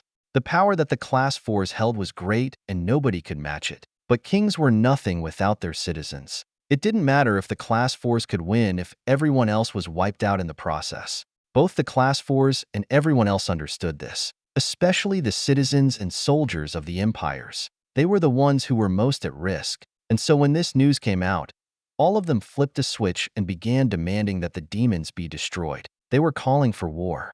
Not only were they calling for war, but they elevated the reputation of Sarak and Adona, using them as examples as to why the empires failed. They talked about how the empires never listened to them, and that led to an entire kingdom being wiped out. If they had listened, then something like this would have never happened. And while this may have been hypocritical and baseless, they didn't care. All the people wanted was for their most powerful to go out and do something. This included everyone up to Class 3. Since everyone below Class 4 was at risk, they all banded together to force them to move. In addition, the 3 Class 4s who had fought at the kingdom had changed their view exactly as Sarak and Adona wanted. All 3 had described the demon threat in detail, saying the same things that Sarak and Adona had. It was almost like it was planned out beforehand. But this time, they had no room to not believe them. And finally, they were taken seriously. But before anything could happen, certain intelligence needed to be established. If they were really going to fight the demons, then they needed to know about this enemy. For this, they went back and referenced the very first piece of intelligence that started this whole thing. They also brought out the man who this intelligence came from, Riddick.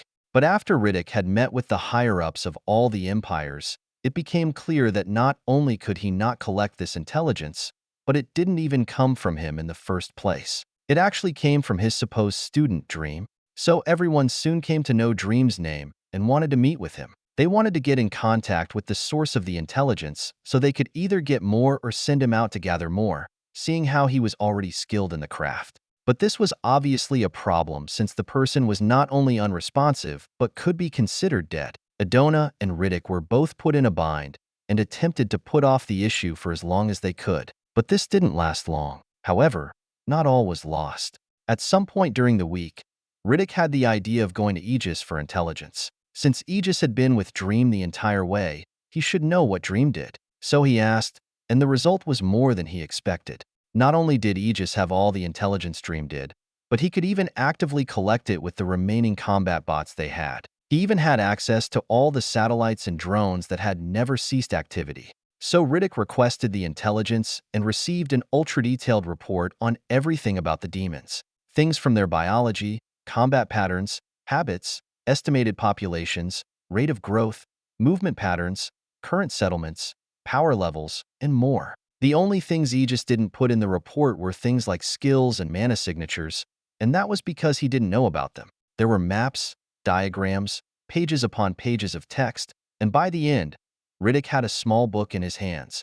After going through the report, Idona and Riddick were stunned. They wouldn't be able to collect this information if given a decade, but Dream was able to give it to them all in minutes. Although it was good information, something like this wouldn't be able to be passed around the empires. Not only could they barely understand that information, but it was a bit too extensive. So, taking some time, Idona and Riddick went through it all and put it through a filter, cutting it down from a book to a couple dozen pages. When it was compiled, they released it under Dream's name. This was a month and 2 weeks after the expedition failure. And after reading the report, the empires were both shocked and excited. They were shocked because, although it had gone through a filter, the information was still extremely detailed and gave them basically everything they wanted to know about the demons. It was like having an open book about your enemies and everything they were doing. But although this gave them everything they wanted, they finally began to understand how dire the situation was. The info was detailed, but it basically told them how screwed they were. Just the population estimates of the demons were despair-inducing. And after reading their habits and combat patterns, the report painted a very grim picture. The mountain that was the demons seemed insurmountable, and it caused panic throughout the empire's upper echelons. Though this was the best reaction, and it was finally enough to make everyone move. So they did, and every empire along with all their kingdoms and cities went into a wartime state. They were finally preparing. In order to tackle this threat, every empire needed to cooperate. So in order to establish a timeline and how they would cooperate, they set a date for a grand meeting between all the upper echelons and citizen representatives of the empires. A meeting of this scale hadn't been seen, well, ever. And since it was so massive, everyone was paying attention to it. The date was marked on everyone's calendars. Not only was this meeting popular because of its scale, but also because of the absurd combat power of everyone attending. This meeting was going to have nearly every class 4 that the human race could produce. Even the neutral class 4s were asked to attend. Not only that, but every major political leader was also going to be there, and these people were almost entirely class 3s. In short, for the length of the meeting, that place would be both the safest and most dangerous place in the world.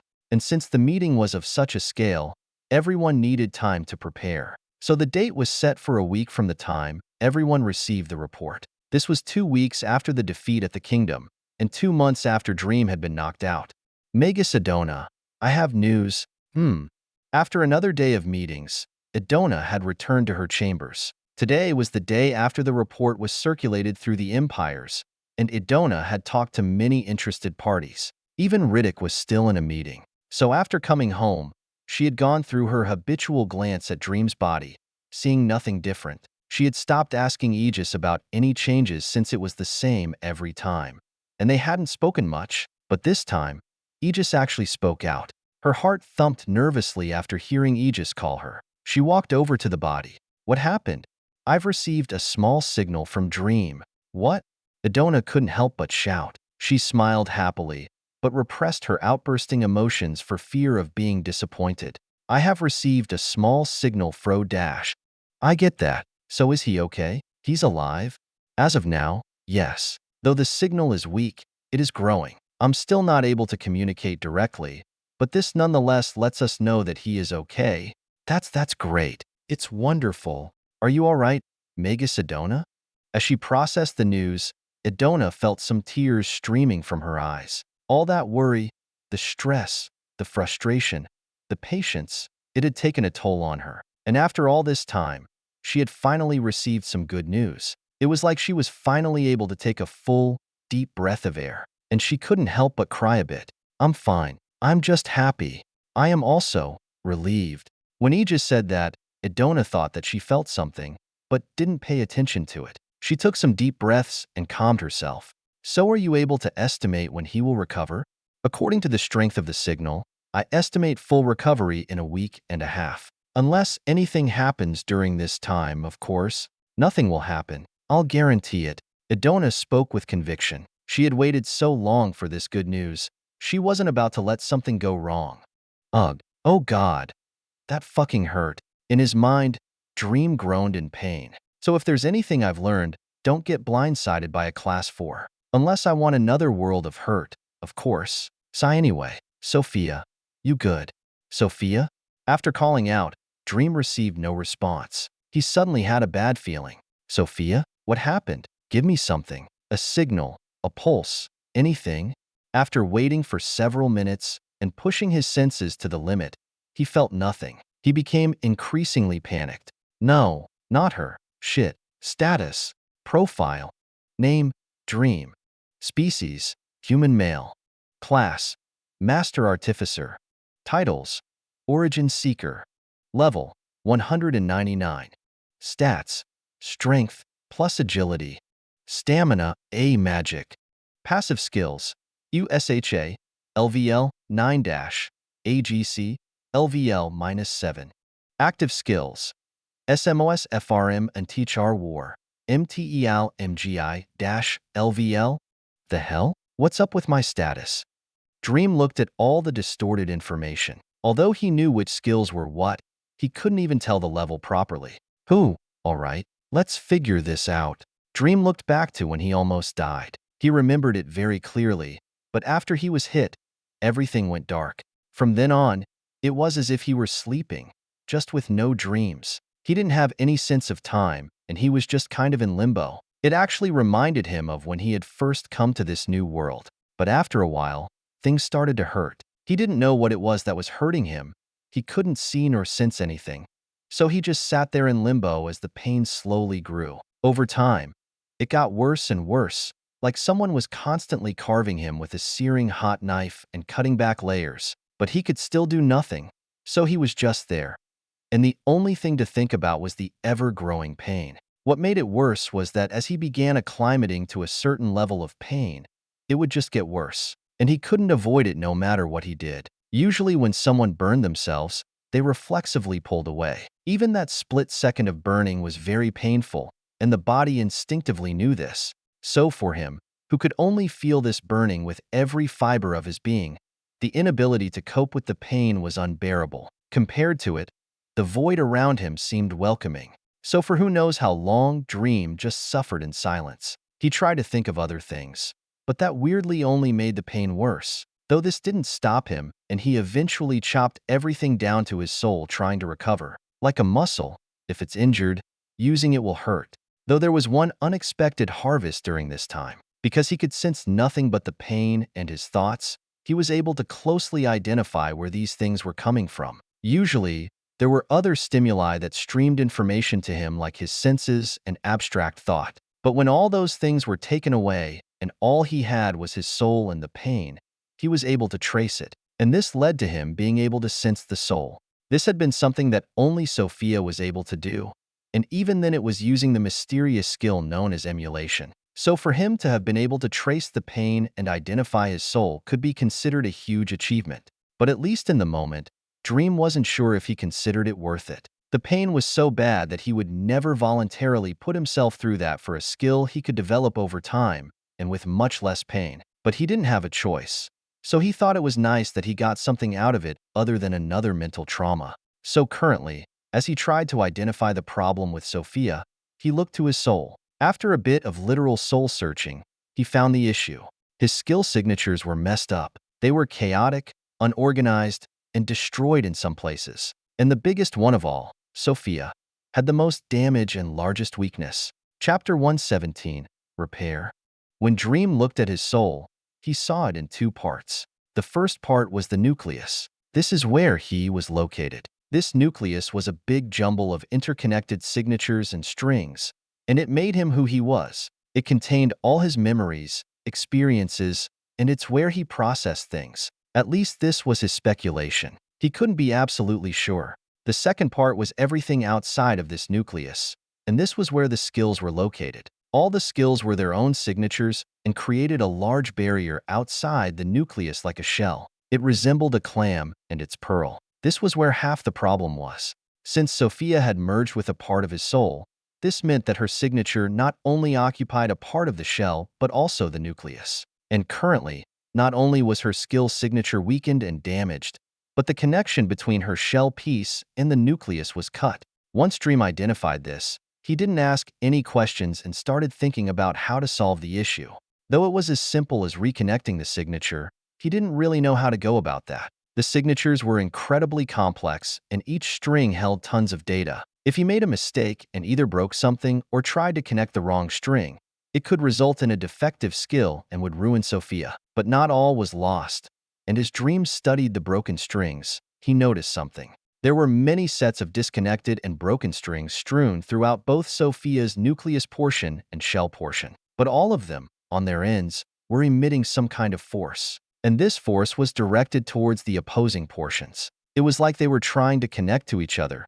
They just lacked the power to do so. So Dream targeted these strings first. He directed his influence over to Sophia's nucleus portion and began sifting through the strings.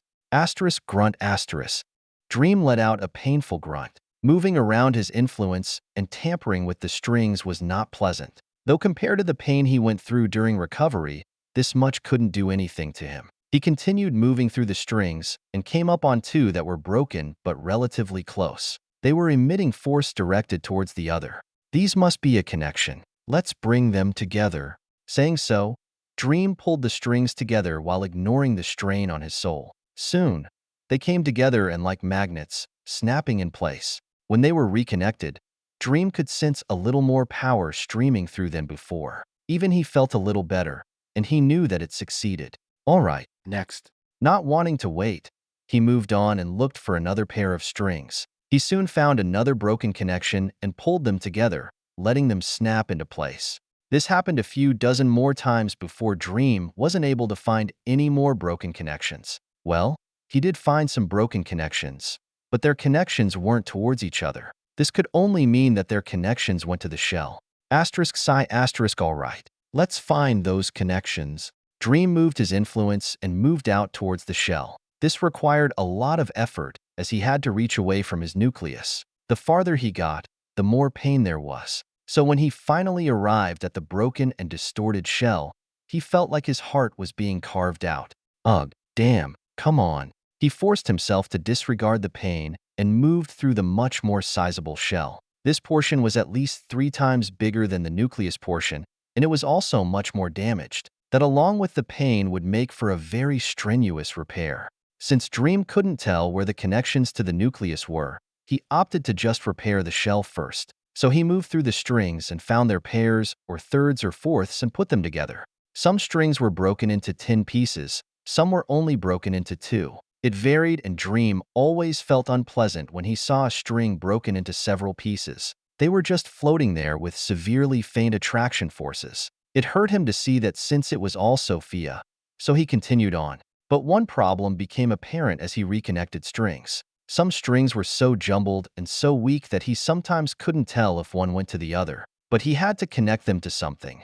And when he went to go connect one particular piece to another, he was able to tell that something was wrong. That feels wrong. Dream could feel how those connections weren't supposed to go together. Data couldn't stream properly, and he didn't get the same refreshing feeling as with the others. So knowing his mistake, he went to go break the connection, though this brought along its own consequence. Snap. Arg. When the string was broken, Dream felt another world of pain. He yelled out to nobody for a while before everything went back to its normal pain level. Huh, ow. Dream moaned in agony as he carefully made a different connection. This time it worked, and the small, refreshing feeling alleviated a tiny bit of hurt. So he moved on to the next string and made a connection. But this one was incorrect as well. Shit, fine, just break it. Snap. OWWW. Making another mistake, Dream was given another pain wave. When it was over, he gritted his teeth and kept moving. Although this scene repeated itself several dozen more times, he was able to make lots of progress and made several hundred connections. Compared to before, the shell looked more like a smooth highway instead of a shattered circuit board. But this came at a price. If Dream still had a bit energy before, now he didn't. He felt extremely weak, and the pain only worsened it. He felt like he could vomit, but there was obviously nowhere to release that horrible feeling. But despite this, he kept pushing through. This was for Sophia, and the shell was almost put back together. Dream came to the last connection, and using his last bits of fuel, forced the connections together in a jerk. When he did, the entire shell seemed to light up. Power began gathering within and strengthened the highway greatly. But even after that, Dream couldn't sense Sophia, and since he no longer had the energy to keep himself out by the shells, he was forced back into his nucleus where he fell unconscious once more. After recovering a certain amount, Dream woke back up in the same void as before. He felt much better, so he immediately went back and assessed what needed to be done to fix Sophia, though it didn't take him long to figure it out. As he was fixing the shell, there were indeed some open ends to the strings, and these open ends were the same amount as the open ends on Sophia's nucleus portion. This meant he needed to connect the ends, bridging the gap between the shell and nucleus. So Dream moved his influence over to Sophia's nucleus portion and grabbed a string. He knew he wouldn't be able to do them all at once, so he chose one and pulled the string over to the shell. Grunt. Dream let out another pain noise as he pulled the string. Like before, he felt more burning the more he traveled outside the nucleus. And on top of that, pulling the string caused it as well. But he had the energy, so he forced himself out and made his way over. But as he suddenly traveled halfway across the gap, the pain increased exponentially. Ah, shit. Feeling that literal soul-tearing sensation, Dream stopped himself and went back. The pain died down when he did. Oh, damn. There's no way I'm forcing myself over there. Dream shivered as the pain died down to its normal level. He almost wanted to cry after that. It was on a whole other level, and something like that was telling him that he shouldn't do what he did. So he thought of another way, a less painful way. He looked across the gap to the other strings he needed to connect to. I need to pull them over here, but I can't reach it, or can I? Dream looked across and began extending himself. It wasn't exactly like reaching out his arm, but that's how he thought of it. He reached out as far as he could before he couldn't anymore. At least, as far as he could without feeling any discomfort. If I go farther than this, it's gonna hurt. But probably not as much as pulling this string over there. I guess that's my only option. But then I gotta find the corresponding string. Sigh, this is gonna suck. Dream stopped thinking about it. If he began overthinking, he wouldn't get it done. So he just looked towards his goal and began reaching farther than his limit. Ha, arg. Dream took deep breaths as he extended out his influence. His reach gradually lengthened and crossed the gap. But as it lengthened, the stress kept piling on, as if it weren't already enough. He was receiving pressure from pulling a string, moving away from the nucleus, and now reaching out. At a certain point, he couldn't help but yell out in frustration, wondering why everything was so damn painful. But he eventually was able to reach across and grab a string. He quickly pulled the string over and connected it to the string from the nucleus. Shit, no match. As Dream felt the incompatible connection, he suddenly felt a wave of anger overtake him. And without thinking, he just cut the connection. Snap. And a blinding wave of pain hit him. He couldn't even yell and just took it. The stimulation seemed to overload his soul, and for a small period of time, he couldn't even think properly. But as he was about to lose himself, an external force came in and stabilized his mind, returning him to his normal state. What the hell was that? Dream, who had thought he was going to die, suddenly felt very good. The pain from before seemed like only a memory, unlike the traumatizing experience that he knew it just was. Whatever. Let's continue. Happy about the unexpected rejuvenation, Dream returned to connecting strings. But this time, instead of randomly hoping for the best, he pulled over every string from the nucleus and every string from the shell. The amount of effort this took was many times greater, as was the stress caused by it. But he would only have to do this once. And so after some screaming and pulling, he brought the bundles of connections over to each other. All right, you go here, and you go here. Sensing the forces being exchanged by the strings, he was able to identify which strings connected to each other. And with each proper connection that he made, he felt a wave of information and refreshment hit him. Sophia. Dream. Not yet. I'm not done yet. Dream didn't get excited. He was running out of energy, and he still needed to make more connections.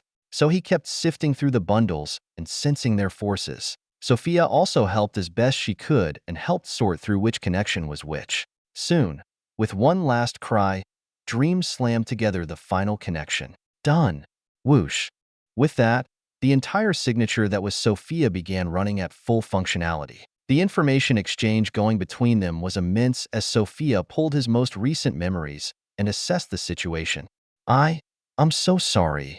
As Sophia went through his memories, a wave of sorrow hit her. On the contrary, though, as Dream went through her memories, he became angry. You were really going to destroy yourself? The information Dream received was of the final moments before the blackout. Sophia had gone through an absurd amount of time and processing as she devised ways to protect Dream's soul against the crushing wave of mana from that Class 4.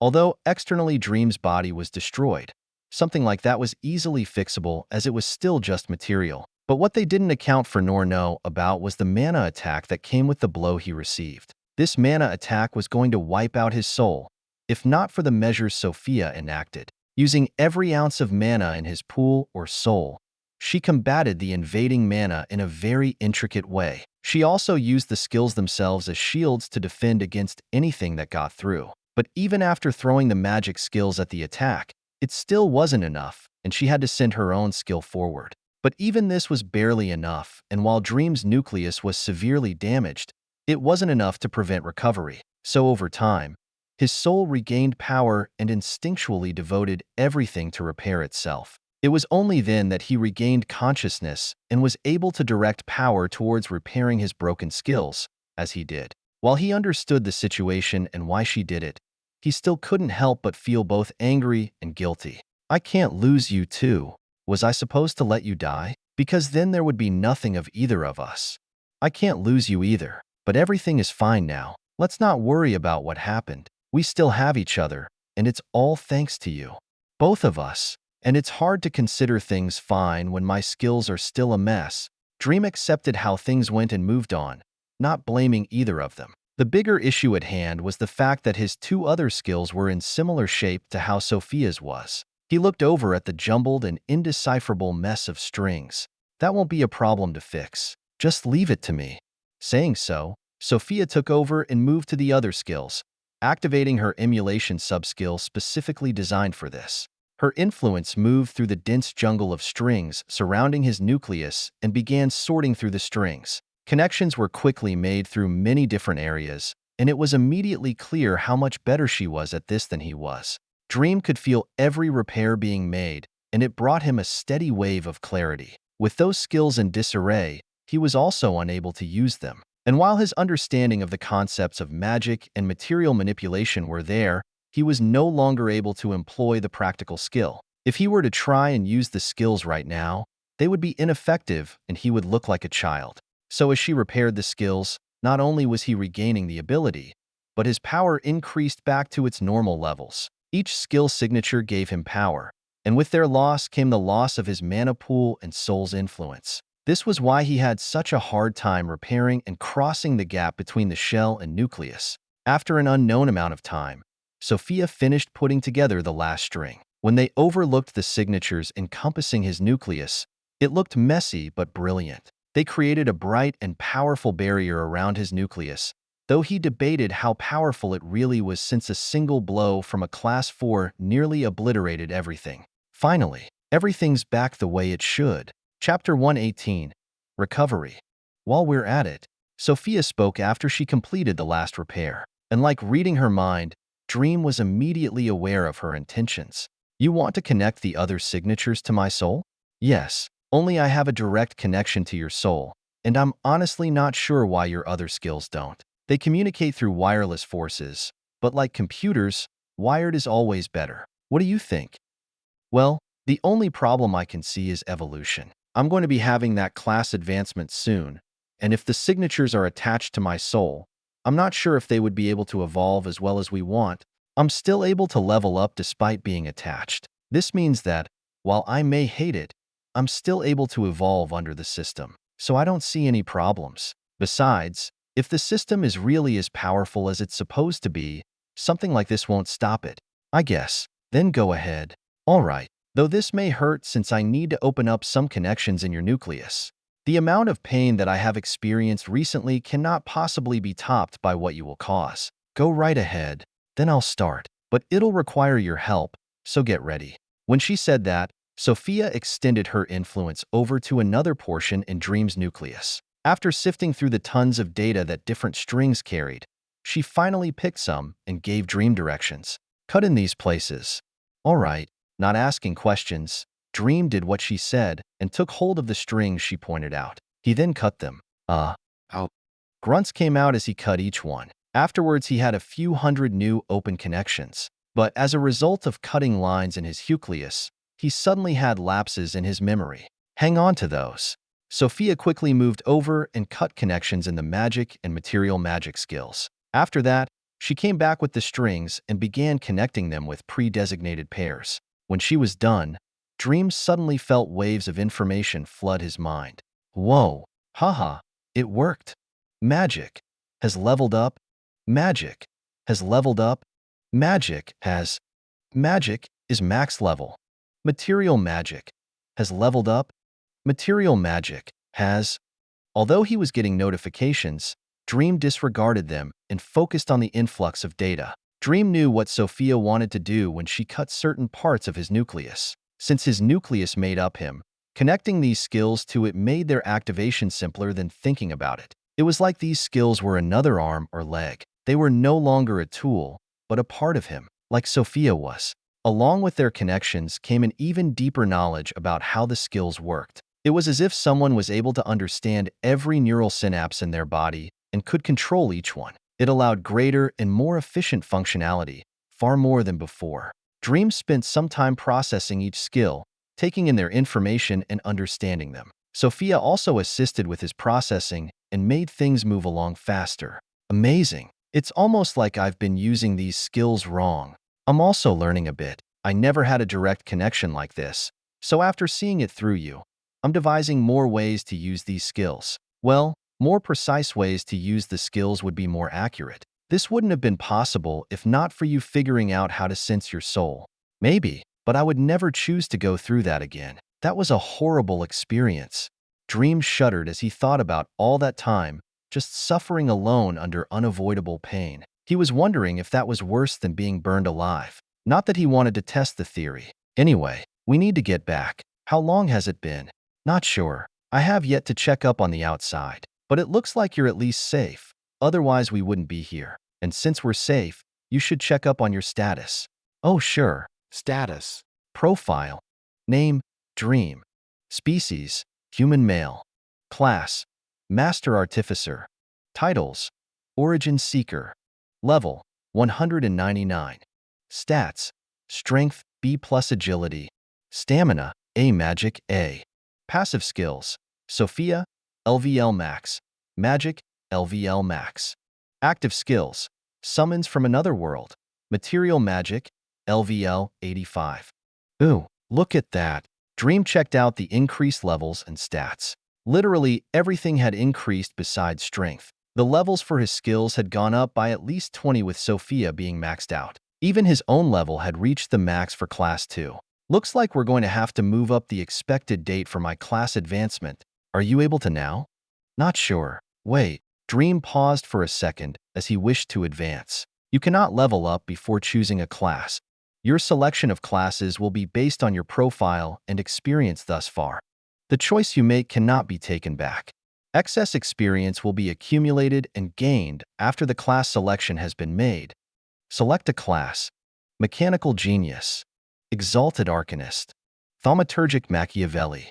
I already know which one I want. Dreama looked through the shortlist quickly. The others sound interesting, but not as powerful. Is there a need to ponder on this more? No, but there might be a need to wait. We might be able to max out your material skill before the advancement. It wouldn't change the classes, but it might evolve it into something better. It's better than not. True. Then we can do that. And you know what else we can do? We can try and construct that globe system that we failed at last time. Maybe this time we won't set off a nuclear explosion. Good idea. Then are you ready to return to your body? I think I am. Moving your consciousness now. When she said that, Dream felt his mind move. It was finally time to go back. I have risen. Whoa, that's a lot of data. My lord, as Dream woke up, he found himself in an unknown room. This room only held one bookshelf and the table he was currently laying on. He sat up as he received a joyful greeting from Egis. How's it going, Egis? I see you've taken care of me well. Thanks. Dream checked out his body and saw that it was in perfect condition, despite having been obliterated by that hit. Of course, my lord. I am just glad that you have recovered. Her lady as well. So am I. And so, how long has it been? Dream stretched out as he regained feeling in his body. It was nice to be back. You have been out for 2 months. Come again. To be exact, 1 month, 3 weeks, and 2 days. That long? I suffered under that torment for 2 months? If that class 4 hasn't already been killed, I'm gonna gut him alive. Chances are that he has, otherwise you wouldn't be here. Idona and Sarak wouldn't be so lax as to not have noticed his entrance. Asterisk psi asterisk whatever. So what did I miss? According to the data that Egis has gathered, the human empires are beginning to take action against the demons. Apparently there was a kingdom outside the mercenary empire that was obliterated and taken over by 2 class 4s. And when they went to go take it back, the battle ended in a resounding defeat. Dream received the specific data on it. When he knew the full situation, he was surprised. They're already sending class 4s, huh? We're running out of time. Luckily, everybody is now taking formal action against it. Though they did exactly what you warned against and waited until class 4s showed up, sooner is better than later. We'll have to take it as it goes. I guess so. That also means I need to level up that skill quickly. I don't have the leisure to wait on my advancement, but before that, can you tell me where I am? Dream looked around the sealed room. He had noticed that the mana was extremely dense, more so than he had ever felt before. It felt refreshing. We're currently in Idona's chambers. She placed you here after Egis told her that a high-density mana environment was suitable for your recovery. You've been on this table for the past 2 months, and I must say, from Egis' interactions with Idona, she's turning out to be a great partner to have. She waited very patiently and anxiously for your recovery. Is that right? Is she here now? No. I guess her days have been taken up with meetings about the demons. She should be at one right now. I see. Then we should focus on recovery and making that globe system. I want to take advantage of this environment while I have it. There's no better place for my magic. As he had only recently repaired his skills and soul, he was still recovering. Right now, he could only be considered to be at 40% of his peak power. And this wasn't taking into account the fact that his stats went up. His peak should be much higher, but he would have to recover fully to know what that peak was. Although you need to recover, we can try making the globe system now. Utilizing your skills may actually help with your recovery. That works. Let's get started. Not wanting to waste time, Dream immediately got to work. His mana exploded out from his body and began rapidly forming the central globe around him. Its creation felt smooth and effortless, like breathing, and it was finished in less than a minute. Dream smiled, feeling the flawless usage of his skills. It was quite literally as easy as breathing, maybe easier. It felt like another part of his body, and there was no resistance nor processing to be done to utilize it. Everything just worked. Not stopping at the central globe, strings of mana branched off and began creating their own nodes. These nodes were more condensed than before, and he wouldn't need a large space for this system. He could also create more nodes overall as a result. So he did, and hundreds of nodes were made and integrated with each other in the central globe. Dream closed his eyes and concentrated. Though he had enhanced skill usage, the amount of data being processed was still massive. It was the physical manifestation of his skills after all, and it wasn't easy to recreate them. Dream also felt some strain on his soul, but compared to the suffering he went through for almost 2 months, this was nothing. Soon, Dream had a huge network of several thousand globes floating around him. All of them were interconnected and constantly passed data between them. Their bonds were also strong, making any connection breaks difficult. Sophia didn't want the same mistake to happen again. And after only 45 minutes, the network was complete. Sophia didn't need to announce it since he had processed this alongside her. Dream looked at the thousands of tiny globes surrounding him. After they had completed, they maintained themselves similar to magic circles did. They also gathered their own mana, which was currently in abundance around them. Nice. This incredibly complex system that we failed at before was now able to be completed in under an hour. Though if we want to craft something on the fly, we wouldn't be able to use this. Still takes too long to make this. Not to mention how the material manipulation portion of the system is only to the degree of my level, which isn't maxed out. There's still room for improvement. True, but now that we have the system down, we at least have a template to follow. When we had made it before, and even just now, we made it from scratch and had to go one step at a time. But since we've built it once, we would be able to construct this again in around 20 minutes. Oh, neat. Now since we've completed this, I have two things we can do with it. 1. Perform some upgrades on Egis. This will hopefully allow me to level up the material skill. And after that, we can create some more liquid mana using this environment. It's already done a lot of the work for me. Hell, I'm pretty sure there's some mana fog forming in here, so it wouldn't be very difficult. I agree. You've also recovered some after constructing the globe. Looks like activating your skills is doing some good, so we should continue. Egis. Understood, my lord. With a command, Egis flowed off of his body and formed into a dense cloud in front of him. Nodding, Dream began to move the globe system and encompass Egis with it. All the tiny spheres created a network that connected to all of his particles. These particles also responded and integrated with the network.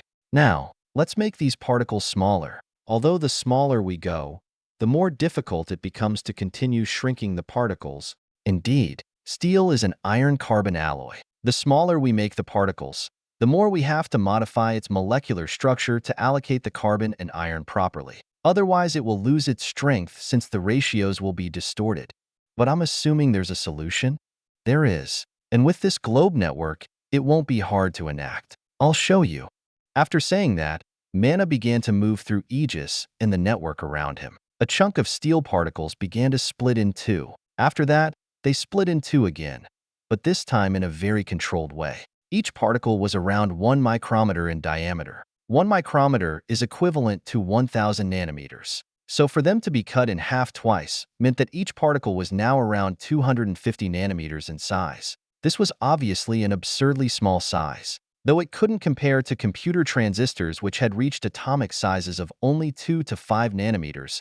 This was a size in which Dream could directly manipulate. So as he split each particle, they were checked for their carbon to iron ratio and split to maintain it. This would allow them to retain their strength while getting smaller. Al-Huff, it took a while, almost 3 hours.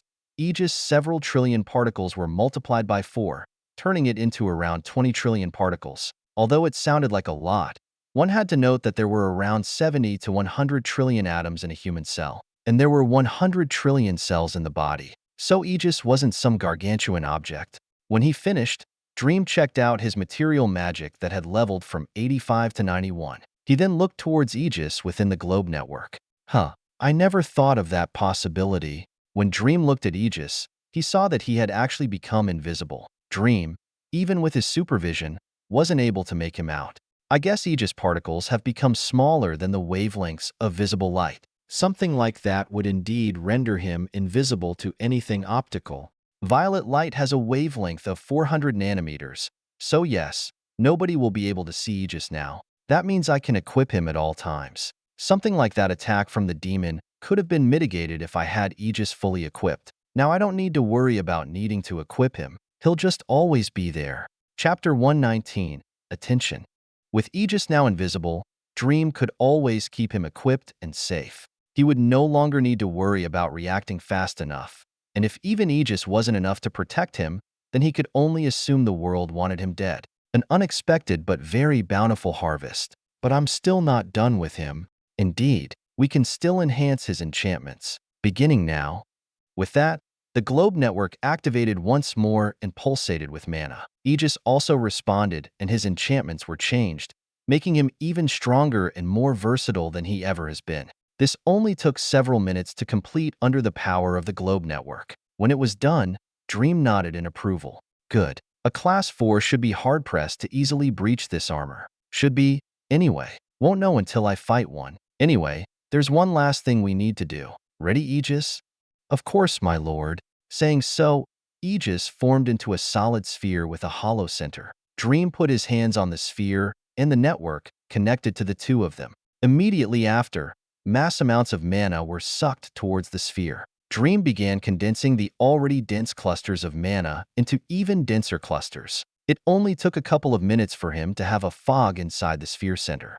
Nice. This'll be easier than expected. Let's keep going. Dream continued and condensed more and more fog. Although it was easy at first, he soon had to put in more effort and stress himself a bit in order to start getting drops. They also had to sacrifice materials in his inventory for the necessary flux, enabling the mana to solidify. The drops were small, but they came at a rate much faster than the first time they tried this. Within half an hour, Egis soon had a small pool of transparent liquid mana within his sphere center, which he divided up and integrated into his particles. When the sphere was emptied, they continued and condensed more. This went on for another 3 hours before Dream finally stopped. Egis had reached his carrying capacity, not to mention how although Dream could take the pressure, he was still trying to recover. Psi finally done. Saying that, Dream deactivated and dissipated the globe network. Egis also turned into a cloud and placed himself on top of Dream's skin. Dream looked down at his bare hand. Egis was currently covering it like a liquid, and while he would be visible should he reforge himself into a true solid rather than a magically bonded particle solid, he was invisible otherwise. Nice. Very nice. Your material magic level has increased from 91 to 96. Only 4 levels to go. You know what? I think I might have an idea on how to get those last levels. You know how back at the Enchanted Mountain I wasn't able to make liquid helium? Well, guess what? You want to make liquid helium. I want to make liquid helium. It's always been such an interesting concept. After supercooling it to only a few degrees Kelvin, it still isn't enough to bond the atoms, so they just become a superfluid instead. Zero friction. I wonder what it would be like to play with that liquid. All the scientists who have ever thought the same would be envious that you actually get to. It's more than possible. We can also make some liquid hydrogen, aka rocket fuel. Sure, let's get some now. Saying that, Dream summoned out some hydrogen and helium gas tanks. After opening them and letting the air flow out, he began grabbing the helium gas, condensing it into a ball in his hands. Now, let's cool it and pressurize it. Dream began to do as he said, and the air was cooled to extremely low temperatures. It was also pressurized, and in only a minute or so, Dream had a small sphere of liquid helium above his palm. Material magic has leveled up. Material magic has leveled up. So cool. Dream let the liquid fall into his hands, but as it hit his palm, it sloshed around and began to creep out of the hand bowl he made. He put the liquid back into his hand bowl and settled it, but it still tried crawling up his hand and falling out as if it had a life of its own. This was the peculiarity of a superfluid. It seemingly defied the laws of physics. 2 more levels. I doubt making liquid hydrogen would top me off. It's easier than liquid helium. Oh, I've still never controlled plasma. Dream suddenly remembered one of the things he had never been able to do. In order to figure out how Iris Fire's skill worked, he wanted to try and manipulate plasma. But as he didn't have fine enough control over particles to do that, he was never able to experiment. But now he did. Unfortunately, we will only be able to create a partially ionized plasma. Fully ionized plasma requires temperatures around that of the sun, which we don't have the capacity to do right now. That's fine. Now we need a neutral gas. Neon and argon are 2 candidates. Let's go with mercury, actually. Sophia summoned out a small container of mercury while getting rid of all the hydrogen and helium in the air. After putting away those unneeded tanks, the mercury container was opened slightly and a bit of liquid was taken out. There's actually a type of plasma called cold plasma where the atoms are colder than the electrons. Mercury vapor is one type of cold plasma. So to save on energy, we'll use this. Just heat the mercury until it ionizes. Alright, Dream understood and began heating the sphere of liquid mercury. This liquid took no time at all to turn into a gas which he took control of. After it boiled, he continued increasing the temperature. The atoms became more and more agitated and put more pressure on Dream to maintain its compression. But it wasn't long until he got results. The sphere of mercury gas gradually became so agitated that electrons began detaching from their atoms and scattering about the place. Though this was when Dream began having problems, as he had to control these electrons. Many electrons escaped, but eventually Dream was able to decompress the gas a bit and dump more mana into the area, enhancing his control over everything. Soon, he had a clump of ionized mercury. Material magic has leveled up. Material magic is max level. Hee hee yeah. Dream smiled widely as he achieved his goal, thanking the cluster of cold plasma in front of him. Max level skills. I guess I'm able to finally become a class 3. We still need to develop these mana pathways. You should consult Adona before you start. Very true. But speaking of, where is she? It's already been quite a while. Not sure. Though knowing that she's most likely in a meeting, it would be best to just wait. Alright, let's put this stuff away then. Dream settled the plasma and put it back into the container, then his inventory. Soon, everything was back to normal, and Dream was left sitting on the table alone in a sealed room. What to do? While we're waiting, I got updates on Earth. Oh yeah, how's everyone doing? Rather well. People are beginning to approach Class 3 already. It seems like everyone on Earth has super fast growth speeds. Not sure why though. What about the demons and monsters? Also rapidly gaining strength, though in general it's lower than the humans, so the ones at the top of the food chain are still humans. Oh, and there's been a ton of new technology created as well. I'm guessing everyone is having fun with enchanting, very much so. All kinds of weapons including melee and ranged have been made for people at all levels. It's starting out kind of how we did by enchanting existing weapons, though they've also been able to make other things. One of the most impressive was an incredibly efficient fusion reactor. A fusion reactor. Very cool. I guess the biggest issue with that was the durability of the materials containing the fusion process. But now with enchantments, I'm guessing they were able to bypass that issue entirely. Exactly. Nearly every technology that's had problems with durability has had that issue negated. This included spacecraft, mining tools, robots, vehicles, buildings, and much more. To say that humanity is going through another technological revolution is an understatement. This will only help them with the demons. I only regret not being there as well. While I'm living the Isekai fantasy, they had the fantasy brought to their home. I wish I was able to experience it, though it's debatable whether that fantasy would have come without you, Isekai. I am definitely not that cause. It's definitely a coincidence. Definitely. Sure. Dream huffed. Did he look like a walking hunk of mana, capable of powering the entirety of Earth? Of course not. He was just a normal dude who missed out on Earth being turned into a fantasy land. Anyway, your sister and brothers have actually been approached by several guilds wishing to recruit them. Since they're considered some of the most powerful people in the world, they're obviously prime candidates. If they were to accept, they would gain immeasurable power. Not just financially either. So they haven't accepted? Not yet. As soon as I reconnected, I found out about it and told them to hold off for now. Apparently they've been getting recruitment requests for a few weeks. Well, you know best which of these guilds would be the best for them, or if they should just stay out. I'll leave it up to your judgment as to what advice you give. Alright, I'll take care of them.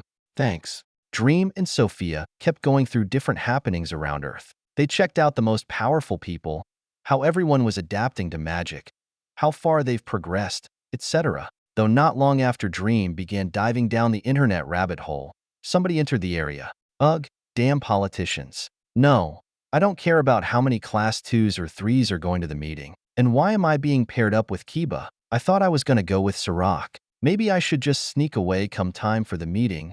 Idona walked into the living area and plopped down on the couch, ranting about the various meetings she had. Dream just listened through the wall and chuckled on the inside.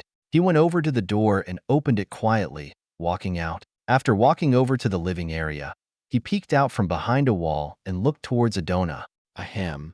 Who? Idona, who wasn't on guard, rapidly reacted and flew off the couch, turning towards Dream. Her mana activated throughout her body and was poised to attack. Dream just stood there with a blank face, though on the inside he was very worried about being attacked by another class 4 right as he recovered. Please don't attack. I'm still not fully recovered. Why you? After realizing who it was, Idona looked at him with wide eyes. Knowing that he was safe, Dream smiled to her. I'm BAC Daff. Whoosh. Mid-sentence, Idona suddenly flew over and wrapped him up, almost bringing both of them to the floor. Dream stood there a little surprised, but didn't pull away. Instead, he apologized. I'm sorry. I should be the one saying that. I didn't protect you. There wasn't much you could do. Dream didn't want her to blame herself and returned the hug. After Idona calmed down, they pulled away. Sorry, unbefitting of a class 4. You're fine. Don't take it as an insult, but I don't really see you as one anymore. Why's that? Because we're partners now, right? Thump. Adona's heart pulsed strongly at the statement. Really? Of course. I may have died, gone through hell, and rose again. But I'm back and you're still my partner. Call me greedy, but I like having someone so powerful by my side. It's a confidence booster. Adona stared at him for a bit, her face turning a bit red. Dream looked back, wondering why she was staring. Do I look that good? Maybe. Say what? Anyway, how's your condition? I noticed you're not at your previous strength. Adona changed topics as she went back to the couch, sitting down. Dream followed and also lazily took a seat. I'm indeed still recovering. What about your stats? Nothing bad happened, right? Nope. In fact, quite the contrary. I'm even more powerful than I was. I should be up to peak strength in a day or two. More powerful? How so? Well, all my stats have gone up an increment besides strength, I think. I now have a level mana. My skill levels have also gone up. You have a level mana? Like not a dash, but a? Correct. I still can't believe you're a class 2. That's impossible. Well, that won't be true for much longer. I've actually reached my class advancement as well. Seriously? You've been asleep for 2 months. How have you gained levels? Remember right before I got hit?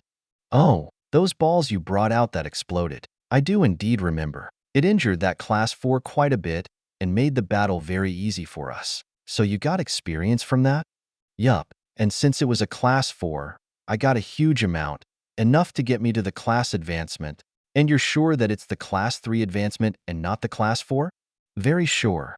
Then I'm guessing you'll need to learn how to make pathways sooner rather than later. And we can also go over your class choices.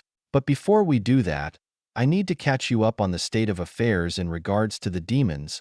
All right, Dream wouldn't mind hearing a more detailed report about how things are going. Egis can't hear everything going on after all. Idona went through details about the destruction of the kingdom, the recruitment, how they rejected and their reasons for doing so, and the crushing defeat. She then talked about how all the empires finally recognized the demon threat after that and have gone into wartime states to prepare to launch a war. Lastly, she talked about the intelligence that Egis gave the which they submitted to the empires in the grand meeting that's going on to discuss plans. After hearing everything in more detail, Dream fully understood. So this meeting, everyone is going? Correct. Politicians, generals, and nearly every class 4 humanity has to offer. The people with the most attention on them, though, are the ones who have faced the demons before. This includes Sarak and I, as well as those 3 other class 4s. That and you. Me. Yes. Nearly every bit of intelligence the empires have on the demons came from you. In these past few weeks, every major diplomat had wanted to meet with you to get more intelligence out of you. But we obviously didn't allow that to happen since you were the way you were. So Egis instead gave us that intelligence, and we submitted it under your name. Though despite this, you are still probably the most anticipated person to be at that meeting. I was worried about what to do with you being asleep, but now I don't have to. Idona looked at him. While he had basically only just recovered, there was now a lot he would need to do. Get ready, because you're going to be the center of a lot of attention. Chapter 120, Advancement. When Idona was first explaining this grand meeting, Dream had been a bit worried. But after hearing that it was in 4 days, he relaxed. If we still have time before this meeting, then we're good. I'm assuming I'll just be expected to explain my intelligence, which I can do. As for the people there, it doesn't really matter. It's not like I'm trying to network or anything. You're really okay with speaking in front of those people? Everyone worth their salt in the empires is going to be there. This is one of the biggest meetings ever held in history. It seems so. What would make it bigger, though, is if the big shots from the animal empires were here as well. The animal empires? Why them? Well, I'm not sure about the geography on the continent, but the demons have spawned on the 3rd continent, which has access not only to us but the animal continent as well. So I can only assume the demons are attacking the animal empires as well. I think the old man said there was your home empire, the elves, then the dwarves, then the United Empire. That's all I know, but none of them are any safer than us. I hadn't thought of that. Maybe in the future we'll have to cooperate. That would be a good opportunity for you. Since you're an elf, you'd be able to be the intermediary. Anyway, since we have time, I was hoping you'd be able to teach me about these mana pathways. I held off on choosing my class until then so I could be prepared. Oh, right, we can do that. In fact, here, Adona took out a few books and handed them to Dream. He took them and Sophia scanned them. Oh, this is it. That's very interesting. Check this out. Dream suddenly received the data within the books. It was obviously about the creation concepts behind mana pathways, and he soaked up every detail with interest. From what the book said, after choosing your third class, one would be prompted to create mana pathways. And while there was no set parameters for these pathways, the better pathways obviously meant better future growth. But ultimately, as long as one had a form of pathways, it would be accepted and one would receive their class. Adona spoke as Dream went through the data. Mana pathways are a connection that's made from the spiritual body to the physical body. For humans, it allows greater handling of their skills and much more powerful spells to be cast. Though there's one problem to this, and that's what the pathways are. The pathways are actually a mana channel, literally a mana pathway. This pathway is created, anchored to your body, and then attached to your spiritual body. And while any mana can be used to create the pathway, the denser the mana, the better. And this is where most humans have their issues. I see. After she finished speaking, Dream nodded. He had gone through the books. According to these books, the usual way that people create their pathways is by almost enchanting their bodies with these mana pathways. They'll then try and connect it to their soul in the fourth dimension. For this, they'll actually integrate the mana by using their skills as the anchor. And the best kind of pathways that everyone tries to make are liquid mana pathways. Although that's the most preferred, only a very small amount of Class 3s can actually achieve this. So instead of using liquid, they mostly end up using fog. Or in the worst case, they use ordinary mana. But we don't have to worry about that. We've already made our own liquid mana. Now we'll just have to integrate it with my body and soul. And here they have a few ways to do that. One of the main ways is to anchor the mana pathways to the back and arms. Some also do it for their legs, but for the most part they try and keep it in the upper body where all the mana control happens. I see, but why don't they run it through the head? They could also run mana through the heart and blood. It would circulate these pathways throughout the body that way. In the books, Dream didn't see any mentions of doing the anchoring on the head or heart. Apparently it's too dangerous. If one didn't have proper control or messed up an enchantment, things would go haywire and they could kill themselves. It says in the last book that it's actually been tried before, but because of the fact that everyone failed, such techniques are highly discouraged. Well, I already have ideas, and I'm sure you do too. Very much so. It's also been a while since we've updated your body's enchantments, so now would be the perfect time to do so. We can integrate liquid mana with everything. Sounds good. Though it might take some time to gather enough. Just to enchant blood, we would need 6 liters. If we want to enchant everything, we would need more than we gave to Egis. So yes, gathering some is a good idea. We'll create the pathways when we have enough. I'll also map out all the enchantments. Nice. Then we have our plan. Dream picked his head up from the books and handed them back to Adona. Thanks. I have everything I need. Although I can't help you in making liquid mana, I can at least give you that dense environment I had you in before. That should be able to aid in your pathway creation. Much appreciated.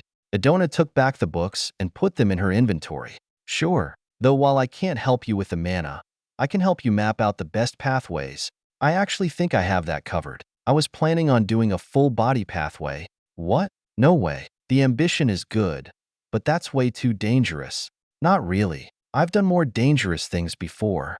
Dream recalled the surgery on his body and the nuclear explosion he accidentally set off up in the space station. To say that he's had his share of dangerous experiments is an understatement. But full body? Your limbs and such I can understand, but your heart and head, definitely not. If you mess up that anchoring, then it could destroy you. It won't. Believe me. In fact, I've already enchanted my entire body. Something like this is only going to improve that. So you don't need to worry. You better be right. I've only just recovered. I wouldn't go risking my life like that so soon. Speaking of, I have a question. Shoot, what's that absurdly dense layer of mana above your skin? You know Egis? Yes. That's him. Come out, Egis. When he said that, Egis turned into a liquid and flowed off Dream's body, reforming into a humanoid in front of them. Metallic distortions could be seen as he moved, and while he could be seen while conglomerate closely, It wasn't to the degree of a regular solid, but the mana from Egis could most definitely be seen, and after he got rid of his stealth, Egis could be made out perfectly with mana sense. Interesting. Wasn't he a metal before? He still is. Only the particles that make up Egis are now so small that they can't be seen, rendering him invisible. But you were still able to sense his mana, which means I still have an extra enchantment to improve. Well, I was only barely able to sense it. The reason it stood out was because of how dense the mana was, and the fact that I'm in close proximity to you. My range of influence is large, and the closer something is, the better I can sense it. Your stealth is still very effective, and normally one wouldn't be able to make Aegis out. Oh, good to hear. Come back. With a command, Aegis reformed and placed himself back over Dream's skin. His stealth reactivated, and Idona could barely make Aegis out once more. That's a powerful armor you have. I'm honestly shocked you were able to make something like it. It definitely wasn't easy. Took me over a week to make it. Only a week. I'm starting to think you're some kind of monster. A madman who was able to modify their own body as well. I prefer to think of myself as a passionate intellectual. Now, the old man should be arriving any second, no dash. Bang. Dream. Riddick came barging into the room right as he spoke. He laid eyes on Dream and Idona sitting on the couch. You're awake. How's it going? Old man miss me? Dream smiled at Riddick's urgency. He just huffed. Humph. I was just worried for my daughters. I don't know how I would go explaining to them that you died under my watch. They might never want to see me again. Ah, how flattering. But I'm good now. Idona and I were just discussing mana pathways. Pathways? You've reached your class advancement? Yup. I think I'm gonna be more powerful than you soon, old man. Dream smiled, thinking that he had finally crossed the wide gap between him and Riddick. Though when he said that, it was instead Riddick with the smug face. Actually, boy, although I may not have advanced, my mana has crossed the S threshold. Not only that, but I'm only 8 levels from the advancement. Indeed, Riddick has been using your ship to fly over to the front lines and fight demons. It should only be another couple of weeks until he advances to become the Spire's 8th class 4. Make that 1 week. If he's gonna be advancing, so am I. The last thing I need is for him to pass me up. Besides, if this war really is going to break out, then I want to snatch my woman and daughters before then. In fact, I think I'll head back over to fight some demons right now. Hold up, old man. What is it? Riddick turned, and Dream looked towards Idona. Can you go with him? Me. If he's going to push himself, I'd feel better if you were there to keep an eye out. He can also level up faster that way. What about you? I'll stay here and prepare to make my pathways. I'll need to condense more liquid mana, which will take a while. I also still need to recover. Wait, you can condense liquid mana? Riddick spoke up in disbelief. Idona also had a surprised face. I can. Egis actually has some. And for the enchantment that I'm thinking, I'm going to need quite a bit. So it'll take some time to make. I can only barely make liquid mana. Are you going to use the room? If I could, go ahead. And I guess getting away from the spire isn't such a bad idea. I'm sick of these meetings anyway. Are you okay with me being there, Riddick? Sure. Then we'll do that. And since you want to go now, we can. Idona stood up, as did Dream. Take care of yourself, Dream. Hopefully by the time the meeting comes, Riddick here will advance. We'd have a more powerful standing that way in the meeting. All right, good luck. Good luck. Riddick responded and they walked out, leaving Dream alone. He turned and walked back to the chamber that was filled with a light mana fog. After sealing the room back up, he went and brought out a chair, sitting down comfortably. Now, since they're giving me time, I plan to use it. I was thinking we can have you recover and then start. Things will move quicker that way. All right, you want me to sleep? Yes, I can knock you out and wake you up when you're recovered. I'm good with that. Then we'll do it now. See you soon. After saying that, Dream suddenly felt tired and closed his eyes. He soon fell unconscious in the chair. Wakey, wakey. After what only seemed like several minutes, Dream was being woken back up. As he opened his eyes, he could immediately tell how much stronger he was. Ah, this feels great. He flexed his muscles, which pulsed with strength and heat. The mana running through him was exceptionally dense, more so than it ever had been. He felt like he could crack open the planet right now. You've been asleep for about a day. We now have less than 3 days before the meeting. Then let's start. Egis. Not wasting time, Dream called out Egis to condense mana. He reformed into a sphere, just like he always did in front of Dream. He put his hands on the sphere and got to work.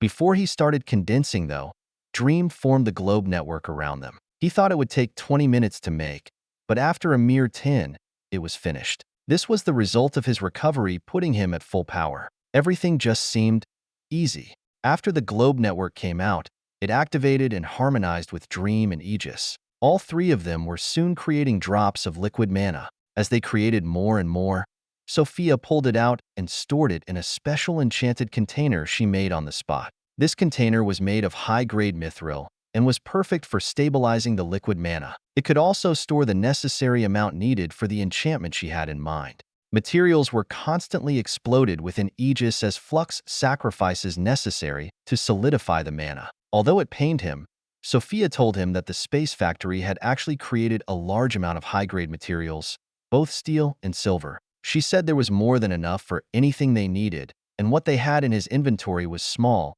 compared to the stash just floating around the planet. Hearing this, he no longer held back and used whatever he needed. As a side effect of these explosions, Aegis was also made stronger as he could absorb some flux, making his steel the highest grade material Dream currently had. So for the next several hours, Dream did nothing but condense droplets of mana. All the droplets went into the container Sophia made and created a large pool of mana. This went on for an entire 35 hours before they finally had enough.